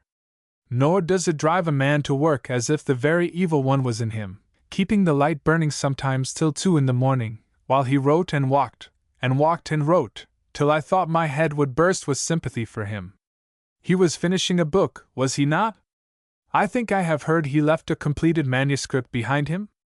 Yes, and don't you think it very singular that the last word should have been written, and the whole parcel done up and sent away to his publisher, 2 days before his death, if he did not know what was going to happen to him? And was it? I inquired. Yes, it was, for I was in the room when he signed his name to it, and heard his sigh of relief, and saw him, too, when, a little while afterwards, he took the bundle out to the post office. I remember thinking, well, now for some rest nights, little imagining what rest was in store for him, poor soul. Did you know that Mr. Barrows was engaged? I suddenly asked, unable to restrain my impatience any longer. No, I did not, she rather sharply replied, as if her lack of knowledge on that subject had been rather a sore point with her. I may have suspected there was someone he was interested in, but I am sure nobody ever imagined her as being the one. Poor girl, she must have thought a heap of him to die in that way. She looked at me as she said this, anticipating, perhaps, a return of the confidences she had made me. But I could not talk of Ada to her, and after a moment of silent waiting she went eagerly on. Perhaps a lover's quarrel lay at the bottom of the whole matter, she suggested. Miss Reynolds was a sweet girl and loved him very devotedly, of course, but they might have had a tiff for all that, and in a nature as sensitive as his, the least thing will sometimes unhinge the mind. But I could only shake my head at this. The supposition was at once too painful and absurd. Well, well, the garrulous woman went on, in no wise abashed. There are some things that come easy and some things that come hard. Why Mr. Barrows went the way he did is one of the hard things to understand, but that he did go, and that of his own frenzied will, I am as sure as that 2 and 2 make 4, and 4 from 4 leaves nothing. I thought of all the others who secretly or openly expressed the same opinion, and felt my heart grow lighter. Then I thought of Rhoda Colwell, and then... Just what time was it? I asked. When you were away in August? Was it before the 17th or after? I inquire because... But evidently she did not care why I inquired. It was during that week, she broke in. I remember because it was on the 16th that Mr. Pollard died, and I was not here to attend the funeral. I came back. But it was no matter to me now when she came back. She had not been at home the night when Mr. Barrows was beguiled into his first visit to the mill, and she had mentioned a name I had long been eager to have introduced into the conversation. You knew Mr. Pollard? I therefore interposed without ceremony. He was a very rich man, was he not? Yes, she assented. I suppose the children will have the whole property, now that the old lady is gone. I hope Mr. Harrington will be satisfied. He just married that girl for her money. That, I am sure, you will hear everybody say. Yet she is exceedingly pretty, I suggested. Oh, yes, too pretty. She makes one think of a wax doll. But these English lords don't care for beauty without there is a deal of hard cash to back it, and if Agnes Pollard had been as poor as, what other beauty have we in town?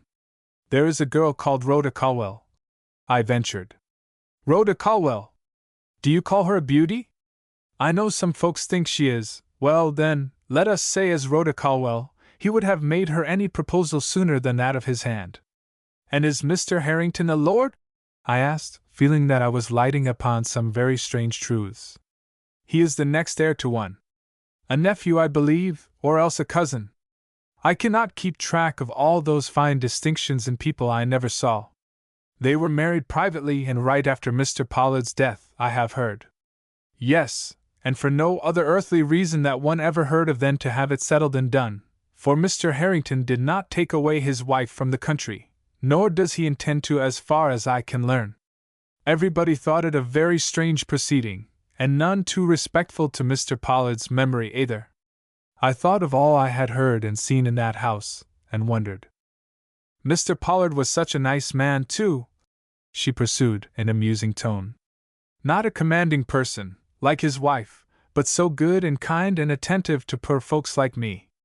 I never liked a man more than I did Mr. Pollard, and I have always thought that if he had had a different kind of mother for his children, but what is the use of criticizing the poor woman now? She is dead and so is he, and the children will do very well now with all that money to back them in any caprice they may have. You seem to know them well, I remarked, fearful she would observe the emotion I could not quite keep out of my face. No, she returned, with an assumption of grimness, which was evidently meant for sarcasm. Not well. Everyone knows the Pollards, but I never heard anyone say they knew them well. Didn't Mr. Barrows? I tremblingly inquired, anxious for her reply, yet fearful of connecting those two names. Not that I ever saw, she returned, showing no special interest in the question, or in the fact that it was seemingly of some importance to me. Didn't they used to come here to see him? I proceeded, emboldened by her evident lack of perspicuity. None of them? I added, seeing her about to shake her head. Oh, Dwight or Guy would come here if they had any business with him, she allowed. But that isn't intimacy. The Pollards are intimate with nobody. She seemed to be rather proud of it, and as I did not see my way just then to acquire any further information, I sank with a weary air into a chair, turning the conversation as I did so upon other and totally irrelevant topics. But no topic was of much interest to her that did not in some way involve Mr. Barrows, and after a few minutes of desultory chat, she pleaded the excuse of business and hurriedly left the room. 16. The Green Envelope. Sir, you shall understand what hath befallen, which, as I think, you know not. Here is a letter. Othello. Her departure was a relief to me. First, because I had heard so much, I wanted an opportunity of digesting it, and secondly, because of my interest in the engraving she had shown me, and the impatience I felt to study it more closely. I took it up the moment she closed the door. It was the picture of a martyr, and had evidently been cut from some good-sized book. It represented a man clothed in a long white garment, standing with his back to the stake, and his hand held out to the flames, which were slowly consuming it. As a work of art, it was ordinary; as the illustration of some mighty fact, it was full of suggestion. I gazed at it for a long time, and then turned to the bookcase. Was the book from which it had been taken there? I eagerly hoped so. For, ignorant as I may seem to you, I did not know the picture or the incident it represented, and I was anxious to know both. For Mr. Barrows was not the man to disfigure a work of art by covering it with a coarse print like this unless he had a motive, and how could even a suspicion of that motive be mine, without a full knowledge of just what this picture implied? But though I looked from end to end of the various shelves before me, I did not succeed in finding the volume from which this engraving had been taken. Large books were there in plenty, but none of the exact size of the print I held in my hand. I own I was disappointed, and turned away from the bookcase at last with a feeling of having been baffled on the verge of some very interesting discovery. The theory advanced with so much assurance by Mrs. Simpson had not met with much credence on my part. I believed her facts, but not the conclusions she drew from them. Nothing she had related to me convinced me that Mr. Barrows was in any way insane, nor could I imagine for a moment that he could be so without the knowledge of Ada, if not of his associates and friends. At the same time I was becoming more and more assured in my own mind that his death was the result of his own act, and, had it not been for the difficulty of imagining a reason for it, could have retired to rest that night with a feeling of real security in the justness of a conclusion that so exonerated the man I loved. As it was, that secret doubt still remained like a cloud over my hopes, a doubt which I had promised myself should be entirely removed before I allowed my partiality for Mr. Pollard to take upon itself the character of partisanship.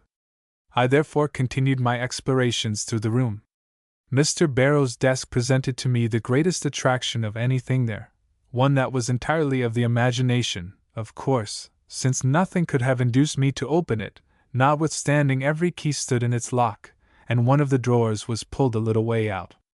Only the law had a right to violate his papers, and hard as it was to deny myself a search into what was possibly the truest exponent of his character, I resolutely did so, consoling myself with the thought that if any open explanation of his secret had been in these drawers, it would have been produced at the inquest. As for his books, I felt no such scruples. But then, what could his books tell me? Nothing, save that he was a wide student and loved the delicate and imaginative in literature. Besides, I had glanced at many of the volumes, in my search after the one which had held the engraving. Yet I did pause a minute and run my eye along the shelves, vaguely conscious, perhaps, that often in the most out-of-the-way corners lurks the secret object for which we are so carefully seeking.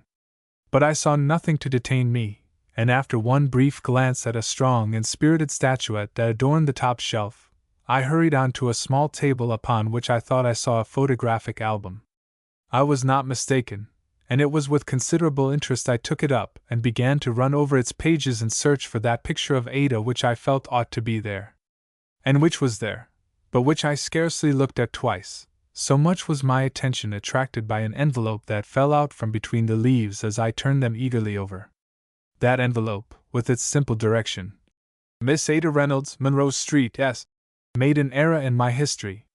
For I no sooner perceived it than I felt confident of having seen it or its like before, and presently, with almost the force of an electric shock, I recollected the letter which I had brought Ada the afternoon of the day she died, and which, as my startled conscience now told me, had not only never been given her, but had not been so much as seen by me since, though all her belongings had passed into my hands, and the table where I had flung it had been emptied of its contents more than once. That letter and this empty envelope were, in style, handwriting, and direction, facsimiles. It had, therefore, come from Mr. Barrows, a most significant fact, and one which I had no sooner realized than I was seized by the most intense excitement, and might have done some wild and foolish thing, had not the lateness of the hour restrained me, and kept my passionate hopes and fears within their proper bounds. As it was, I found myself obliged to take several turns up and down the room, and even to open the window for a breath of fresh air, before I could face the subject with any calmness, or ask myself what had become of this letter, with any hope of receiving a rational reply. That in the startling and tragic events of that day it had been overlooked and forgotten, I did not wonder. But that it should have escaped my notice afterwards, or if mine, that of the landlady who took charge of the room in my absence, was what I could not understand. As far as I could remember, I left the letter lying in plain view on the table. Why, then, had not someone seen and produced it? Could it be that someone more interested than I knew had stolen it? Or was the landlady of my former home alone to blame for its being lost or mislaid? Had it been daylight, I should have at once gone down to my former boarding place to inquire, but as it was 10 o'clock at night, I could only satisfy my impatience by going carefully over the incidents of that memorable day, in the hope of rousing some memory which would lead to an elucidation of this new mystery. First, then, I distinctly recollected receiving the letter from the postman. I had met him at the foot of the steps as I came home from my unsuccessful search for employment, and he had handed me the letter, simply saying, "For Miss Reynolds." I scarcely looked at it, certainly gave it no thought, for we had been together but a week, and I had as yet taken no interest in her concerns. So mechanical, indeed, had been my whole action in the matter, that I doubt if the sight of Mr. Barrow's writing alone, even though it had been used in transcribing her name, would have served to recall the incident to my mind. But the shade of the envelope, it was of a peculiar greenish tint, gave that unconscious spur to the memory which was needed to bring back the very look of the writing which had been on the letter I had so carelessly handled, and I found, as others have found before me, that there is no real forgetfulness in this world, that the most superficial glance may serve to imprint images upon the mind, which only await time and occasion to reappear before us with startling distinctness. My entrance into my own room, my finding it empty, and the consequent flinging of the letter down on the table, all came back to me with the utmost clearness, even the fact that the letter fell face downwards and that I did not stop to turn it over. But beyond that all was blank to me up to the moment when I found myself confronting Ada standing with her hand on her heart in that sudden spasm of pain which had been the too sure precursor of her rapidly approaching doom. But wait! Where was I standing when I first became conscious of her presence in the room? Why, in the window, of course. I remembered now just how hot the afternoon sun looked to me as I stared at the white walls of the cottage over the way. And she, where was she, between me and the table? Yes. She had, therefore, passed by the letter, and might have picked it up, might even have opened it, and read it before the spell of my reverie was broken, and I turned to find her standing there before my eyes. Her pallor, the evident distress under which she was laboring, even the sudden pain which had attacked her heart, might thus be accounted for, and what I had always supposed to be a purely physical attack proved to be the result of a mental and moral shock. But no. Had she opened and read the letter, it would have been found there, or if not there, at least upon her person after death. Besides, her whole conduct between the moment I faced her and that of the alarm in the street below precluded the idea that anything of importance to her and her love had occurred to break her faith in the future and the man to whose care she was pledged. Could I not remember the happy smile which accompanied her offer of assistance and home to me? And was there anything but hope and trust in the tone with which she had designated her lover as being the best and noblest man in town? No. If she had read his communication and afterwards disposed of it in some way I did not observe, then it was not of the nature I suspected, but an ordinary letter, similar in character to others she had received, foretelling nothing, and only valuable in the elucidation of the mystery before me from the fact of its offering proof presumptive that he did not anticipate death, or at all events did not meditate it. An important enough fact to establish, certainly, but it was not the fact in which I had come to believe, and so I found it difficult to give it a place in my mind, or even to entertain the possibility of Ada's having seen the letter at all. I preferred rather to indulge in all sorts of wild conjectures, having the landlady, the servant, even Dr. Farnham, at their base, and it was not till I was visited by some mad thought of Rhoda Colwell's possible connivance in the disappearance of this important bit of evidence, that I realized the enormity of my selfish folly, and endeavored to put an end to its further indulgence by preparing stoically for bed. But sleep, which would have been so welcome, did not come, and after a long and weary night, I arose in anything but a refreshed state, to meet the exigencies of what might possibly prove to be a most important day. The first thing to be done was undoubtedly to visit my old home and interview its landlady. If nothing came of that, to hunt up the nurse, Mrs. Gannon, whom, as you will remember, I had left in charge of my poor Ada's remains when sudden duty in the shape of Dr. Farnham carried me away to the bedside of Mrs.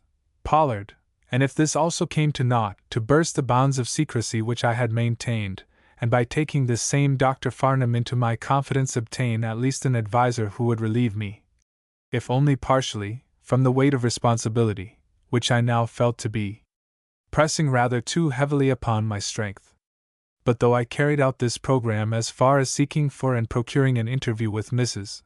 Gannon at her place of nursing, I did not succeed in obtaining the least clue to the fate of this mysteriously lost letter. Neither of the women mentioned had seen it, nor was it really believed by them to have been on the table when they arranged the room after my Ada's peaceful death. Yet even to this they could not swear, nor would the landlady admit, but that it might still have been lying there when they came to carry Ada away, though she would say that it could not have been anywhere in view the next day, for she had thoroughly cleaned and tidied up the room herself, and as in doing this she had been obliged to shift every article off the table onto the bed and back again, she must not only have seen, but handled the letter twice, and this she was morally certain she did not do. I was therefore in as great perplexity as ever, and was seriously meditating a visit to Dr. Farnham, when I bethought me of making one final experiment before resorting to this last, and not altogether welcome alternative. This was to examine everything which had been on the table, in the hope of discovering in some out-of-the-way receptacle the missing letter for which I had such need. To be sure, it was an effort that promised little, there having been but few articles on the table capable of concealing even such a small object as this I was in search of. But when one is at their wits' ends, they do not stop to discuss probabilities, or even to weigh in too nice a scale the prospect of success. Recalling, therefore, just what had been on the table, I went to the trunk in which these articles were packed, and laid them out one by one on the floor. They were as follows: a work-basket of Ada's, a box of writing paper, a copy of Harper's Magazine, an atlas, and 2 volumes of poetry, one belonging to Ada and one to me. A single glance into the work-basket was sufficient, also into the box of stationery. But the atlas was well shaken, and the magazine carefully looked through, before I decided it was not in them. As for the 2 books of poetry, I disdained them so completely, I was about to toss them back unopened, when there came upon me a disposition to be thorough, and I looked at them both, only to find snugly ensconced in my own little copy of Mrs. Browning the long-sought and despaired-of letter, with its telltale green envelope unbroken, and its contents, in so far as I could see, unviolated and undisturbed. 17. David Barrows. I have lived long enough. Macbeth. Before I proceeded to open this letter, I reasoned some time with myself. The will by which I had come into possession of Ada's effects was, as I knew, informal and possibly illegal. But it was the expression of her wishes, and there had been no one to dispute them or question my right to the inheritance she had so innocently bequeathed me. At the same time I felt a hesitation about opening this letter, as I had about using her money, and it was not till I remembered the trust she had reposed in me, and the promise I had given her to support Mr. Barrow's good name before the world, that I summoned up sufficient determination to break its seal. My duty once clear to me, however, I no longer hesitated. This is the result. September 23 d. Evening. My beloved Ada, could I by any means mitigate the blow which I am forced to deal you, believe me it should be done. But no words can prepare you for the terrible fact I am about to reveal, and I think from what I know of you, and of your delicate but strong soul, that in a matter of life and death like this the most direct language is what you would choose me to employ. Know then, dearest of all women, that a duty I dare not fly from condemns me to death, that the love we have cherished, the hopes in which we have indulged, can have no fulfillment in this world, but must be yielded as a sacrifice to the inexorable claim of conscience, and that ideal of right which has been mine since I took upon myself the lofty vocation of a Christian minister. You, my people, my own self even, have thought me an honest man. God knows I meant to be, even to the point of requiring nothing from others I was not willing to give myself. But our best friends do not know us, we do not know ourselves. When the hour of trial came, and a sudden call was made upon my faith and honor, I failed to sustain myself, failed ignominiously, showing myself to be no stronger than the weakest of my flock, aye, than the child that flies before a shadow because it is black, and he does not or will not see that it is his father's form that casts it. Such lapses on the part of men professing to lead others demand heavy penalties. I feared to lose my life, therefore my life must go. Nothing short of this would reinstate me in my own eyes, or give to my repentance that stern and absolute quality which the nature of my sin imperatively demands. That I must involve you in my sorrow and destruction is the bitterest drop in my cup. But dainty and flower-like as you are, you have a great nature, and would not hold me back from an act necessary to the welfare and honor of my eternal soul. I see you rather urging me on, giving me your last kiss, and smiling upon me with your own inspiring smile. So sure am I of this, that I can bear not to see you again, bear to walk for the last time by your house, leaving only my blessing in the air. For it is a part of my doom that I may not see you, since, were I to find myself in your presence, I could scarcely forbear telling you whither I was going, and that no man must know till all has been accomplished. I go, then, without other farewell than these poor words can give you. Be strong, and bear my loss as many a noble woman before you has borne the wreck of all her hopes. When I am found, as some day I shall be, tell my people I died in the Christian faith, and for the simple reason that my honor as a man and a minister demanded it. If they love me they will take my word for it, but if questions should arise, and a fuller knowledge of my fate and the reasons which led me to such an act should in your judgment seem to be required, then go to my desk, and in a secret drawer let into the back, you will find a detailed confession which will answer every inquiry and set straight any false or unworthy suspicions that may arise. But heed these words and mark them well. Till such a need should arise, the manuscript is to be kept inviolate even from you, and no matter what the seeming need, or by what love or anxiety you may be driven, touch not that desk nor drawer till 10 days have elapsed, or I shall think you love my body more than me, and the enjoyment of temporal comfort to the eternal weight of glory which is laid up for those who hold out steadfast to the end. And now, my dear, with all the affection of my poor, weak, erring heart, I hold out arms of love towards you. Farewell for a short space. When we meet again, may it be on equal terms once more, the heavy sin blotted out, the grievous wrong expiated. Till then, God bless you. David. Do not wonder at my revealing nothing of this in our late interviews. You were so happy, I dared not drop a shadow one day sooner than was necessary into your young life. Besides, my struggle was dark and secret, and could brook no eye upon it save that of the eternal God. 18. A last request. T is she that tempers him to this extremity. Richard 3. The night had fallen. I was in a strange and awestruck mood. The manuscript, which after some difficulty I had succeeded in finding, lay before me unopened. A feeling as of an invisible presence was in the air. I hesitated to turn the page, written, as I already felt, with the life-blood of the man in whose mysterious doom the happiness of my own life had become entangled. Waiting for courage, I glanced mechanically about the room. How strangely I had been led in this affair! How from the first I seemed to have been picked out and appointed for the solving of this mystery, till now I sat in the very room, at the very desk, in front of the very words of its victim. I thought of Dwight Pollard struggling with his fate, and unconscious that in a few minutes the secret of Mr. Barrow's death would be known, of Rhoda Colwell, confident of her revenge and blind to the fact that I held in my hand what might possibly blunt her sharpest weapon, and make her most vindictive effort useless. Then each and every consideration of a purely personal nature vanished, and I thought only of the grand and tortured soul of him upon whose solemn and awesome history I was about to enter. Was it, as his letter seemed to imply, a martyr's story?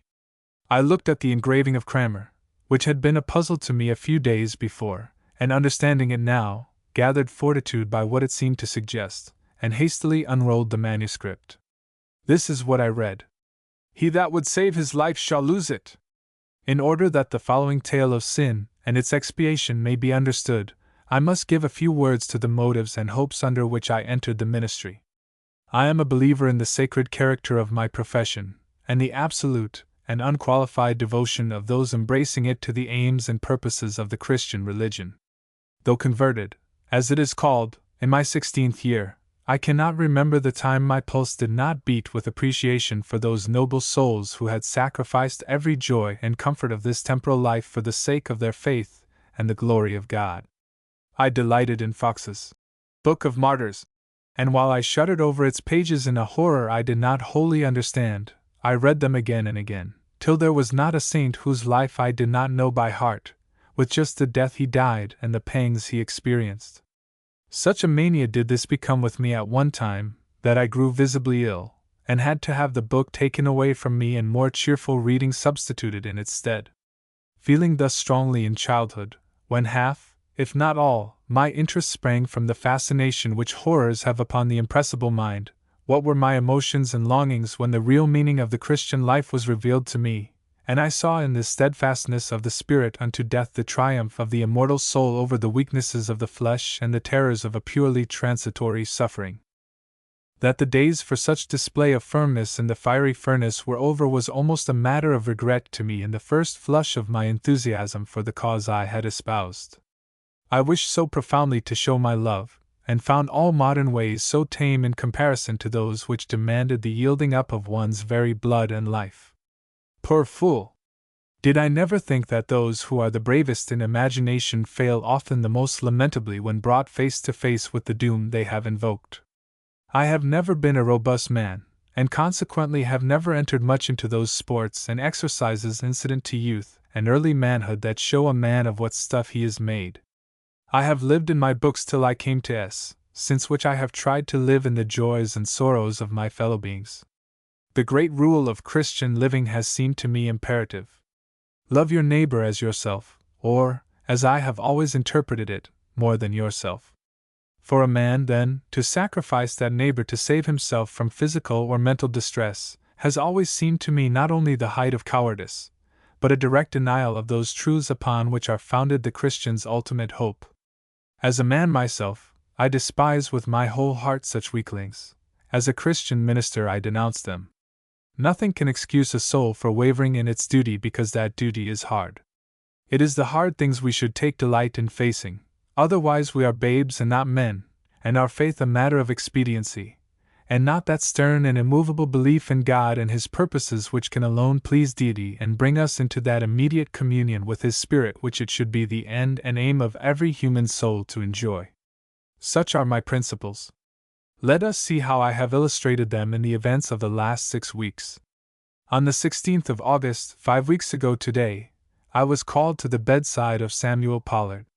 He had been long sinking with an incurable disease, and now the end was at hand and my Christian offices required. I was in the full tide of sermon writing when the summons came, and I hesitated at first whether to follow the messenger at once or wait till the daylight had quite disappeared, and with it my desire to place on paper the thoughts that were inspiring me with more than ordinary fervor. But a question to my own heart decided me. Not my sermon, but the secret disinclination I always felt to enter this special family, was what in reality held me back, and this was a reason which, as you will have seen from the words I have already written, I could not countenance. I accordingly signified to the messenger that I would be with Mr. Pollard in a few moments, and putting away my papers, prepared to leave the room. There is a saying in the Bible to the effect that no man liveth to himself, nor dieth to himself. If in the course of this narrative I seem to show little consideration for the secrets of others, let this be at once my explanation and excuse, that only in the cause of truth do I speak at all, and that in holding up before you the follies and wrongdoings of persons you know, I subject them to no heavier penalty than that which I have incurred through my own sin. I shall therefore neither gloss over nor suppress any fact bearing upon a full explanation of my fate, and when I say I hesitated to go to Mr. Pollard because of my inherent dislike to enter his house, I will proceed to give as my reason for this dislike my unconquerable distrust of his wife, who, if a fine-looking and capable woman, is certainly one to be feared by every candid and truth-loving nature. But, as I said before, I did not yield to the impulse I had within me to stay, and merely stopping to cast a parting glance about my room, why, I do not know, for I could have had no premonition of the fact that I was bidding goodbye to the old life of hope and peace forever, I hastened after the messenger whom I had sent on before me to Mr. Pollard's home. Small occurrences sometimes make great impressions on the mind. As I was turning the corner at Halsey Street, the idiot boy Caldwell came rushing by, and almost fell into my arms. I started back, shuddering, as if some calamity had befallen me. An invincible repugnance to anything deformed or half-witted has always been one of my weaknesses, and for him to have touched me, I hate myself as I write it, but I cannot think of it now without a chill in my veins and an almost unbearable feeling of physical contamination. Yet as I would be as just to myself as I hope to be to others, I did not let this incident pass, without a struggle to conquer my lower nature. Standing still, I called the boy back, and deliberately, and with a reverential thought of the Christ, I laid my hand on his arm, and stooping, kissed him. It cost me much, but I could never have passed that corner without doing it, nor were I to live years on this earth. Instead of a few short days, should I ever let another week go by without forcing my body into some such contact with what nature has afflicted and man contemned. The pallor which I therefore undoubtedly showed upon entering Mr. Pollard's room was owing to the memory of this incident rather than to any effect which the sight of the dying man had upon me. But before I had been many minutes in the room, I found my pulse thrilling with new excitement, and my manhood roused to repel a fresh influence more dangerous, if less repulsive, than the last. Let me see if I can make it plain to you. Mr. Pollard, whom we have all known as an excellent but somewhat weak man, lay with his face turned towards the room, and his gaze fixed with what I felt to be more than the common anxiety of the dying upon mine. At his side sat his wife, cold, formidable, alert, her hand on his hand, her eye on his eye, and all her icy and implacable will set, as I could plainly see, between him and any comfort or encouragement I might endeavor to impart. She even allowed her large and commanding figure to usurp the place usually accorded me on such occasions, and when, after a futile effort or so on my part to break down the barrier of restraint that such a presence necessarily imposed, I arose from my seat at the foot of the bed, and approaching closer, would have leaned over her husband. She put out her other hand and imperatively waved me aside, remarking, "The doctor says he must have air." There are some persons whose looks and words are strangely controlling. Mrs.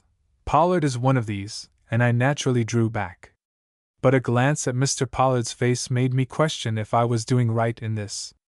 Such disappointment, such despair even, I had seldom seen expressed in a look, and convinced that he had something of real purport to say to me, I turned towards his wife, and resolutely remarked, "The dying frequently have communications to make to which only their pastor's ear is welcome.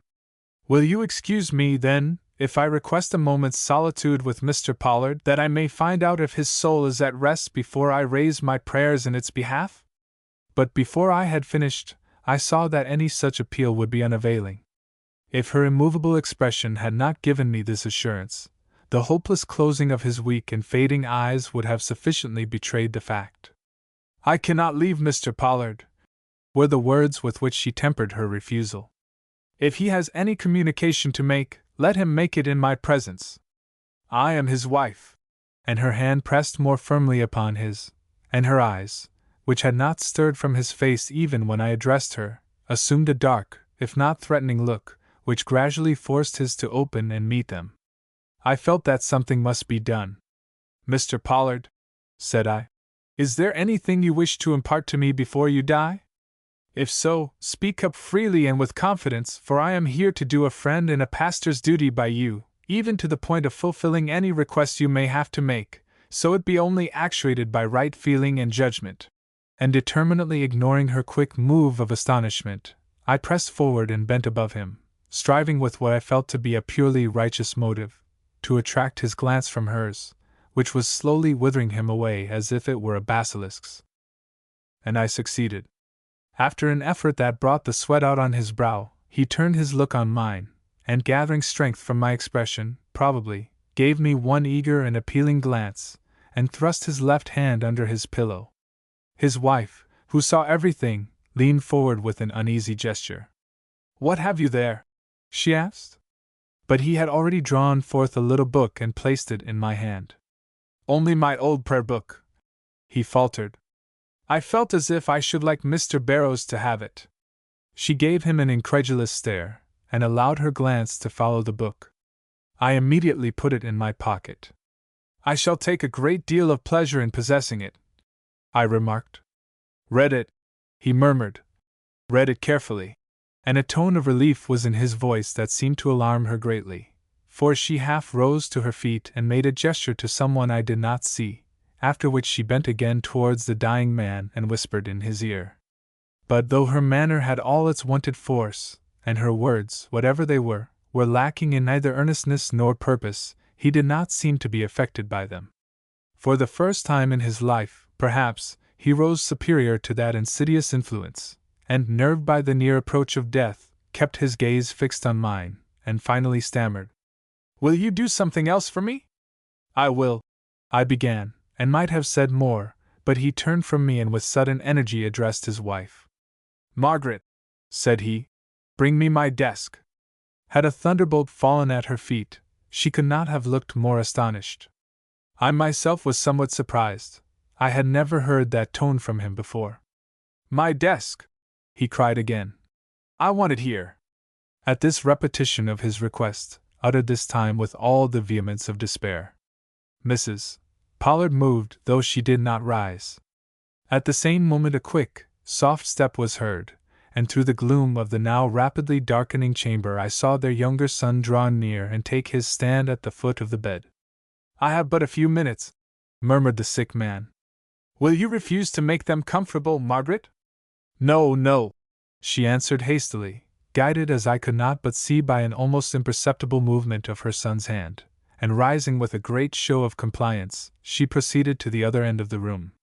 I at once took her place by the side of his pillow. "Is there no word of comfort I can give you?" said I, anxious for the soul thus tortured by earthly anxieties on the very brink of the grave. But his mind, filled with one thought, refused to entertain any other. "Pray God that my strength hold out," he whispered. "I have an act of reparation to make." Then, as his son made a move as if to advance, he caught my hand in his, and drew my ear down to his mouth. "The book," he gasped. "Keep it safely, they may try to take it away, don't." But here his son intervened with some word of warning, and Mrs. Pollard, hurriedly approaching, laid the desk on the bed in such a way that I was compelled to draw back. But this did not seem to awaken in him any special distress. From the instant his eyes fell upon the desk, a feverish strength seemed to seize him, and looking up at me with something of his old brightness of look and manner, he asked to have it opened and its contents taken out. Naturally embarrassed at such a request, I turned to Mrs. Pollard. "It seems a strange thing for me to do," I began. But a lightning glance had already passed between her and her son, and with the cold and haughty dignity for which she is remarkable, she calmly stopped me with a quiet wave of her hand. "The whims of the dying must be respected," she remarked, and reseated herself in her old place at his side. I at once proceeded to empty the desk. It contained mainly letters, and one legal-looking document, which I took to be his will. As I lifted this out, I saw mother and son both cast him a quick glance, as if they expected some move on his part. But though his hands trembled somewhat, he made no special sign of wishing to see or touch it, and at once I detected on their faces a look of surprise that soon took on the character of dismay, as with the lifting of the last paper from the desk he violently exclaimed, "Now break in the bottom and take out the paper you will find there. It is my last will and testament, and by every sacred right you hold in this world I charge you to carry it to Mr. Nichols, and see that no man nor woman touches it till you give it into his hands." "His will!" echoed Mrs. Pollard, astonished. "He don't know what he says. This is his will," she was probably going to assert, for her hand was pointing to the legal-looking document I have before mentioned, but a gesture from her son made her stop before the last word was uttered. "He must be wandering in his mind," she declared. "We know of no will hidden away in his desk." "Ah!" The last exclamation was called forth by the sudden slipping into view of a folded paper from between the crevices of the desk. I had found the secret spring. The next instant the bottom fell out, and the paper slipped to the floor. I was quick to recover it. Had I not been, Mrs. Pollard would have had it in her grasp. As it was, our hands met, not without a shock, I fear, on either side. A gasp of intense suspense came from the bed. "Keep it," the dying eyes seemed to say, and if mine spoke as plainly as his did, they answered with full as much meaning and force. "I will." Guy Pollard and his mother looked at each other, then at the pocket into which I had already thrust the paper. The dying man followed their glances, and with a final exertion of strength, raised himself on his elbow. "My curse on him or her who seeks to step between me and the late reparation I have sought to make. Weaker than most men, I have submitted to your will, Margaret, up to this hour, but your reign is over at last, and The passionate words died away, the feverish energy succumbed, and with one last look into my face, Samuel Pollard fell back upon his pillow, dead. 19. A fatal delay. Wouldst thou have that which thou esteem'st the ornament of life, and live a coward in thine own esteem, letting I dare not wait upon I would, like the poor cat at the adage? Macbeth. He was to all appearance immediately forgotten. As with mutual consent we all turned and faced each other, Mrs. Pollard with a stern, inexorable look in her dark eye, which, while it held me enchained, caused me to involuntarily lay my hand upon the document which I had hidden in my breast. She noticed the movement, and smiled darkly with a sidelong look at her son. The smile and the look affected me strangely. In them I seemed to detect something deeper than hatred and baffled rage, and when in a moment later her son responded to her glance by quietly withdrawing from the room, I felt such revolt against their secrecy that for a moment I was tempted to abandon an undertaking that promised to bring me in conflict with passions of so deep and unrelenting a nature. But the impression which the pain and despair of my dead friend had made upon me was as yet too recent for me to yield to my first momentary apprehensions, and summoning up what resolution I possessed, I took my leave of Mrs. Pollard, and was hastening towards the door, when her voice, rising cold and clear, arrested me. "You think, then, that it is your duty to carry this paper from the house, Mr. Barrows?" "Yes, madam, I do," was my short reply. "In spite of my protest and that of my son?" "Yes, madam." "Then upon your head be the consequences," she exclaimed, and turned her back upon me with a look which went with me as I closed the door between us, lending a gloom to the unlighted halls and somber staircases that affected me almost with an impulse of fear. I dreaded crossing to where the stairs descended. I dreaded going down them into the darkness which I saw below. Not that I anticipated actual harm, but that I felt I was in the house of those who longed to see me the victim of it, and my imagination being more than usually alert, I even found myself fancying the secret triumph with which Guy Pollard would hail an incautious slip on my part, that would precipitate me from the top to the bottom of this treacherous staircase. That he was somewhere between me and the front door, I felt certain. The deadly quiet behind and before me seemed to assure me of this, and ashamed as I was of the impulse that moved me, I could not prevent myself from stepping cautiously as I prepared to descend, saying as some sort of excuse to myself, "He is capable of seeing me trip without assistance." And as my imagination continued its work, "He is even capable of putting out his foot to help forward such a catastrophe." And indeed, I now think that if this simple plan had presented itself to his subtle mind, of stunning, if not disabling me, and thus making it possible for them to obtain his father's will without an open assault, he would not have hesitated to embrace it.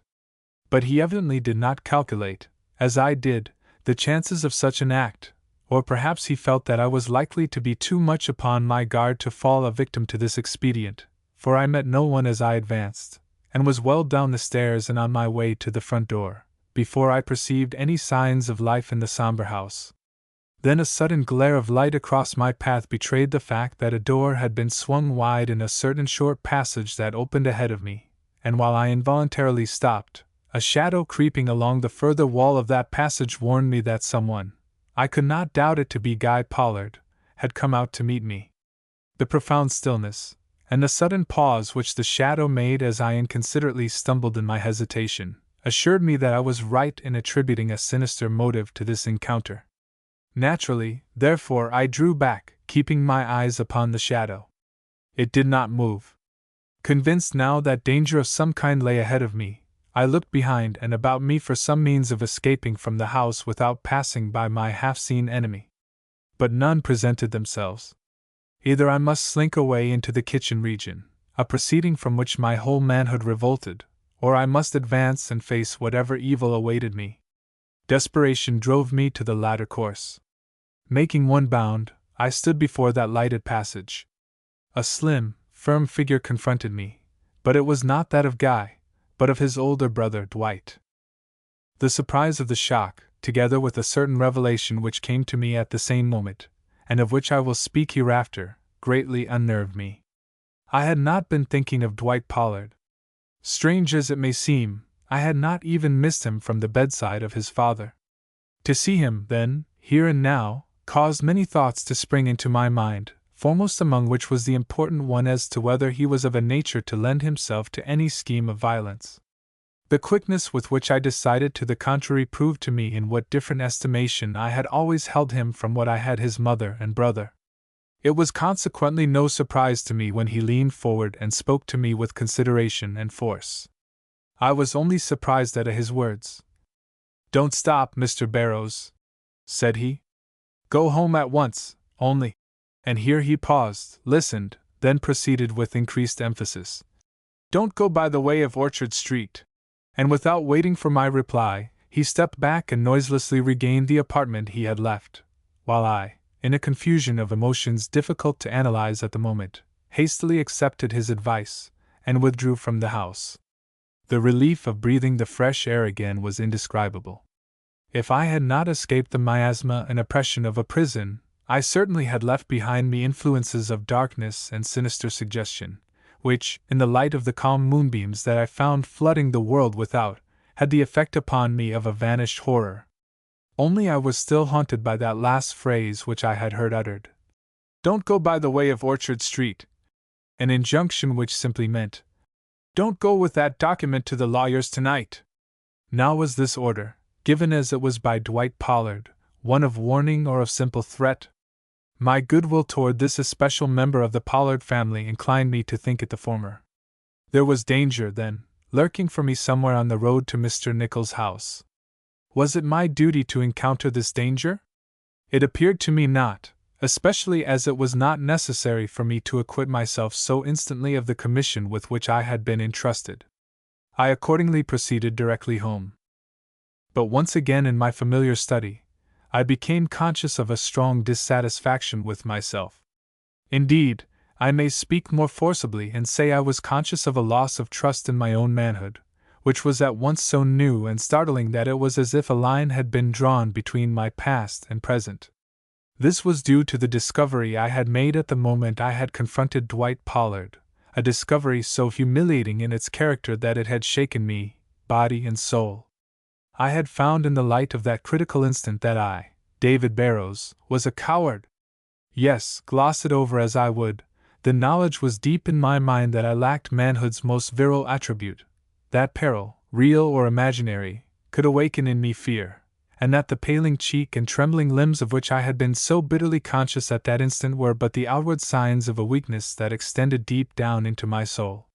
It was a revelation calculated to stagger any man, how much more, then, one who had so relied upon his moral powers as to take upon himself the sacred name of minister. But this was not all. I had not only found myself to be a coward, but I had shown myself such to another's eyes. By the searching look which Dwight Pollard had given me before he spoke, and the quiet, half-disdainful curve which his lips took at the close of his scrutiny, I was convinced that he saw the defect in my nature, and despised me for it, even while he condescended to offer me the protection which my fears seemed to demand. Or the thought could come now that I was at home, and had escaped the dangers lying in wait for me on the road to my duty. He had made use of my weakness to gain his own ends. The carrying of that document to Mr. Nicholls meant loss of property to them all perhaps, and he had but taken means, consistent with his character, to ensure the delay which his brother had possibly planned to gain in some more reprehensible manner. And I had yielded to my fears and let his will have its way. I hated myself as I considered my own weakness. I could find no excuse either for my pusillanimity or for that procrastination of my duty into which it had betrayed me. I found I could not face my own scorn, and rising from my study chair, I took my hat and went out. I had determined to make amends for my fault by going at once to Orchard Street. And I did, but alas! For the result! The half-hour I had lost was fatal. To be sure, I met with no adventure on my way, but I found Mr. Nicholls out. He had been summoned by a telegram to Boston, and had been absent from the house only 15 minutes. I meditated following him to the station, but the whistle sounded just as I turned away from his door, and I knew I should be too late. Humiliated still further in my own estimation, I went home to wait with what patience I could for the 2 or 3 days which must elapse before his return. Before I went to bed that night I opened the book which Mr. Pollard had given me, in the expectation of finding a letter in it, or, at least, some writing on the title page or the blank pages of the book. But I was disappointed in both regards.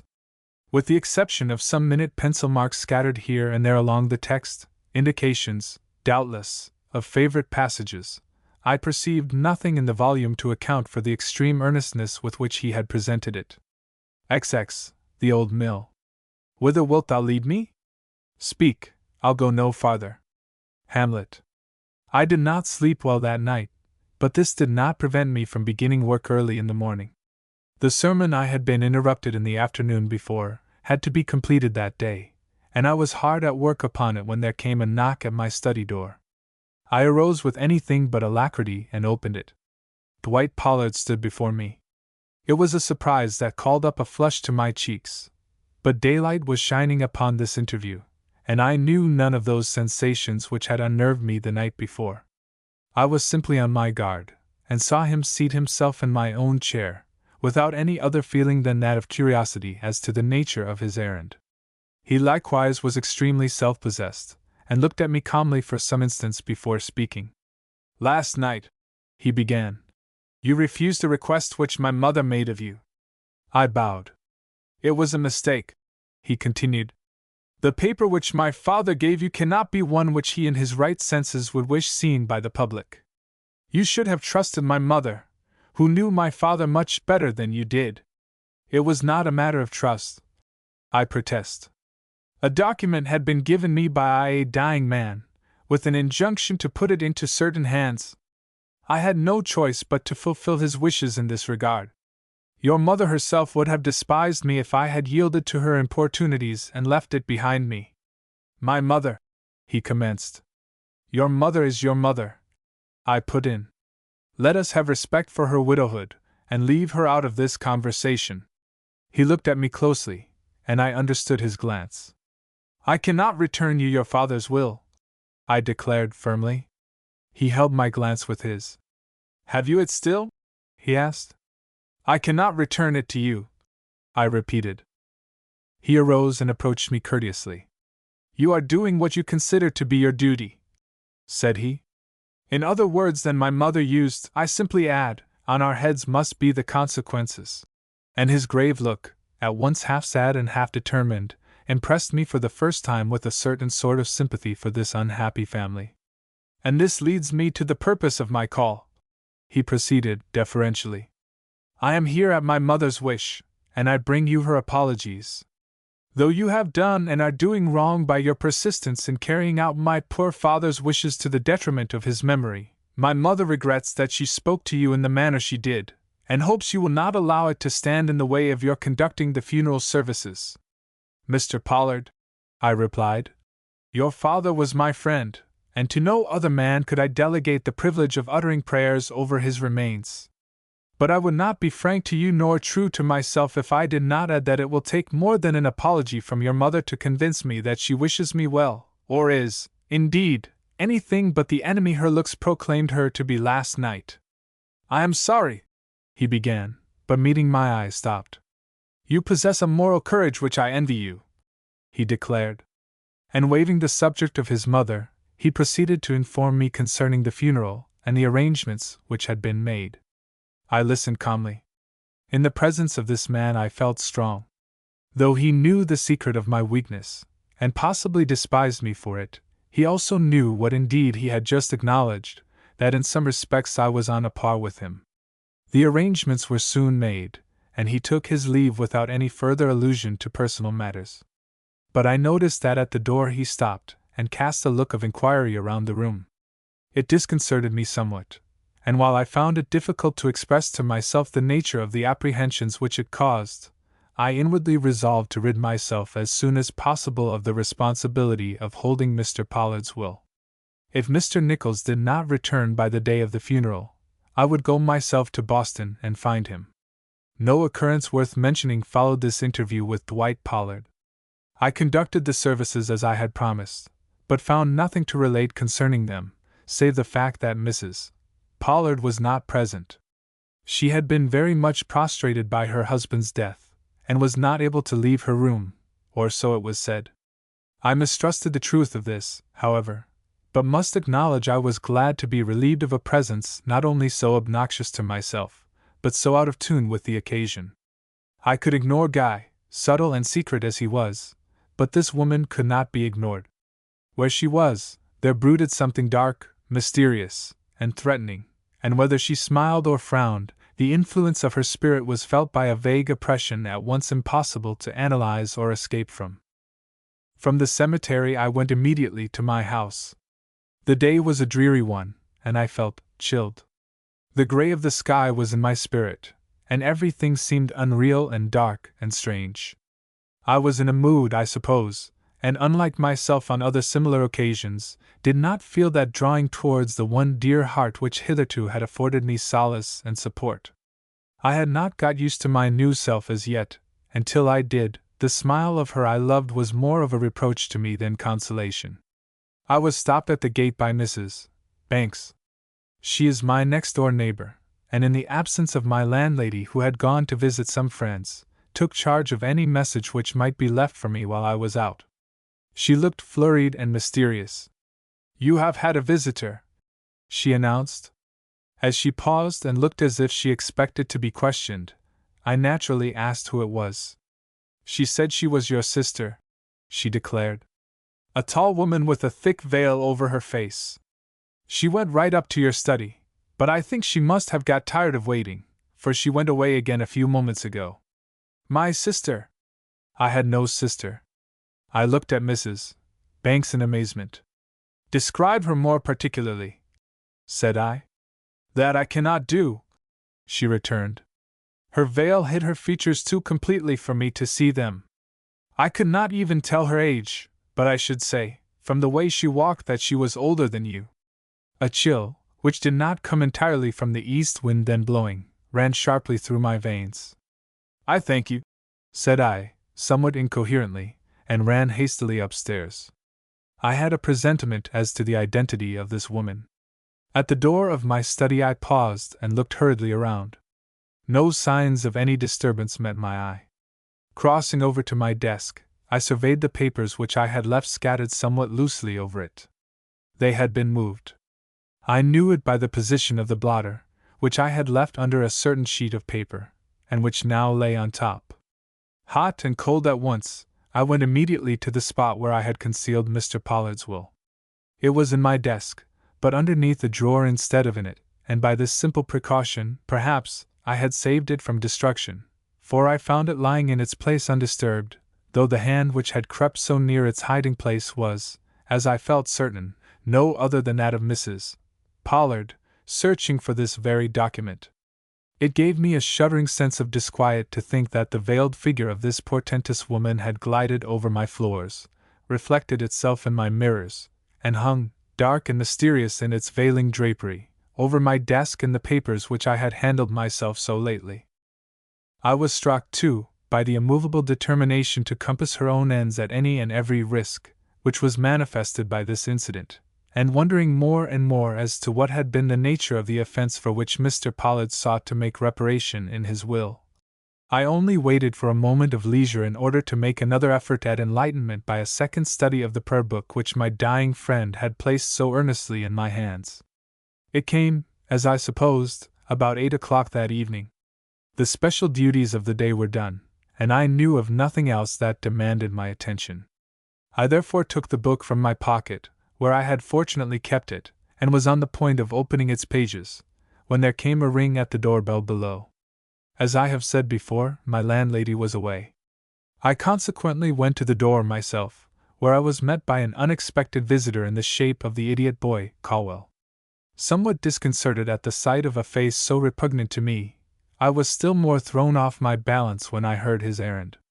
He had been sent, he said, by a man who had been thrown from his wagon on the North Road, and was now lying in a dying condition inside the old mill, before which he was picked up.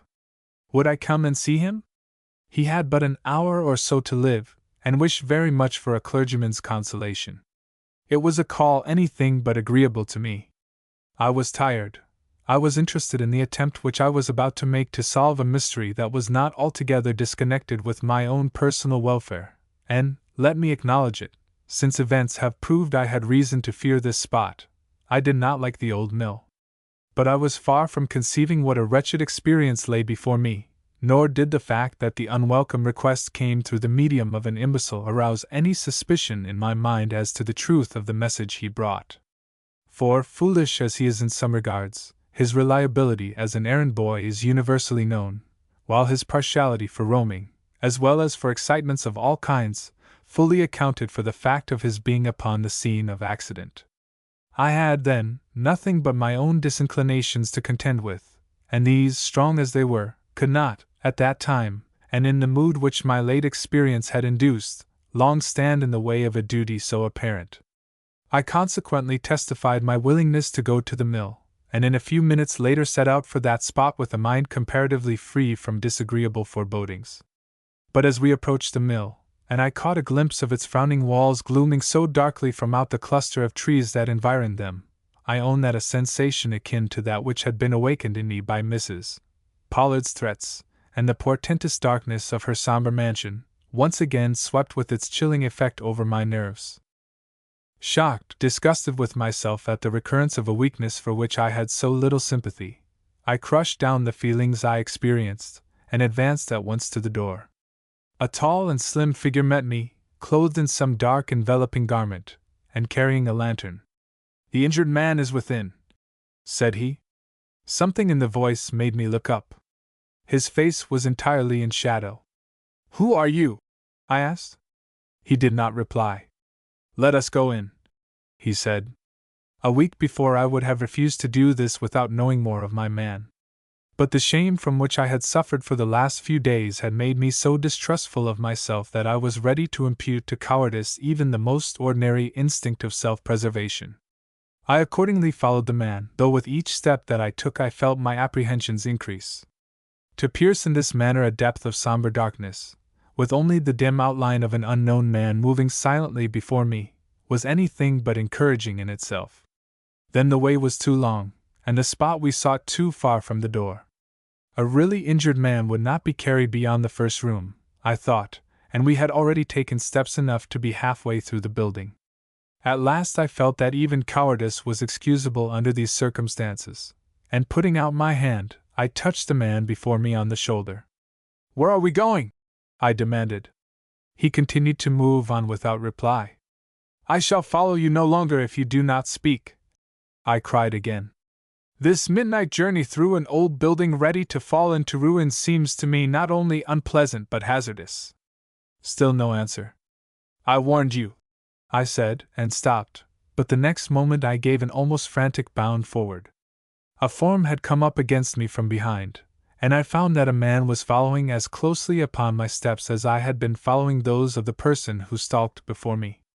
The thrill of this discovery will never be forgotten by me. For a moment I could not speak, and when I did, the sound of my voice only added to my terrors. "You have me in a trap," said I. "Who are you, and what are your intentions with me?" "We have you where we can reason with you," exclaimed the voice of him who pressed against my back, and at the sound of those gentlemanly tones with their underlying note of sarcasm, I understood that my hour had come. It was the voice and intonation of Guy Pollard. 21. The Vat. Talk you of killing, I do. Then, heaven have mercy on me. Othello. I quivered with shame, for I felt my heart sink. But there was no pause in the smooth, sarcastic tones behind me. When a man persists in judging of his duty contrary to the dictates of reason, he must expect restraint from those who understand his position better than he does himself. "Then," quoth I, with suddenly acquired strength, "I am to understand that the respectable family of Pollard finds itself willing to resort to the means and methods of highwaymen in order to compass its ends and teach me my duty?" "You are," a determined voice returned. At that word, uttered as it was in a tone inexorable as fate, my last ray of hope went out. The voice was that of a woman. I, however, made a strong effort for the preservation of my dignity and person. "And will Samuel Pollard's oldest and best beloved son, the kind-hearted and honest Dwight, lend himself to a scheme of common fraud and violence?" I asked. The reply came in his brother's most sarcastic tones. "Dwight has left us," he declared. "We have no need of honesty or kind-heartedness here. What we want for this business is an immovable determination."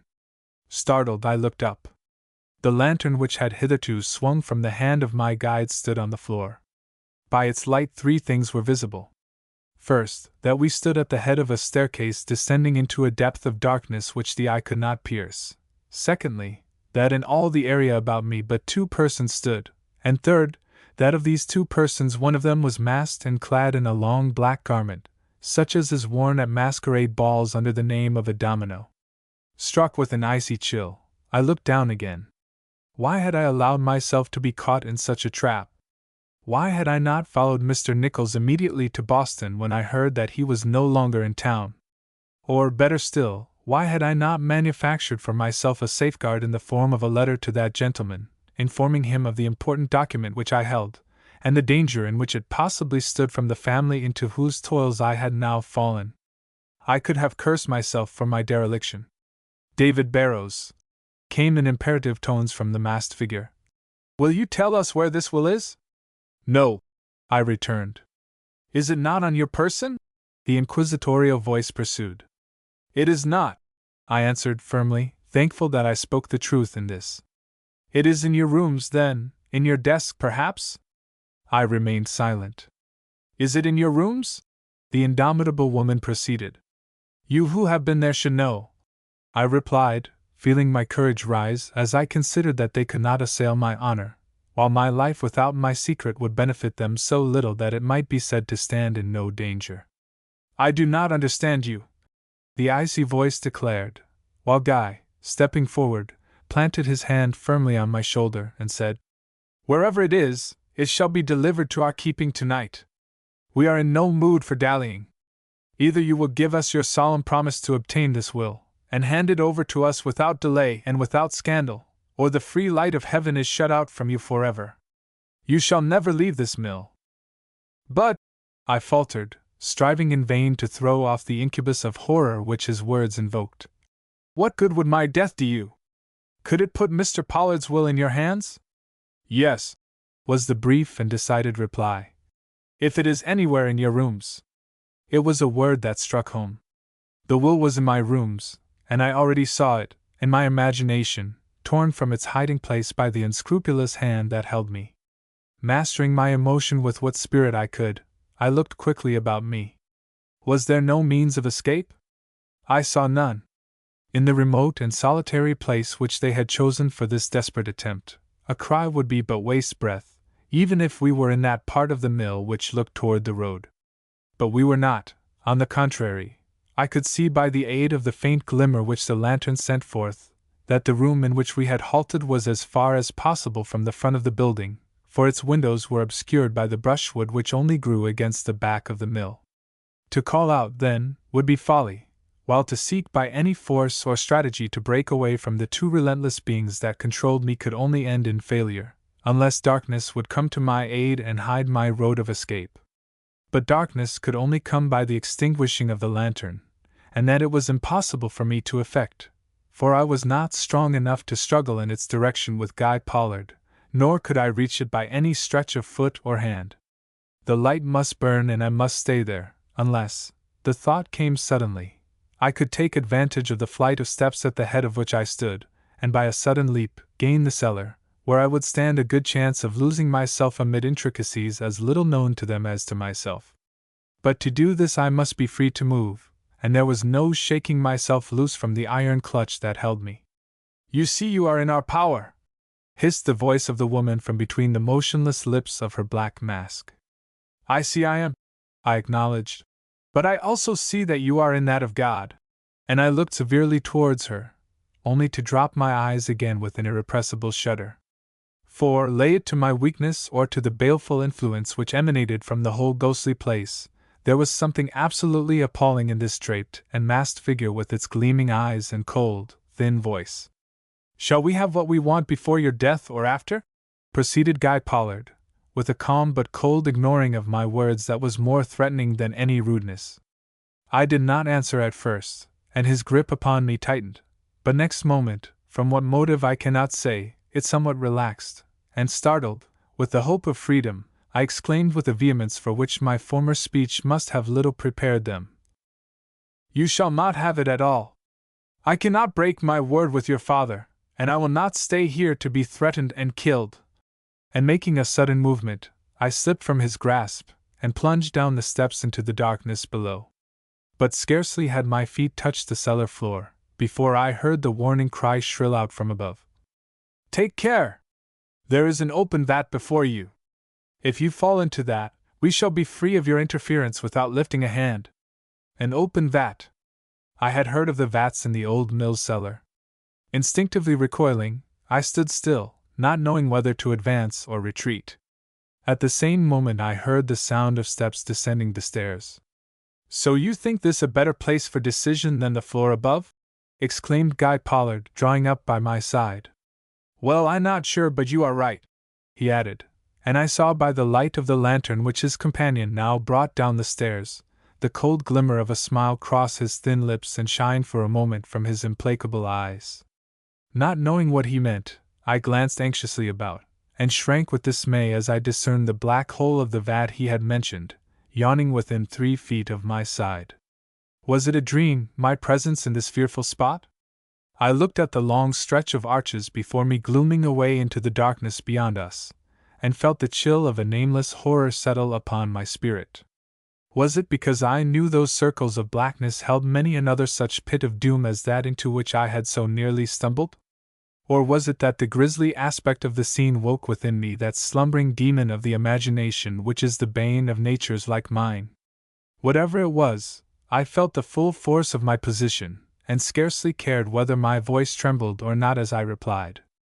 You surely have me in your hands, but that does not mean that it is I who must make a decision. If I understand the situation, it is for you to say whether you will be murderers or not. Then you do not intend to put us in possession of my father's will? No, I murmured, and bowed my head for the blow I expected from him. But he dealt me no blow. Instead of that, he eyed me with a look which grew more and more sinister as I met his glance with one which I meant should convey my indomitable resolution. At last he spoke again. I think you will reconsider your determination, said he, with a meaning I did not even then fathom, and exchanging a quick glance with the silent figure at his right, he leaned towards me and, what happened?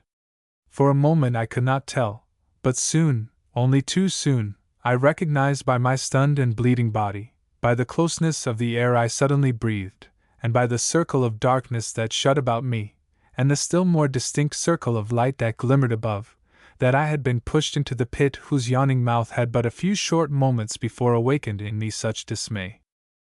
Aghast, almost mad with the horror of a fate so much more terrible than any I had anticipated, I strove to utter a cry, but my tongue refused its office, and nothing but an inarticulate murmur rose from my lips.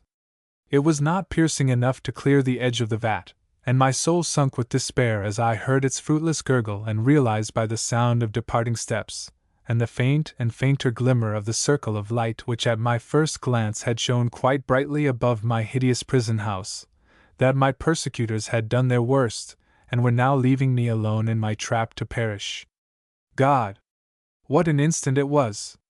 To speak, to shriek, to call, nay, plead for aid, was but the natural outcome of the overwhelming anguish I felt, but the sound of steps had died out into an awful stillness, and the glimmering circle upon which my staring eyes were fixed had faded into a darkness so utter and complete, that had the earth been piled above my head, I could not have been more wholly hidden from the light. I had fallen on my knees, and desperate as I was, had made no attempt to rise.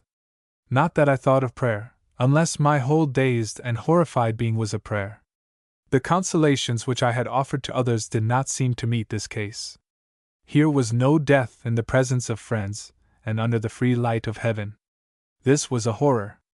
The hand of God, which could reach every other mortal, whatever their danger or doom, seemed to stop short at this gate of hell. I could not even imagine my soul escaping thence. I was buried, body and soul. I was buried, and yet I was alive, and knew that I must remain alive for days if not for weeks. I do not suppose that I remained in this frightful condition of absolute hopelessness for more than 5 minutes, but it seemed to me an eternity. If a drowning man can review his life in an instant, what was there not left for me to think and suffer in the lapse of those 5 horrible minutes? I was young when the unscrupulous hand of this daring murderer pushed me into this pit. I was old when, with a thrill of joy such as passes over the body but once in a lifetime, I heard a voice issue from the darkness, saying severely, David Barrows, are you prepared for a decision now? And realized that, like the light which now sprang into full brilliance above my head, hope had come again into my life, and that I had to speak but a dozen words to have sunshine and liberty restored to me. The rush of emotion which this startling change brought was almost too much for my reason. Looking up into the sardonic face, I could now discern peering over the edge of the vat, I asked with a frantic impulse that left me no time for thought, if an immediate restoration to freedom would follow my compliance with his wishes, and when he answered, yes, I beheld such a vision of sunshiny fields and a happy, love-lighted home, that my voice almost choked as I responded, that I did not think his father would have wished me to sacrifice my life or force a son of his into the crime of murder, for the sake of any reparation which money could offer. And as I saw the face above me grow impatient, I told in desperate haste where I had concealed the will and how it could be obtained without arousing the suspicions of my neighbors. He seemed satisfied and hastily withdrew his face, but soon returned and asked for the key of my house. I had it in my pocket and hurriedly pitched it up to him, when he again disappeared. "When shall I be released?" I anxiously called out after him. But no answer came back, and presently the light began to fade as before, and the sound of steps grow fainter and fainter till silence and darkness again settled upon my dreadful prison house. But this time I had hope to brighten me, and shutting my eyes, I waited patiently. But at last, as no change came and the silence and darkness remained unbroken, I became violently alarmed and cried to myself, "Am I the victim of their treachery? Have they obtained what they want, and now am I to be left here to perish?" The thought made my hair stand on end, and had I not been a God-fearing man I should certainly have raised my voice in curses upon my credulity and lack of courage. But before my passion could reach its height, hope shone again in the shape of returning light. Someone had entered the cellar and drawn near the edge of the vat, but though I strained my gaze upward, no face met my view, and presently I heard a voice which was not that of Guy Pollard utter in tones of surprise and apprehension. "Where is the clergyman? Guy said I should find him here in good condition?" The masked figure, who was doubtless the one addressed, must have answered with a gesture towards the hole in which I lay, for I heard him give vent to a horrified exclamation and then say in accents of regret and shame, "Was it necessary?" And afterwards, "Are you sure he is not injured?" The answer, which I did not hear, seemed to satisfy him, for he said no more, and soon, too soon, walked away again, carrying the light and leaving me, as I now knew, with that ominous black figure for my watch and guardian, a horror that lent a double darkness to the situation, which was only relieved now by the thought that Dwight Pollard's humanity was to be relied on, and that he would never wantonly leave me there to perish after the will had been discovered and destroyed. It was well that I had this confidence, for the time I now had to wait was long. But I lived it through, and at last had the joy of hearing footsteps and the voice of Guy saying in a dry and satisfied tone, "It is all right." After which the face of Dwight looked over the edge of the vat, and he gave me the help which was needed to lift me out. I was a free man again. I had slipped from the gates of hell, and the world with all its joys and duties lay before me bright and beautiful as love and hope could make it. Yet whether it was the gloom of the cellar in which we still lingered, or the baleful influence that emanated from the three persons in whose presence I once more stood, I felt a strange sinking at my heart, and found myself looking back at the pit from which I had just escaped, with a sensation of remorse, as if in its horrid depths I had left or lost something which must create a void within me forever. My meditations in this regard were interrupted by the voice of Guy. "David Barrows," said he, "we hold the paper which was given you by my father." I bowed with a slight intimation of impatience. "We have looked at it, and it is, as he said, his will. But it is not such a one as we feared, and tomorrow, or as soon as we can restore the seal, we shall return it to you for such disposition as your judgment suggests." I stared at him in an amazement that made me forget my shame. "You will give it back?" I repeated. "Tomorrow," he laconically replied. 22 The cipher. Ah, my false heart, what hast thou done? This is a story of fact. It is also a story of mental struggle. I shall not, therefore, be considered too diffuse if I say that this unlooked-for ending to my unhappy adventure threw me into a strange turmoil of feeling, from which I had no rest until the next day came. That they should promise to restore the will, to obtain which they had resorted to measures almost criminal in their severity, awoke in me the greatest astonishment. What could it mean? I waited to see the will before replying. It came, as Guy Pollard had promised, at noon of the following day. It was in a new envelope, and was sealed just as it had been before it left my possession. Had I not known into what unscrupulous hands it had fallen, I should have doubted if it had ever been opened. As it was, I was not only confident that it had been read from end to end, but fearful that it had been tampered with, and perhaps altered. To get it out of my hands, and if possible, my mind also, I carried it at once to Mr. Nichols, who, I had ascertained that morning, had returned to town the day before. He received me with affability, but looked a little surprised when he learned my errand. "I was just going to call on the family," said he. "I drew up Mr. Pollard's will myself, and dash—" "You drew up Mr. Pollard's will?" I hastily interrupted. "You know, then, its contents, and can tell me, dash—" "Pardon me," he as hastily put in. "The family have the first right to a knowledge of what Mr. Pollard has done for them." I felt myself at a loss to explain my rights, and the great desire which I experienced to ascertain whether the tenor of the paper he now held coincided with that which he had submitted to Mr. Pollard for his signature, necessitated a full relation of facts which I was not yet certain ought to be made public. For if the will had not been meddled with, and Mr. Pollard's wishes stood in no danger of being slighted or ignored, what else but a most unhappy scandal could accrue from the revelation which I should be forced to make? Then my own part in the miserable affair, if not productive of actual evil, it was still something to blush for, and I had not yet reached that stage of repentance or humility which made it easy to show the world a weakness for which I had no pity nor sympathy myself. Yet to guard the interests with which I had been entrusted, it was absolutely necessary that the question which so much disturbed me should be answered. For, if any change had been made in this important paper by which the disposition of Mr. Pollard's property should be turned aside from the channel in which he had ordered it, I felt that no consideration for the public welfare or my own good fame should hinder me from challenging its validity. My embarrassment evidently showed itself, for the acute lawyer, after a momentary scrutiny of my face, remarked, "You say Mr. Pollard gave you this will to hand to me. Do you know the cause of this rather extraordinary proceeding, or have you any suspicion why, in the event of his desiring me to have in charge a paper which ought to be safe enough in his own house, he choose his pastor for his messenger instead of one of his own sons?" "Mr. Nichols," I returned, with inward satisfaction for the opportunity thus given me for reply, "the secrets which are confided to a clergyman are as sacred as those which are entrusted to a lawyer. I could not tell you my suspicions if I had any. I can only state the facts.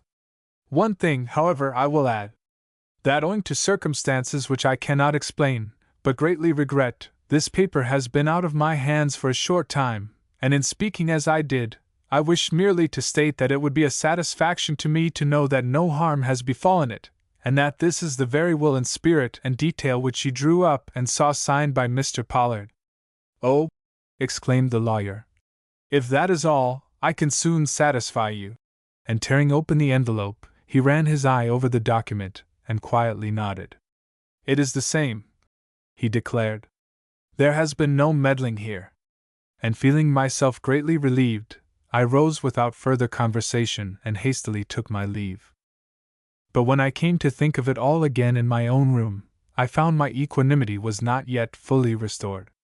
A doubt of some kind remained, and though, in consideration of the manifold duties that pressed upon me, I relentlessly put it aside, I could not help its lingering in my mind, darkening my pleasures, and throwing a cloud over my work and the operations of my mind. The sight which I now and then caught of the Pollards did not tend to allay my anxieties. There was satisfaction in their countenances, and in that of Guy, at least, a certain triumphant disdain which could only be partly explained by the victory which he had won over me through my fears. I awaited the proving of the will with anxiety. If there were no seeming reparation made in it, I should certainly doubt its being the expression of Mr. Pollard's wishes. What was my surprise, then, when the will having been proved, I obtained permission to read it, and found that it not only contained mention of reparation, but that this reparation was to be made to Margaret his wife. "For sums loaned by her to me and lost, I desire to make reparation by an added bequest."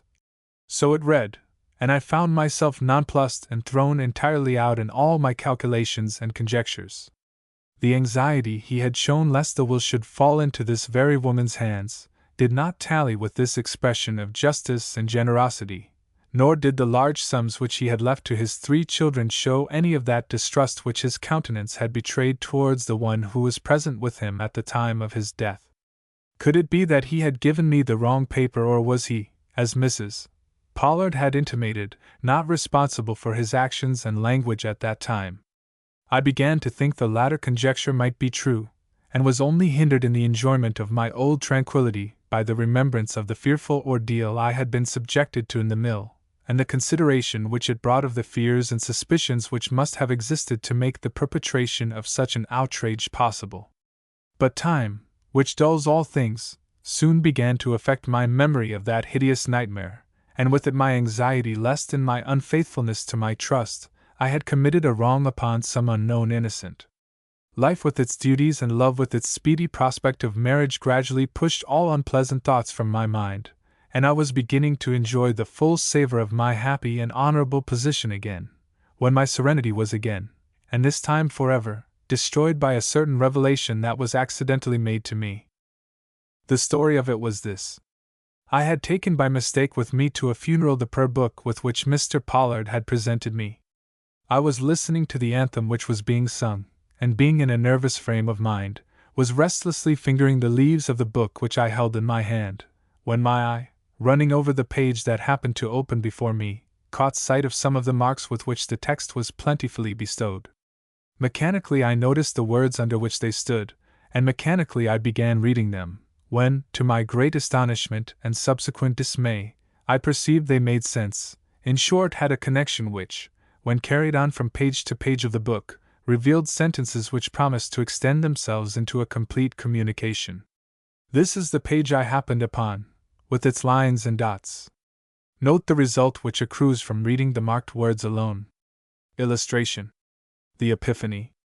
With haste, and found Mary and Joseph, and the babe lying in a manger.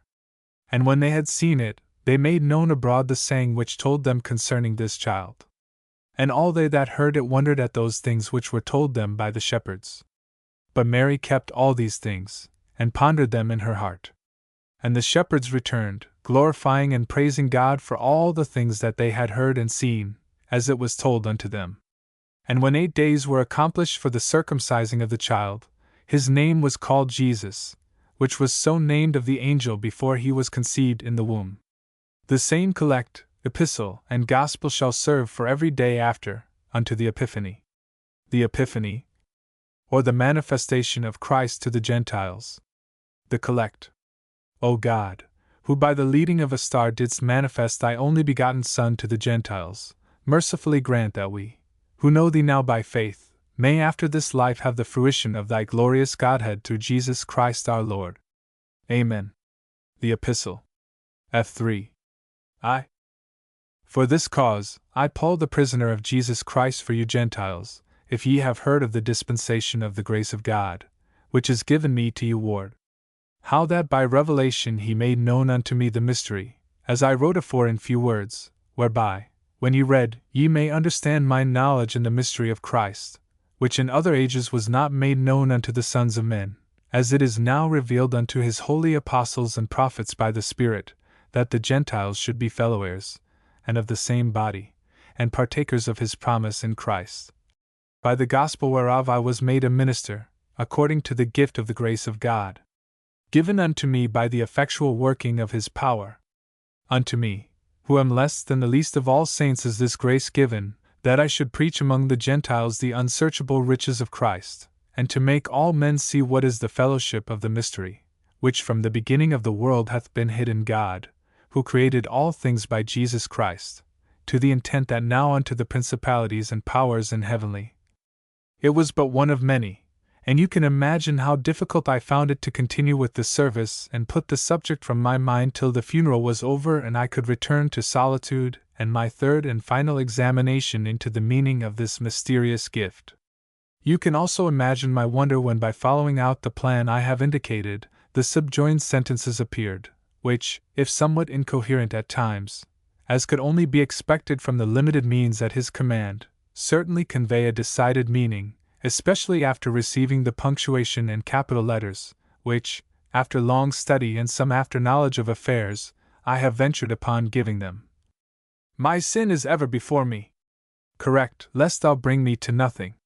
Do those things which are requisite and necessary for a pure and humble one, grace by name, begotten by Son, he born of first wife and not obedient to the law abroad, a prisoner. Revelation made known in few words, whereby when ye read ye may understand the mystery which was made known unto the sons, fellow heirs of grace. Go and search diligently for the young child. The higher powers resist and are a terror to good works. Do that which is good, and thou shalt have praise, minister of God. Wherefore ye must needs be subject for wrath, for they are attending continually upon this thing. Render therefore to all their dues, tribute to whom tribute, honor to whom honor. Too possessed of devils, exceeding fierce of the household, hope grace may evermore be cast away. They murmur against the good man of the house, and do not agree to mercifully defend against perils in the city an honest and good heart. My will leaves heritage to grace. The devil is against me. Behold a woman grievously vexed with lost sheep of the house. Then came she, saying, It is not meet to take the children's bread and to cast it to the dogs. Be unto us an offering named as becometh saints. For this ye know, that no unclean person hath any inheritance because of disobedience and fellowship with works of darkness. For it is a shame to speak of those things which are done of them in secret. Beelzebub, the chief of devils, and sons cast out man, taketh from him all wherein he trusteth and divideth the spoils against me. To purge conscience, the New Testament means redemption of the transgressions under First Testament. Said a devil, Father, ye do dishonor me. Say ye know him not, thy son, and suffer that a notable prisoner, his wife and child, were not called by thy name. I will, said I, but I deny all here. My soul is sorrowful unto death, as I bear false witness against them. The hand that betrayeth me is with me. I appoint you to sift as wheat. This must be accomplished, for the things concerning me have an end. Words sent unto me out of prison, said daughter weeps. Beseech thee graciously to fetch home to thee my child in tribulation. For lo, the ungodly bend their bow and make ready their arrows within the quiver, that they may privily shoot at them which are true of heart. Show I thy marvelous loving kindness unto an undefined soul forsaken on every side of mother and friendly neighbors. Make haste to deliver and save. I am clean forgotten, as a dead man out of mind. I am become as a broken vessel. Whilst I held my tongue, my bones consumed away daily. I will inform thee and teach thee the way wherein thou shalt go. Blessed are folk chosen to inheritance, the children of them that dwell under the king. Pergrac, come over the sea, unaware that I were sick. Deliver my darling from the lions, so will I give thee thanks. O let not them that are mine enemies triumph that hate me. They imagine deceitful words against them that are quiet in the land. Child is in thy land. Look after daughter among honorable women. House and city of the east wind. Footnote, number omitted for obvious reasons. CHRLESSDRET. Child I have looked upon not. I promised with my lips and spake with my mouth, but God turned his mercy upon me, and upon health hath sent forth his voice, yea, and that a mighty voice. I sink, and the deep waters drown me. Mine adversaries hath broken my heart. Let the things that should have been for them be for the poor prisoner's posterity. Break down the carved work and search out my will. Walk to table under southwest borders of room, take the wood that hath in it operations of the law, and cleave. For my days are gone like a shadow, and I am withered as grass. 23. Too late. What fear is this, which startles in our ears? Romeo and Juliet. The conclusion which I drew from these sentences after a close and repeated perusal of them was to this effect: that Mr. Pollard, instead of possessing only 2 sons, as was generally supposed, had in reality been the father of 3. That the eldest, born in all probability before Mr. Pollard's removal to this country, he was an Englishman by birth, had, by some act of violence or fraud, incurred the penalty of the law, and was even now serving out a term of imprisonment in his native land. That this son had a daughter innocent and virtuous, whom he desired to commit to the care of her grandfather, that he had even sent her over here for that purpose, but that Mr. Pollard, taken down with the illness which afterwards ended in death, had not only failed to be on hand to receive her, but that, surrounded and watched by his wife and sons, who, in their selfish pride, were determined to ignore all claims of kinship on the part of one they despised, he had not even had the chance to take such measures for her safety and happiness as his love and regard for her lonely and desolate position seemed to demand. That the will, whose concealment in his desk he had managed to describe, had been made in recompense for this neglect, and that by it she would receive that competence and acknowledgment of her rights which the hatred of her unscrupulous relatives would otherwise deny her. And this was the will I had weakly given up, and it was upon the head of this innocent child that the results of my weakness must fall. When I first recognized this fact, I felt stupefied. That I, David Barrows, should be the cause of misery and loss to a guileless and pure soul. I could not realize it, nor believe that consequences so serious and irremediable could follow upon an act into which I had been betrayed by mere cowardice. But soon, too soon, the matter became plain to me. I saw what I had done and was overwhelmed, for I could no longer doubt that the real will had been destroyed and that the one which had been returned to me was a substituted one, perhaps the very same which I had seen among the papers of Mr. Pollard's desk. The result of my remorse was an immediate determination on my part to search out the young girl, left in this remarkable manner to my care, and by my efforts in her behalf do what I could to remedy the great evil which, through my instrumentality, had befallen her. The purpose was no sooner taken than I prepared to carry it out. Could hold no duty for me now paramount to this. I was a father, and my child lingered solitary and uncared for in a strange place. I took the first train the next morning for the City of the East Wind. The hour at which I arrived at No. Charles Street was one of deep agitation to me. I had thought so continually upon my journey of the young waif I was seeking. Would she be the embodiment of ingenuousness which her grandfather had evidently believed her to be? Should I find her forgiving and tractable?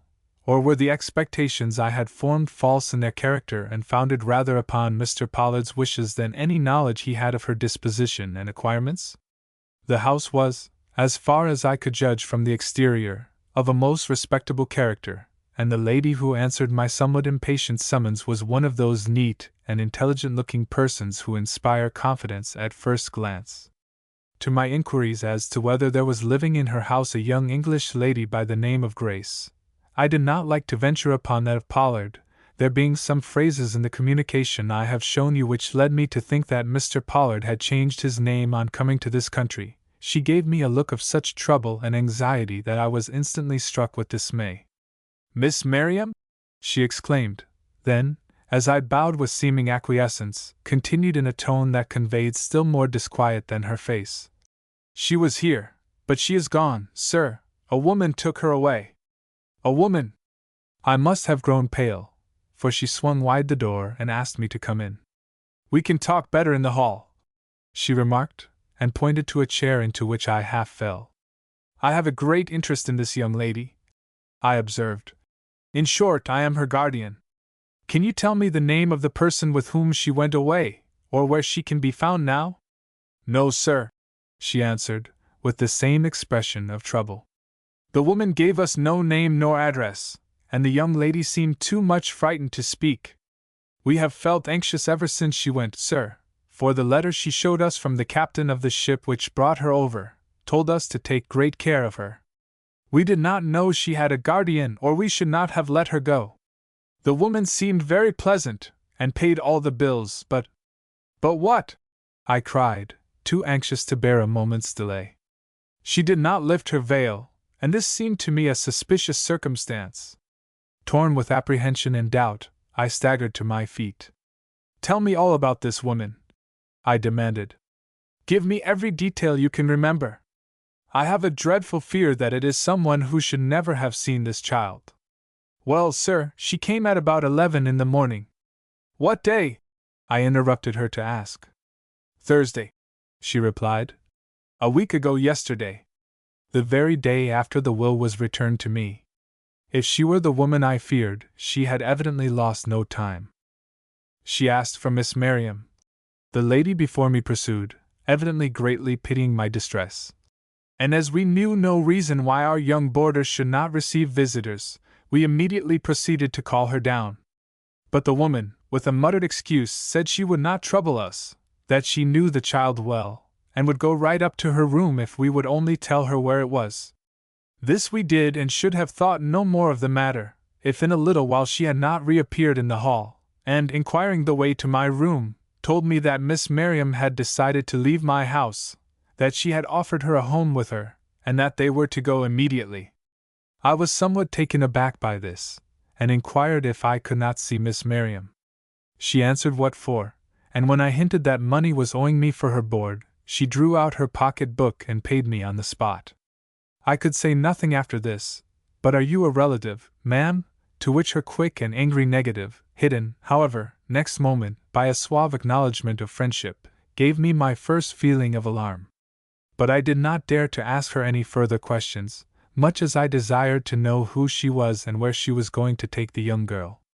There was something in her manner that overawed me, at the same time it filled me with dread. But if I could not speak to her, I meant to have some words with Miss Miriam before she left the house.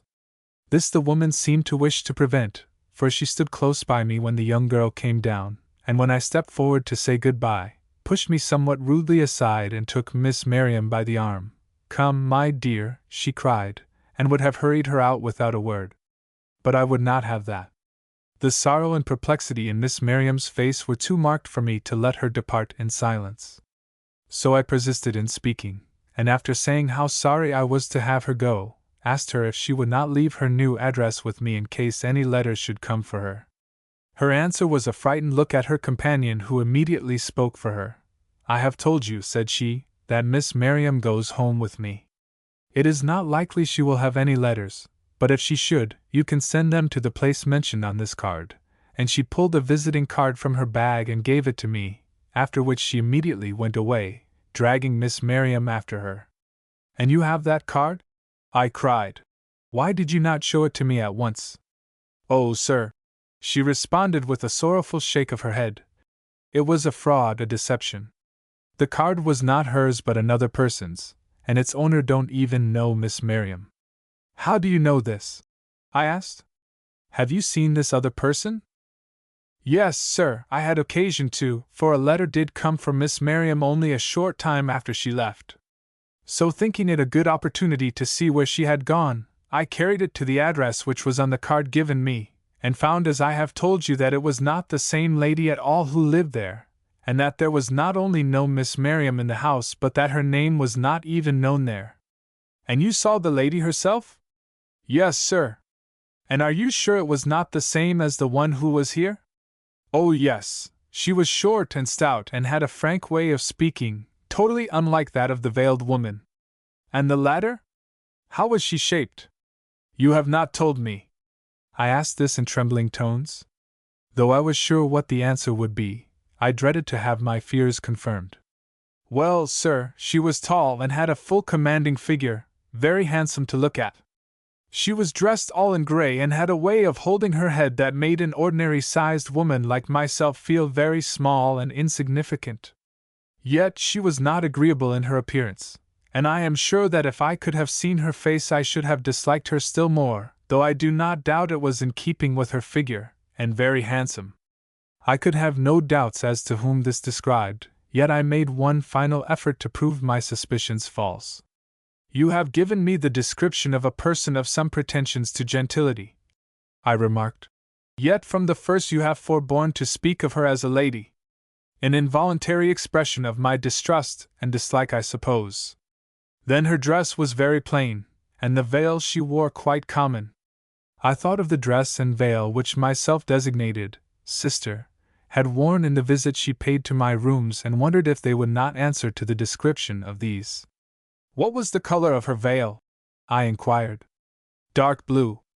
That was the color of the one which had been worn by my mysterious visitor, as I had found from subsequent questions put to my neighbor, and I could no longer have the least uncertainty as to who the woman was who had carried off Mr. Pollard's grandchild. Sick at heart and fearing I scarcely knew what, I asked for the letter which had been left for Miss Miriam, and receiving it from the hand of this amiable woman in whom I appeared to have inspired as much confidence as her former visitor had alarm, I tore it open, and in my capacity of guardian read what it contained. Here it is: "My dear Miss Miriam, the gentleman, in the hope of whose protection you came to this country, is dead. I am his son and naturally feel it incumbent upon me to look after your interests. I am therefore coming shortly to see you, but till I do so, remember that you are not to receive any one who may call, no matter what their name, sex, or apparent business. If you disobey me in this regard, you may do yourself a permanent injury. Wait till my card is brought you, and then judge for yourself whether I am a person in whom you can trust. Hoping to find you in good health, and as happy as your bereaved condition will admit of, I remain sincerely yours, Dwight Gaylord Pollard. Ah, he wrote a day too late! I involuntarily exclaimed, then perceiving the look of curiosity which this unguarded expression had awakened on the face of my companion, folded the letter up and put it quietly in my pocket. It is an unhappy piece of business, I now observed, but I shall hope to find Miss Merriam very soon, and place her where she will be both safe and happy. And feeling that I ought to know something of the appearance and disposition of one I so fully intended to befriend, I inquired whether she was a pretty girl. The reply I received was almost enthusiastic. I do not know as you would call her pretty, sir, she is so pale and fragile, but if her features are not regular nor her color good, she has something unusually attractive in her face, and I have heard more than one gentleman here say, Miss Merriam is lovely. And her manners? Very modest, sir, and timid. She seems to have a secret sorrow, for I have often seen her eyes fill when she thought no one was looking at her. Do you know her history or connections? No, sir. Then she never talked to you about herself? No, sir. Though so young, she was strangely like a woman in many things. An uncommonly sweet child, sir, an uncommonly sweet child. I felt the sting of a great reproach in my heart, and anxious to hide the depth of my emotion, rose to leave. But the good woman, detaining me, inquired what she should do with Miss Merriam's trunk. What? I exclaimed. Is that still here? Yes, sir, she took, as I noticed, a bag of some size with her, but she left her trunk. In the flurry of their departure I forgot to speak about it. I have expected an expressman after it every day, but none has come. That is another reason why I have felt anxious. I do not wonder, I exclaimed. Sometimes, she observed, I have thought it was my duty to speak to the police about the matter. It would be such a dreadful thing if any harm had come to her. I will speak to the police if necessary, said I, and determined as I had never been before in my life, I left the house and proceeded directly to the depot, where I took the first train for S. 24, confronted. Stop up the access and passage to remorse, that no compunctious visitings of nature shake my fell purpose, nor keep peace between the effect and it. Macbeth. Being in the confessional, I have not forborne to tell the worst of myself. I will not, therefore, hesitate to tell the best. When on that very afternoon I entered Mrs. Pollard's grounds, it was with a resolve to make her speak out that had no element of weakness in it. Not her severest frown, nor that diabolical look from Guy's eye, which had hitherto made me quail, should serve to turn me aside from my purpose, or thwart those interests of right and justice which I felt were so deeply at stake. If my own attempt, backed by the disclosures which had come to me through the prayer book I had received from Mr. Pollard, should fail, then the law should take hold of the matter and wrench the truth from this seemingly respectable family, even at the risk of my own happiness and the consideration which I had always enjoyed in this town. The house, when I approached it, struck me with an odd sense of change. I did not stop at the time to inquire why this was, but I have since concluded, in thinking over the subject, that the parlor curtains must have been drawn up, something which I do not remember ever having seen there before or since. The front door also was ajar, and when I rang the bell it was so speedily answered that I had hardly time to summon up the expression of determination which I felt would alone gain me admittance to the house. But my presence, instead of seeming unwelcome, seemed to be almost expected by the servant who opened to me. He bowed, smiled, and that too, in almost a holiday fashion, and when I would have asked for Mrs.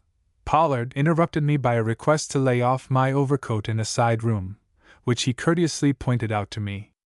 There was something in this and in the whole aspect of the place which astonished me greatly. If this somber dwelling with its rich but dismally dark halls and mysterious recesses could be said to ever wear an air of cheer, the attempt certainly had been made to effect this today. From the hand of the bronze figure that capped the newel post hung wreaths of smilax and a basket full of the most exquisite flowers, while from a half-open door at my right came a streak of positive light, and the sound of several voices animated with some sentiment that was strangely out of accord with the solemn scene to which this very room had so lately been a witness. Can they be having a reception? I asked myself, and almost ashamed of the surmise ever in the house of one so little respected, I, nevertheless, turned to the civil servant before me and remarked, "There is something going on here of which I was ignorant. Is Mrs. Pollard entertaining guests today?" "Did you not know, sir?" he inquired. "I thought you had been invited, perhaps. Miss Pollard is going to be married this afternoon." Miss Pollard going to be married? Could anything have been worse? Shocked, I drew back. Miss Pollard was a beautiful girl and totally innocent, in as far as I knew, of any of the wrong which had certainly been perpetrated by some members of her family. It would never do to mortify her or to mar the pleasure of her wedding day by any such scene as my errand probably involved. She must be saved sorrow even if her mother. But at that instant the vague but pathetic form of another young girl flitted in imagination before my eyes, and I asked myself if I had not already done enough injury to the helpless and the weak, without putting off for another hour even that attempt at rescue, which the possibly perilous position of Mr. Pollard's grandchild so imperatively demanded. As I thought this and remembered that the gentleman to whom Miss Pollard was engaged was an Englishman of lordly connections and great wealth, I felt my spirit harden and my purpose take definite form. Turning, therefore, to the servant before me, I inquired if Mrs. Pollard was above or below, and learning that she had not yet come downstairs, I tore a leaf out of my notebook and wrote on it the following lines. "I know your daughter is on the point of descending to her marriage. I know also that you do not want to see me. But the interests of Miss Miriam demand that you should do so, and that immediately. If you do not come, I shall instantly enter the parlor, and tell a story to the assembled guests which will somewhat shake your equanimity when you come to appear before them. My moral courage is not to be judged by my physical, madam, and I shall surely do this thing. David Barrows." The servant, who still lingered before me, took this note. "Give it to Mrs. Pollard," I requested. "Tell her it is upon a matter of pressing importance, but do not mention my name, if you please, she will find it in the note." And seeing by the man's face that my wishes would be complied with, I took up my stand in a certain half-curtained recess, and waited with loudly beating heart for the issue. She came. I saw her when she first put foot on the stairs, and notwithstanding my strong antipathy, I could not repress a certain feeling of admiration from mixing with the dread the least sight of her always occasioned me. Her form, which was of the finest, was clad in heavy black velvet, without a vestige of ornament to mar its somber richness, and her hair, now verging towards gray, was piled up in masses on the top of her haughty head, adding inches to a height that in itself was almost queenly. But her face, and her cruel eye, and the smile of her terrible lip. I grew cold as I saw her approach, but I did not move from my place or meditate the least change in the plan I had laid for her subjection. She stopped just 2 feet from where I stood, and without the least bend of her head or any gesture of greeting, looked at me. I bore it with quietude, and even answered glance with glance, until I saw her turn pale with the first hint of dismay which she had possibly ever betrayed. Then I bowed and waited for her to speak. She did so with a hiss like a serpent. "What does this mean?" she cried. "What do you hope to gain from me, that you presume to write me such a letter on an occasion like this?" "Madam," I rejoined, "you are in haste, and so am I. So, without expressing any opinion of the actions which have driven me to this step, I will merely say that I want but one thing of you, but that I want immediately, without hesitation and without delay. I allude to Miss Miriam's address, which you have, and which you must give me on the spot." She shrank. This cold, confident, imperious woman shrank, and this expression of emotion, while it showed she was not entirely without sensation, awoke within me a strange fear, since how dark must be her secret, if she could tremble at the thought of its discovery. She must have seen that I was affected, for her confidence immediately returned. "I do not know," she began to say. But I mercilessly interrupted her. "But I know," said I, with an emphasis on the pronoun, "and know so much that I am sure the company within would be glad to hear what I could tell them. Mr. Harrington, for instance, who I hear is of a very honorable family in England, would be pleased to learn. Hush! She whispered, seizing my wrist with a hand of steel. If I must tell you, I will, but no more words from you, do you hear? No more words. I took out my notebook and thrust it into her hand.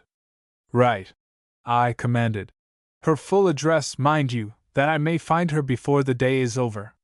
She gave me a strange glance but took the book and pencil without a word. There! She cried, hurriedly writing a line and passing the book back to me. And now go, our time for further conversation will come later. But I did not stir.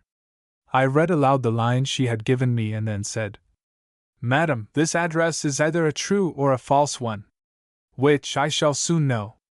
For upon leaving here, I shall proceed immediately to the telegraph office, from which I shall telegraph to the police station nearest to this address, for the information I desire. I shall receive an answer within the hour, and if I find you have deceived me I shall not hesitate to return here, and so suitably accompanied that you will not only open to me, but rectify whatever mistake you may have made. Your guests will not be gone in an hour, I ruthlessly added.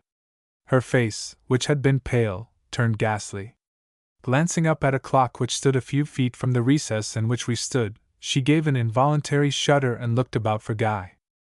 Your son, fertile as he is in resources, cannot help you, I remarked. There is no pit of darkness here. Besides, I have learned a lesson, madam, and not death itself would deter me now from doing my duty by this innocent child. So if you wish to change this address. I stopped. A strain of music had risen from the parlor. It was Mendelssohn's Wedding March. Mrs. Pollard started, cast a hurried look above, and tore the notebook out of my hands. You are a fiend, she hissed, and hurriedly scratching out the words she had written, she wrote another number and name. You will find she is there, she cried. And since I have complied with your desire, you will have no need to return here till you bring the young girl home. The emphasis she placed on the last word startled me. I looked at her, and wondered if Medea wore such a countenance when she stabbed her children to the heart. But it flashed and was gone, and the next moment she had moved away from my side and I had stepped to the door. As I opened it to pass out, I caught one glimpse of the bride as she came down the stairs. She looked exquisite in her simple white dress, and her face was wreathed in smiles. 25. The final blow. It was a deadly blow. A blow like that which, swooping unawares from out the night, dashes a man from some high starlit peak into a void of cold and hurrying waves. The distrust which I felt for Mrs. Pollard was so great that I was still uncertain as to whether she had given me the right address. I therefore proceeded to carry out my original design and went at once to the telegraph office. The message I sent was peremptory, and in the course of half an hour this answer was returned. Person described found. Condition critical. Come at once. There was a train that left in 15 minutes. Though I had just come from Boston, I did not hesitate to return at once. By 6 o'clock of that day I stood before the house to which I had been directed. My first sight of it struck me like death. God, what was I about to encounter? What sort of a spot was this, and what was the doom that had befallen the child committed to my care? Numb with horror, I rang the doorbell with difficulty, and when I was admitted by a man in the guise of an officer, I felt something like an instantaneous relief, though I saw by his countenance that he had anything but good news to give me. Are you the gentleman who telegraphed from S? He asked. I bowed, not feeling able to speak. Relative or friend? He went on. Friend, I managed to reply. Do you guess what has happened? He inquired. I dare not, I answered, with a fearful look about me on walls that more than confirmed my suspicions. Miss Miriam is dead, he answered. I drew a deep breath. It was almost a relief. Come in, he said, and opened the door of a room at our right. When we were seated and I had by careful observation made sure we were alone, I motioned for him to go on. He immediately complied. When we received your telegram, we sent a man here at once. He had some difficulty in entering and still more in finding the young lady, who was hidden in the most remote part of the house. But by perseverance and some force he at last obtained entrance to her room, where he found, pardon my abruptness, it will be a mercy to you for me to cut the story short, that he had been ordered here too late. The young lady had taken poison and was on the point of death. The horror in my face reflected itself faintly in his. I do not know how she came to this house, he proceeded, but she must have been a person of great purity and courage, for though she died almost immediately upon his entrance, she had time to say that she had preferred death to the fate that threatened her, and that no one would mourn her, for she had no friends in this country, and her father would never hear how she died. I sprang wildly to my feet. Did she mention no names? I asked. Did she not say who brought her to this hell of hells, or murmur even with her dying breath one word that would guide us in fixing this crime upon the head of her who is guilty of it? No, answered the officer. No, but you are right in thinking it was a woman, but what woman, the creature below evidently does not know. Feeling that the situation demanded thought, I composed myself to the best of my ability. I am the Rev. David Barrows of S., said I, and my interest in this young girl is purely that of a humanitarian. I have never seen her. I do not even know how long she has been in this country. But I learned that a girl by the name of Grace Merriam had been beguiled from her boarding place here in this city, and fearing that some terrible evil had befallen her, I telegraphed to the police to look her up. The officer bowed. The number of her boarding place? Asked he. I told him, and not waiting for any further questions, demanded if I might not see the body of the young girl. He led me at once to the room in which it lay, and stood respectfully at the door while I went in alone. The sight I saw has never left me. Go where I will, I see ever before me that pure young face, with its weary look hushed in the repose of death. It haunts me, it accuses me. It asks me where is the noble womanhood that might have blossomed from this sweet bud, had it not been for my pusillanimity and love of life. But when I try to answer, I am stopped by that image of death, with its sealed lips and closed eyes never to open again, never, never, whatever my longing, my anguish, or my despair. But the worst shock was to come yet. As I left the room and went stumbling down the stairs, I was met by the officer and led again into the apartment I had first entered on the ground floor. There is someone here, he began, whom you may like to question. Thinking it to be the woman of the house, I advanced, though somewhat reluctantly, when a sight met my eyes that made me fall back in astonishment and dread. It was the figure of a woman dressed all in gray, with a dark blue veil drawn tightly over her features. Good God! I murmured. Who is this? The woman who brought her here, observed the officer. Farrell, there, has just found her. And then I perceived darkly looming in the now heavy dust the form of another man, whose unconscious and business-like air proclaimed him to be a member of the force. Her name is Sophie Preston, the officer continued, motioning to the woman to throw up her veil. She is a hard character, and some day will have to answer for her many crimes. Meanwhile, I stood rooted to the ground. The name, the face were strange, and neither that of her whom I had inwardly accused of this wrong. I should like to ask the woman, I commenced, but here my eyes fell upon her form. It was tall and it was full, but it was not by any means handsome. A fearful possibility crossed my mind. Approaching the woman closely, I modified my question. Are you the person who took this young lady from her boarding place? I asked. Yes, sir, was the reply, uttered in smooth but by no means cultivated tones. And by what arts did you prevail upon this young and confiding creature to leave her comfortable home and go out into the streets with you? She did not speak, she smiled. Oh heaven! What depths of depravity opened before me in that smile! Answer! The officer cried. Well, sir, I told her, she now replied, that I was such and such a relative, grandmother, I think I said, and being a dutiful child. But I was now up close to her side, and, leaning to her very ear, I interrupted her. Tell me on which side of the hall was the parlor into which you went? The right, she answered, without the least show of hesitation. Wrong, I returned. You have never been there. She looked frightened. Oh, sir, she whispered. Hush! Hush! If you know. And there she stopped, and instantly cried aloud, in a voice that warned me I should make nothing by pressing my suspicions at this time and in this place. I lured the young lady from her home and I brought her here. If it is a criminal act, I shall have to answer for it. We all run such risks now and then. To me, with my superior knowledge of all the mysteries which lay behind this pitiful tragedy, her meaning was evident. Whether she had received payment sufficient for the punishment possibly awaiting her, or whether she had been frightened into assuming the responsibility of another, she was evidently resolved to sustain her role of abductress to the end. The look she gave me at the completion of her words intensified this conviction, and not feeling sufficiently sure of my duty to dispute her at the present time, I took advantage of her determination, and outwardly, if not inwardly, accepted her confession as true. I therefore retreated from her side, and being anxious to avoid the coroner, who was likely to enter at any minute, I confined myself to asking a few leading questions, which being answered in a manner seemingly frank, I professed myself satisfied with the result, and hastily withdrew. 26. A feline touch. Thou hast not half the power to do me harm, as I have to be hurt. Othello.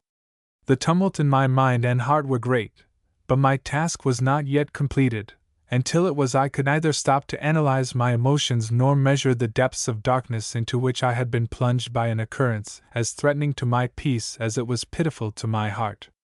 Mrs. Pollard was to be again interviewed, and to that formidable duty everything bowed, even my need of rest and the demand which my whole body made for refreshment. It was 8 o'clock when I stood for the second time that day at her door, and contrary to my expectations, I found as little difficulty in entering as I had before. Indeed, the servant was even more affable and obliging than he had been in the afternoon, and persisted in showing me into a small room off the parlor, now empty of guests, and going at once for Mrs. Pollard. "She will see you, sir, I am sure," was his last remark as he went out of the door. "For, though she is so very tired, she told me if you called to ask you to wait." I looked around on the somewhat desolate scene that presented itself, and doubtingly shook my head. This seeming submission on the part of a woman so indomitable as she meant something. Either she was thoroughly frightened or else she meditated some treachery. In either case I needed all my self-command.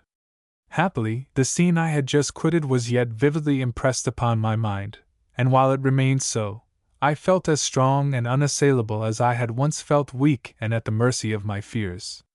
I did not have to wait long. Almost immediately upon the servant's call, Mrs. Pollard entered the room and stood before me. Her first glance told me all. She was frightened. "Well?"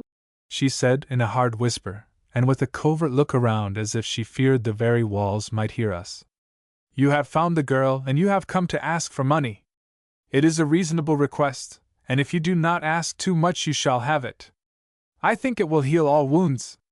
My indignation flared up through all my horror and dismay. "Money?" I cried. "Money? What good will money do the dead? You have killed her, madam." "Killed her?" No wonder she grew pale, no wonder she half gasped. "Killed her?" she repeated. "Yes," I returned, not giving her time to think, much less speak. "Lured by you to a den of evil, she chose to die rather than live on in disgrace. The woman who lent you her clothes has been found, and I see I have reached you at last," I broke in. "I thought God's justice would work." "Aye." She had to moisten her lips before she could speak. "I don't understand what you mean. You say I lured her, that is a lie. I never took her to this den of evil as you call it. But you knew the street and number of the house, and you gave her into the hand of the woman who did take her there.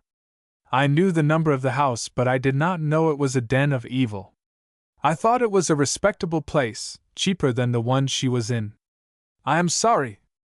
"Madam," I interrupted, "you will find it difficult to make the world believe you so destitute of good sense as not to know the character of the house to which such a woman as you entrusted her with would be likely to lead her. Besides, how will you account for the fact that you wore a dress precisely like that of this creature when you enticed Miss Miriam away from her home?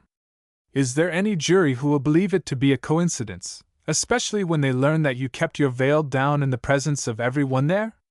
But what proof have you that it was I who went for Miss Merriam?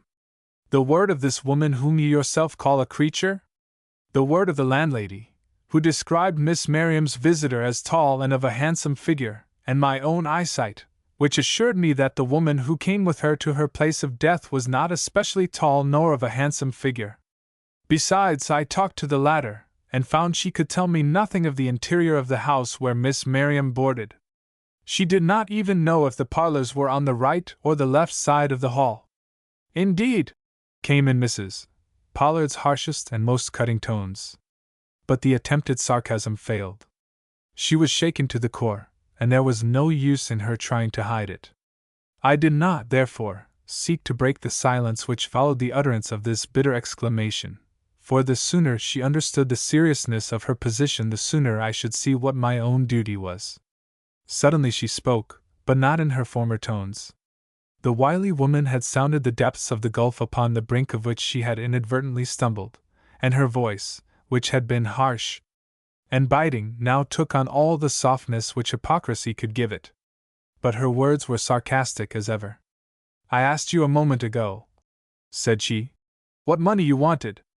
I do not ask that now, as the girl is dead and a clergyman is not supposed to take much interest in filthy lucre. But you want something, or you would not be here. Is it revenge? It is a sentiment worthy of your cloth, and I can easily understand the desire you may have to indulge in it. Madam, I cried, can you think of no other motive than a desire for vengeance or gain? Have you never heard of such a thing as justice? And do you intend? She whispered. There will be an inquest held, I continued. I shall be called as a witness, and so doubtless will you. Are you prepared to answer all and every question that will be put you? An inquest? Her face was quite ghastly now. And have you taken pains to publish abroad my connection with this girl? Not yet. She is known, however, to be a grandchild of Mr. Pollard? No, said I. What is known? She inquired. That she was Mr. Pollard's protégé. And you alone, hold the key to her real history? Yes, I assented. She advanced upon me with all the venom of her evil nature sparkling in her eye. I met the glance unmoved. For a reason I will hereafter divulge, I no longer felt any fear of what either she or hers might do. I alone know her history and what she owes to you, I repeated. She instantly fell back. Whether she understood me or not, she saw that her hold upon me was gone, that the cowardice she had been witness to was dead, and that she, not I, must plead for mercy. Mr. Barrows, said she, what is this girl to you that you should sacrifice the living to her memory? Mrs. Pollard, I returned with equal intensity. Shall I tell you? She is the victim of my pusillanimity. That is what she is to me, and that is what makes her memory more to me than the peace or good name of her seemingly respectable murderers. Was it the word I used, or did some notion of the effect which a true remorse can have upon a conscientious soul pierce her cold heart at last? I cannot tell. I only know that she crouched for an instant as if a blow had fallen upon her haughty head, then rising erect again, she was a proud woman still and would be to her death, whatever her fate or fortune. She gave me an indescribable look, and in smothered tones remarked, Your sympathies are with the innocent. That is well. Now come with me, I have another innocence to show you, and after you have seen it tell me whether innocence living or innocence dead has the most claim upon your pity and regard. And before I realized what she was doing, she had led me across the room to a window, from which she hastily pulled aside the curtain that hung across it. The sight that met my eyes was like a dream of fairyland let into the gloom and terror of a nightmare. The window overlooked the conservatory, and the latter being lighted, a vision of tropical verdure and burning blossoms flashed before us. But it was not upon this wealth of light and color that the gaze rested in the fullest astonishment and delight. It was upon two figures seated in the midst of these palm trees and cacti, whose faces, turned the one towards the other, made a picture of love and joy that the coldest heart must feel, and the most stolid view with delight. It was the bridegroom and his bride, Mr. Harrington and the beautiful Agnes Pollard. I felt the hand that lay upon my arm tremble. Have you the heart to dash such happiness as that? murmured a voice in my ear. Was it Mrs. Pollard speaking? I had never heard such a tone as that from her before. Turning, I looked at her. Her face was as changed as her voice. There was not only softness in it but appeal. It was no longer Mrs. Pollard who stood beside me, but the mother. She has never made a mistake, continued this terrible being, all the more terrible to me now that I saw capabilities of feeling in her. She is young and has her whole life before her. If you pursue the claims of justice as you call them, her future will be wrecked. It is no fool she has married but a proud man, the proudest of his race. If he had known she had for a brother one whom his own country had sentenced to perpetual imprisonment, he would not have married her had his love been 10 times what it is. It was because her family was honored and could bestow a small fortune upon her in dowry that he braved his English prejudices at all. What then do you think would be the result if he knew that not only was her brother a convict, but her mother? She did not finish, but broke in upon herself with a violence that partook of frenzy. He would first ignore her, then hate her. I know these Englishmen well. It was true. The happiness or misery of this young creature hung upon my decision. A glance at her husband's face made this evident. He would love her while he could be proud of her. He would hate her the moment her presence suggested shame or opprobrium. My wily antagonist evidently saw I was impressed, for her face grew still softer and her tone more insinuating. She was her father's darling, she whispered. He could never bear to see a frown upon her face or a tear in her eye. Could he know now what threatened her, do you think he would wish you to drag disgrace upon her head for the sake of justice to a being who is dead? I did not reply. The truth was I felt staggered. See what an exquisite creature she is, the mother now murmured in my ear. Look at her well, she can bear it, and tell me where in the world you will find beauty more entrancing or a nature lovelier and more enticing? Madam, said I, turning upon her with a severity the moment seemed to deserve. In a den of contamination, amid surroundings such as it will not do for me to mention even before her who could make use of them to destroy the innocence that trusted in her, there lies the dead body of one as pure, as lovely, and as attractive as this. Indeed, her beauty is more winning, for it has not the stamp of worldliness upon it. The mother before me grew livid. Her brows contracted, and she advanced upon me with a menacing gesture, almost as if she would strike me. In all my experience of the world and of her, I had never seen such rage. It was all but appalling. Involuntarily I raised my hand in defense. But she had already remembered her position, and by a violent change now stood before me calm and collected as of old. You have been injured by me and have acquired the right to insult me, cried she. Then, as I made no move, said, It is not of the dead we were speaking. It was of her, Samuel Pollard's child. Do you intend to ruin her happiness, or do you not? Speak, for it is a question I naturally desire to have settled. Madam, I now returned, edging away from that window with its seductive picture of youthful joy. Before I can settle it, I must know certain facts. Not till I understand how you succeeded in enticing her from her home, and by what means you transferred her into the care of the vile woman who took your place, will I undertake to consider the possibility of withholding the denunciation which it is in my power to make. And you expect me to tell, she began. Everything, I finished firmly. She smiled with a drawing in of her lips that was feline. Then she glared. Then she looked about her and approached nearer to me by another step. I wish I could kill you, her look said. I wish by the lifting of my finger you would fall dead. But her lips made use of no such language. She was caught in the toils, and lioness as she was, found herself forced to obey the will that ensnared her. You want facts? Well, you shall have them. You want to know how I managed to induce Miss Merriam to leave the house where my husband had put her. It is a simple question.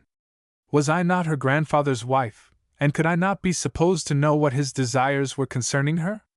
And the second fact? She looked at me darkly. You are very curious, said she. I am, said I. Her baleful smile repeated itself. You think that by these confessions I will place myself in a position which will make it impossible for me to press my request.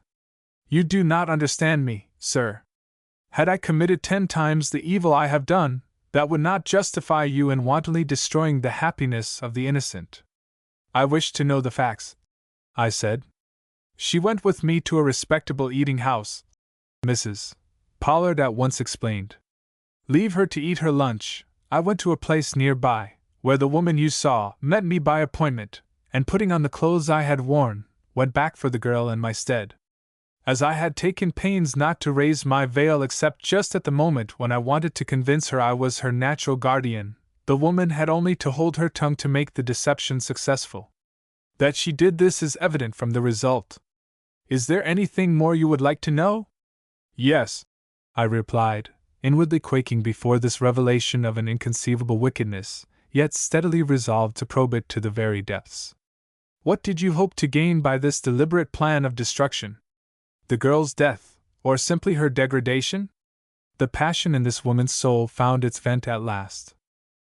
I hoped to lose her, to blot her out of my path, and hers, she more gently added, pointing with a finger that trembled with more than one fierce emotion, at the daughter for whom she had sacrificed so much.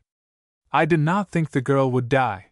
I am no murderess, whatever intimation you may make to that effect. I am simply a mother. A mother! Oh, horrible! I looked at her and recoiled. That such a one as this should have the right to lay claim to so holy a title and asperse it thus. She viewed my emotion but made no sign of understanding it. Her words poured forth like a stream of burning liquid. Do you realize what this girl's living meant? It meant recognition, and consequently disgrace and a division of our property, the loss of my daughter's dowry, and of all the hopes she had built on it. Was I, who had given to Samuel Pollard the very money by means of which he had made his wealth, to stand this? Not if 100 daughters of convicts must perish. And your sons? What of them? Had they no claim upon your consideration? When you plunged them into this abyss of greed and deceit, did no phantom of their lost manhood rise and confront you with an unanswerable reproach? But she remained unmoved. My sons are men, they can take care of themselves. But Dwight. Her self-possession vanished. Hush! She whispered with a quick look around her. Do not mention him. I have sent him away an hour ago, but he may have come back. I do not trust him. This last clause she uttered beneath her breath and with a spasmodic clutch of her hand which showed she spoke involuntarily. I was moved at this. I began to hope that Dwight at least was not all that his mother would have him. And yet I must speak of him, said I, taking out the letter he had written to Miss Merriam. This letter addressed to one you have so successfully destroyed seems to show that he returns your mistrust. She almost tore it out of my hands. When was this letter received? She asked, reading it with burning eyes and writhing lips. The day after Miss Grace left her home. Then she never saw it? No. Who has seen it? Myself and you. No one else? No one but the writer. She laughed. We will destroy it, she said, and deliberately tore it up. I stooped and picked up the fragments. You forget, said I. This letter may be called for by the coroner. It is known that I took it in charge. I might better have burned it, she hissed. Not so, I should then have had to explain its loss. Her old fear came back into her eyes. Now I have merely to give it up and leave it to Mr. Dwight Pollard to explain it. He doubtless can. My son will never betray his mother. Yet he could write this letter. She frowned. Dwight has his weakness, said she. It is a pity his weakness did not lead him to send this letter a few hours sooner. That is where his very weakness fails. He struggles because he knows his mother partly, and fails because he does not know her wholly. And Guy? He knows me better. The smile with which this was said was the culminating point in a display of depravity such as I had never beheld, even in hovels of acknowledged vice. Feeling that I could not endure much more, I hastened to finish the interview. Madam, said I, by your own acknowledgment you deserve neither consideration nor mercy.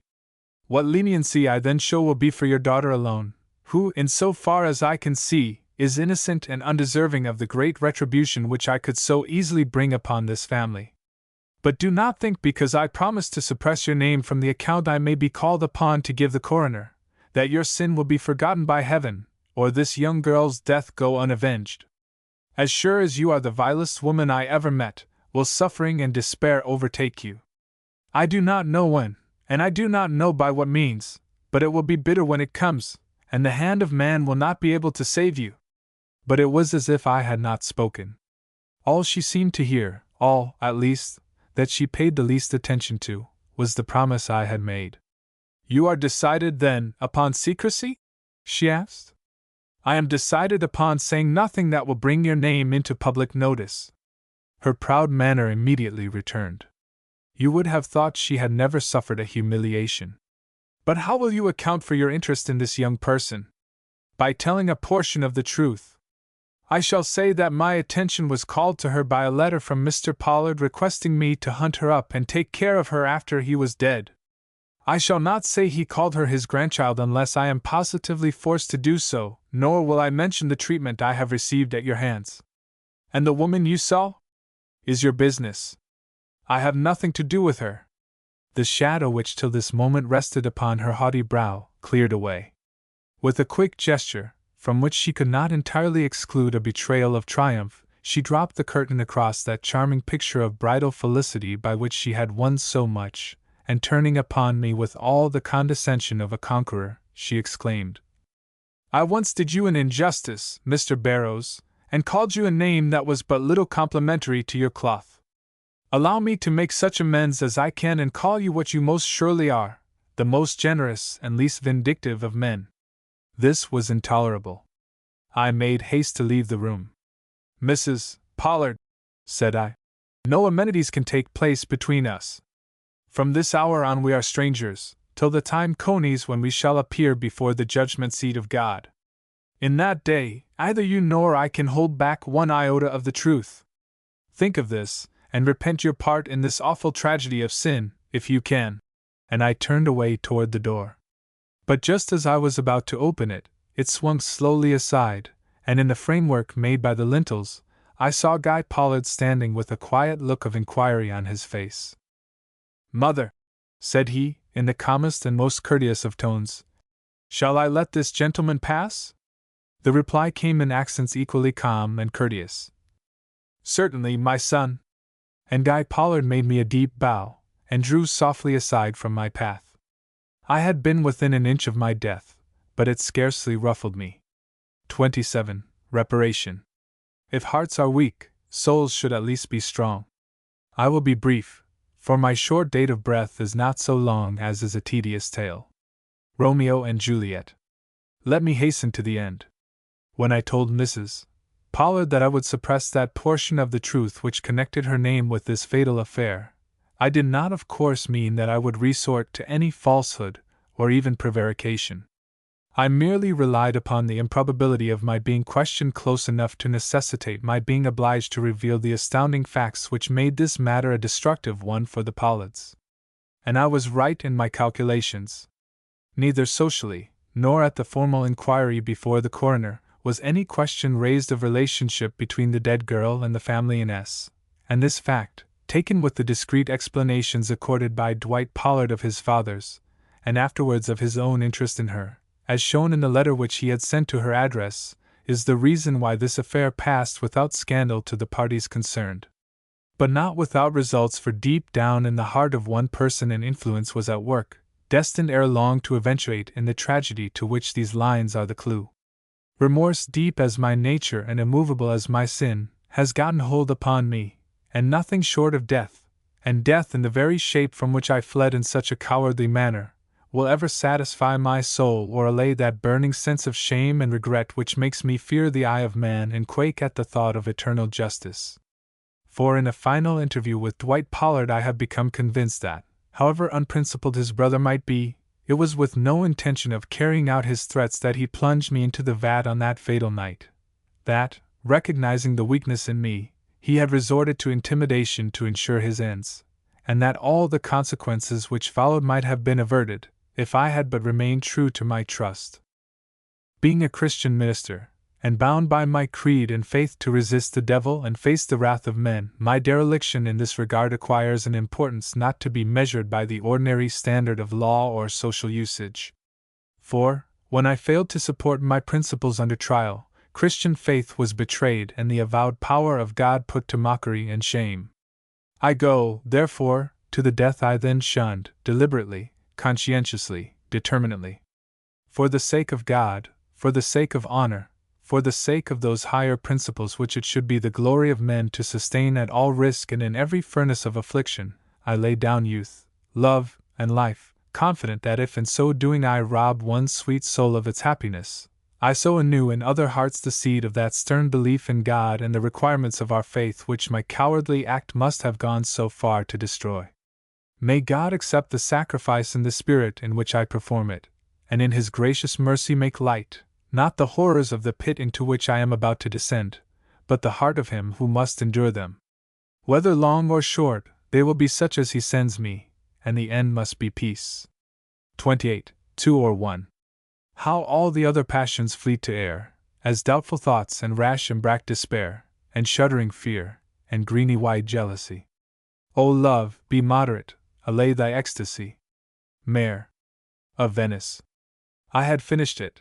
The last line had been read, and I sat in a maze of astonishment and awe. What my thoughts were, what my judgment upon this astounding act of self-destruction for conscience' sake, it will not interest you to know. In a matter so complicated with questions of right and wrong, each man must feel for himself, and out of his own nature judge praise, or express censure. I, Constance Sterling, shall do neither. I can only wonder and be still. One point, however, in this lengthy confession I will allude to, as it involves a fact. Mr. Barrows says that he goes to his death, the same death from which he fled when he yielded to the threats of Guy Pollard and gave up the will. He expected, therefore, to find the vat dry, and looked forward to hours, if not days, of long-drawn suffering in a spot devoid of warmth, light, water, and food. His injunction to Ada in that last letter of his, not to make any move to find him for 10 days, favors this idea, and proves what his expectations were. But by the mercy of God, the vat had been half filled with water in the interim which had elapsed between his first and last visit to the mill, and the prison thus becoming a cistern, he must have come to his end in a few moments after his fatal plunge. It was the one relief which a contemplation of this tragedy brought to my overwrought mind. But with the next day came a reaction, and with a heart full of rejoicing, I prepared to communicate to Dwight Pollard the fact of his release from the dominion of Rhoda Colwell. For whether this record of the past showed him to be a man worthy of full honor or not, it certainly sufficed to exonerate him from all suspicion of being the direct cause of David Barrows' death, and I knew her well enough, or thought I did, to feel certain that no revenge, unless the greatest, would ever satisfy her, and that in losing her hold upon his life and love, she would make no attempt that would merely darken his name before the world. It was therefore with a fearless heart I penned the following lines. Miss Colwell, your suspicions were unfounded. I have Mr. Barrows' own words to the effect that he meditated death by imprisonment in the vat. I go to acquaint Dwight Pollard with the fact that any accusation on your part must fail before the minute and circumstantial confession which Mr. Barrows has left behind him. Signing this letter, I dispatched it at once to its destination. Then, taking the important manuscript in my hand, I set out for the Pollard mansion. It was a day full of sunshine and promise. As I sped through the streets and approached that end of the town which hitherto it had taken all my courage to face, I was astonished at the lightness of my own heart and the beneficent aspect which every object about me seemed to have acquired. Even the place I had come to visit looked less dreary than usual, and I found myself in the grounds and halfway up the stoop, before I realized the least falling of that shadow which seemed inseparable from this particular spot. And even now it only came with the thought of Guy, whose possible presence at the door would be anything but desirable. But my errand being one of peace, I was enabled to contemplate even this contingency with equanimity, and was about to ring the bell with a trembling but determined hand, when the door suddenly opened and Dwight Pollard stood before me. The look of surprise and delight which he gave me brought the color to my cheeks. "Ah, what a pleasure!" he murmured. Then, with a quick look in my face, added earnestly, "You bring good news." "The best," I answered cheerily, and following him in, I took my stand once more in that dismal parlor where weeks ago I had received my first intimation of the feeling which his every look and gesture now conveyed. "Mr. Pollard," I now managed to say with a certain dignity, "you see me here because Providence has lately put into my hands a document which completely exonerates you from the charges which Rhoda Caldwell has threatened to make against you. Read it, and when you understand the tragedy we so much deplore, we will see how much or how little can be done with the lives it has so deeply affected." And placing the thickly written sheets in his hands, I withdrew to the first window I saw and mechanically threw aside the curtains that hid it. The sight that met my gaze made me for an instant forget the importance of what I had just done. The window I had chosen was the one which looked into the conservatory, and the picture which Mr. Barrows describes as having seen from this spot was then and there before my eyes. The tropical growth, the gorgeous blossoms, even the beautiful woman and the sturdy man. Mr. and Mrs. Harrington were lovers then, still. The mother's death and that of the devoted clergyman had not served to reveal the secret which secured the happiness of this bright, attractive, if somewhat worldly, pair. I own I was glad of this, little as I felt myself in sympathy with the radiant but superficial Agnes. Youth, love, and joy are so precious that it lightens the heart to behold their sunshine even on the faces of those whose characters we do not envy. Nevertheless, the thoughts suggested by this unexpected scene did not long serve to distract me from the more serious matter in hand. Dropping the curtains, I cast one look toward Mr. Pollard. He was sitting with his face bent over the manuscript, a deep corrugation marked his brow, and a settled look of pain his mouth. I turned away again. I could not bear that look. All my strength was needed for the effort which it might possibly be my duty to make. I sat down in a remote corner and diligently set my soul to patience. It was well, for my suspense was long, so long that hope and courage began to fail and an inward trembling to take the place of the joyous emotions with which I had placed this confession in his hands. Nevertheless, it came to an end at last, and with an agitation easy to conceive, I heard him roll the manuscript up, rise, and approach to where I sat. I did not look up, I could not, but I felt his gaze burning through my half-closed lids, and terrified lest I should reveal my weakness and my hopes, I set my lips together, and stilled the beatings of my heart, till I must have struck his sense with the chill and immobility of a totally insensible woman.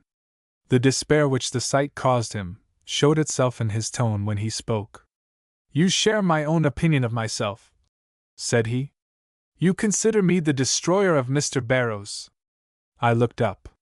What grief, what shame, what love I beheld in the face above me. Slowly I shook my head. "Mr. Barrows does not accuse you," said I.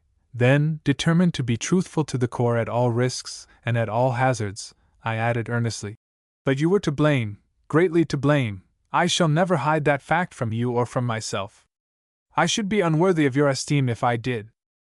"Yes," he earnestly assented. "And I would be less than a man if I did not agree with you." Then, in a lower tone and with greater earnestness yet, continued, "It is not pleasant for a man to speak ill of his own flesh and blood, but after having read words as condemnatory as these, it may be pardoned me, perhaps, if I speak as much of the truth as is necessary to present myself in a fair light to the woman upon whose good opinion rests all my future happiness.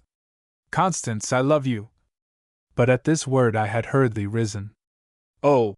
I somewhat incoherently exclaimed. "Not here! Not under your own roof!" But at his look I sank back.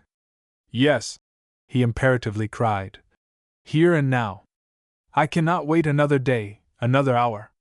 My love for you is too great, too absorbing, for any paltry considerations to interpose themselves upon my attention now.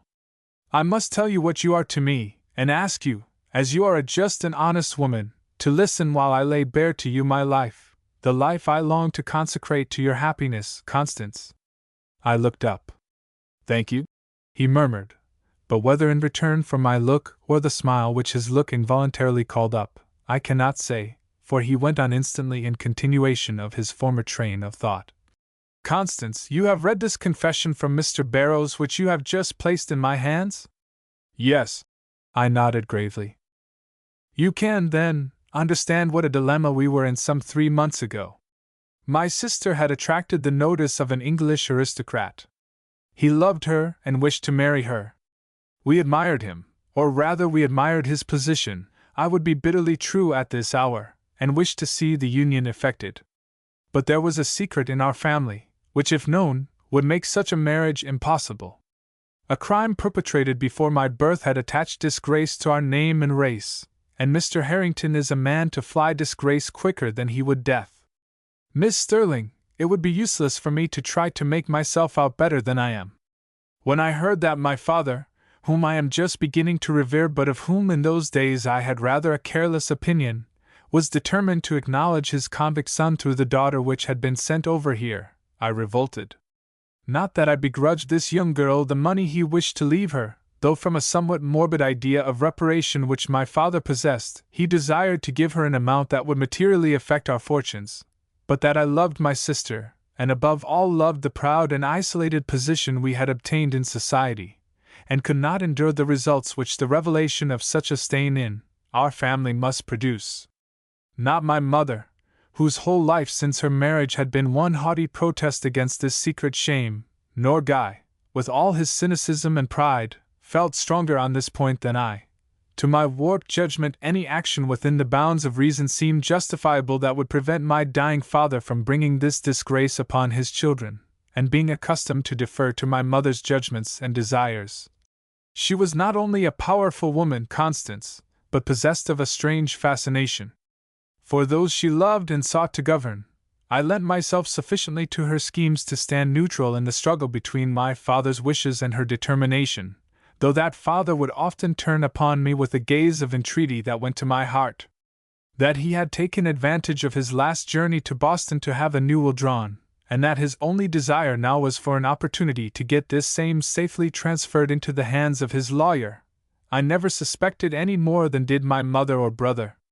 We thought that as far as the past was concerned we were secure, and that if we could prevent an interview between him and Mr. Nichols, the future would likewise be safe from a discovery of our secret. It was therefore a terrible shock to my mother and afterwards to me when we learned that he had already accomplished the act we so much dreaded, and that the clergyman we had called in at my father's urgent request had been entrusted with the paper that was to proclaim our shame to the world. But the disappointment, great as it was, had little time to exert its force on me, for with my brother's recital of what had taken place at my father's deathbed there came a new dread which I find it difficult to name, but which you will understand when I say that it led me to give Mr. Barrows the warning of which he has spoken. My brother, I cannot speak of him with calmness, is a man to be feared, Miss Sterling.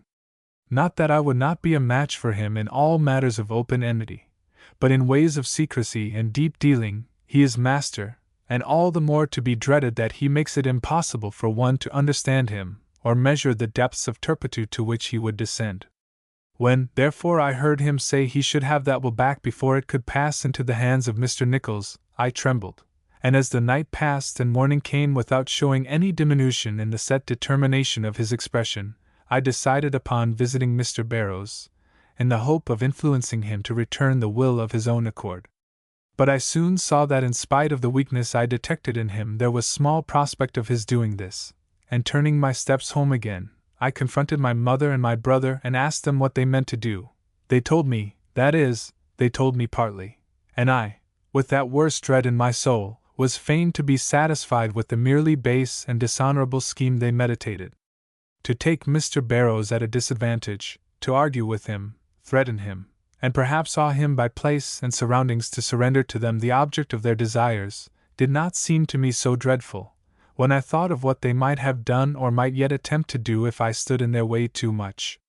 So, merely stipulating that they would allow me to accompany them to the mill, I let matters take their course, and true to my own secret desire to retain their confidence, and so save him, and if possible them, from any act that would entail consequences of a really serious nature, I gave them my assistance to the extent of receiving Mr. Barrows at the door and conducting him through the mill to the room which my brother had designated to me as the one in which they proposed to hold their conference.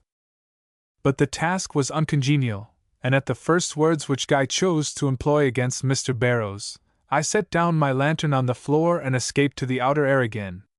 Money, station, fame before the world seemed to me but light matters at that moment, and if I had followed my first impulse I should have rushed back to the assistance of Mr. Barrows. But considerations terrible and strange prevented me from following this impulse. In the first place, I was not myself free from a desire to see the contents of the will and judge for myself to what extent my father had revealed our disgrace to the world, and secondly, the habit of years is not broken in an instant, and this mother who gave her countenance to an act I so heartily disapproved, had for all her reserve and a nature seriously differing from my own, ever been the dominator of my actions and the controlling force of my life. I could not brave her, not yet, not while any hope remained of righting matters, without a demonstration that would lead to open hostilities. So with a weakness I now wonder at, I let the minutes go by till the sound of coming steps warned me that my brother was at hand. What he told me was brief and to the point. He had obtained the clergyman's consent to read the will and was on his way to get it. But Mr. Barrows? I inquired. Is in the cellar there with mother. The cellar, I repeated. But he was already in the yard, on his way to the town. I was disturbed. The calmness of his tone had not deceived me. I felt that something was wrong, what I could not tell. Taking the lantern he had left behind him, I made my way to the cellar. It seemed empty. But when I had reached the other end I found myself confronted by a ghostly figure in which I was forced to recognize my mother, though the sight of her in the masquerade costume she had adopted gave me a shock serious as the interests involved. But this surprise, great as it was soon lost in that of finding her alone, and when to my hurried inquiry as to where Mr. Barrows was, she pointed to the vat, you can imagine the tide of emotions that swept over me. But no, that is impossible. They were not what you would have felt, they were not what I would feel now. Mingled with my shame and the indignant protest of my manhood against so unworthy an exercise of power, was that still dominating instinct of dread which any interference with my mother's plans or wishes had always inspired, and so when I learned that the worst was over and that Mr. Barrows would be released on Guy's return, I subdued my natural desire to rescue him, and went away, little realizing that in thus allying myself with his persecutors, I had laid the foundations of a remorse that would embitter my whole after existence. The return of my brother with the will caused me fresh emotions. As soon as I saw him I knew there was a struggle before me, and in handing him back the lantern, I took occasion to ask if he had opened the document. He looked at me a moment before replying and his lip took a sinister curl. I have, he said. And what does it contain?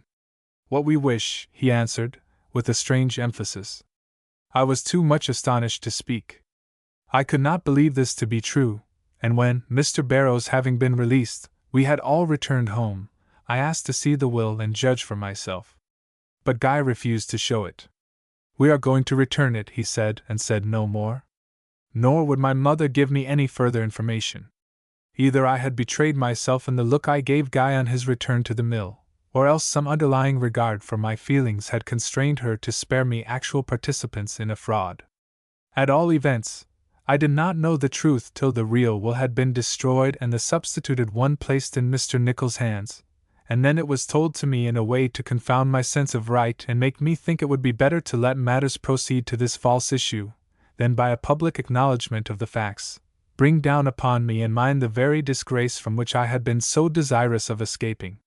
I was caught in the toils, you see, and though it would have been a man's part to have broken through every constraint and proclaimed myself once and for all on the side of right, I had nothing whereby to show what the last wishes of my father had been, and could only say what would ruin us without benefiting the direct object of those wishes. I therefore kept their counsel and my own, stilling my conscience when it spoke too loud, by an inward promise to be not only a friend to my older brother's child, but to part with the bulk of my fortune to her. That she would need my friendship I felt, as the letter I wrote to her shows, but that such evil would come upon her as did, or that my delay to see her would make it impossible for me ever to behold her in this world, I had yet too much filial regard to imagine. I was consequently overwhelmed by the news of her death, and though I never knew the whole truth till now, I was conscious of a distrust so great that from that day to the worser ones which followed, I never looked at those nearest to me without a feeling of deep separation such as is only made by some dark and secret crime. I was alone, or so I felt, and was gradually becoming morbid from a continual brooding on this subject, when the great blow fell which changed whatever vague distress I felt into an active remorse and positive fear.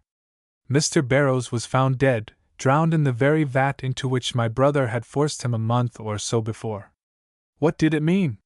It was impossible for me to guess the truth, but I could not but recognize the fact that we were more or less responsible for his death, that the frenzy which had doubtless led to this tragedy was the outcome of the strain which had been put upon his nerves, and though personally I had had nothing to do with placing him in the vat, I was certainly responsible for allowing him to remain there a moment after I knew where he was. It was, therefore, with the deepest horror and confusion that I rushed home with this news, only to find that it had outstripped me, and that my mother, foreseeing the dangers which this death might bring upon us, had succumbed to the shock, and lay, as you know, in a most alarming condition herself. The perilous position into which we were thrown by these two fatal occurrences necessitated a certain confidence between my brother and myself.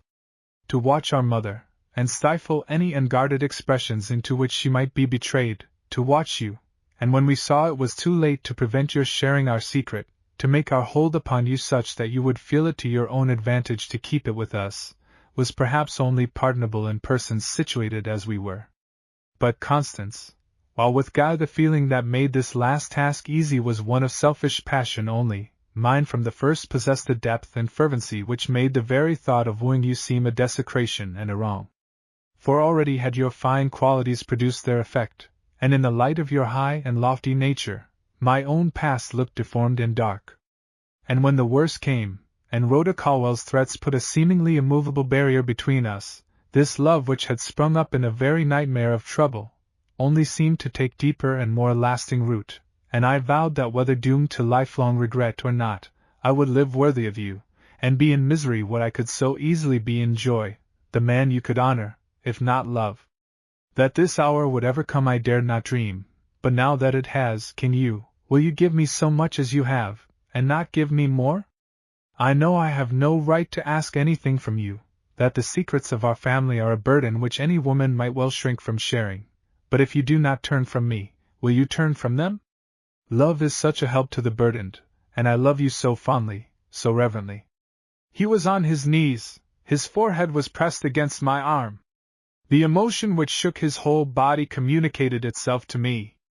I felt that whatever his past weaknesses had been, he possessed a character capable of the noblest development, and yielding to the longing with which my whole being was animated, I was about to lay my hand upon his head, when he lifted his face and gazing earnestly at me said, "One moment, there is yet a cloud which ought to be blown away from between us, Rhoda Colwell. I loved her, I sought her love, but once gained, my eyes opened. I saw her imperfections, I felt the evil in her nature. I knew if I married her, I should ruin my life. I left her. I seemed to have no choice, for my love died with my esteem, and she was not a woman to marry without love. Could I have done differently, Constance? I answered as my whole heart inclined me to. I could not refuse this love coming into my desolate life. It seemed to be mine. Whatever trials, fear, or disquietude it might bring, the joy of it was great enough to make these very trials desirable, if only to prove to him and me that the links which bound us were forged from truest metal, without any base alloy to mar their purity and undermine their strength. And so that spot of gloom, which had been the scene of so much that was dark and direful, became the witness of a happiness which seemed to lift it out of the veil of reserve in which it had been shrouded for so long, and make of the afternoon sun, which at that moment streamed in through the western windows, a signal of peace, whose brightness as yet has never suffered change or eclipse. The End. End of Project Gutenberg's The Mill Mystery, by Anna Katharine Green.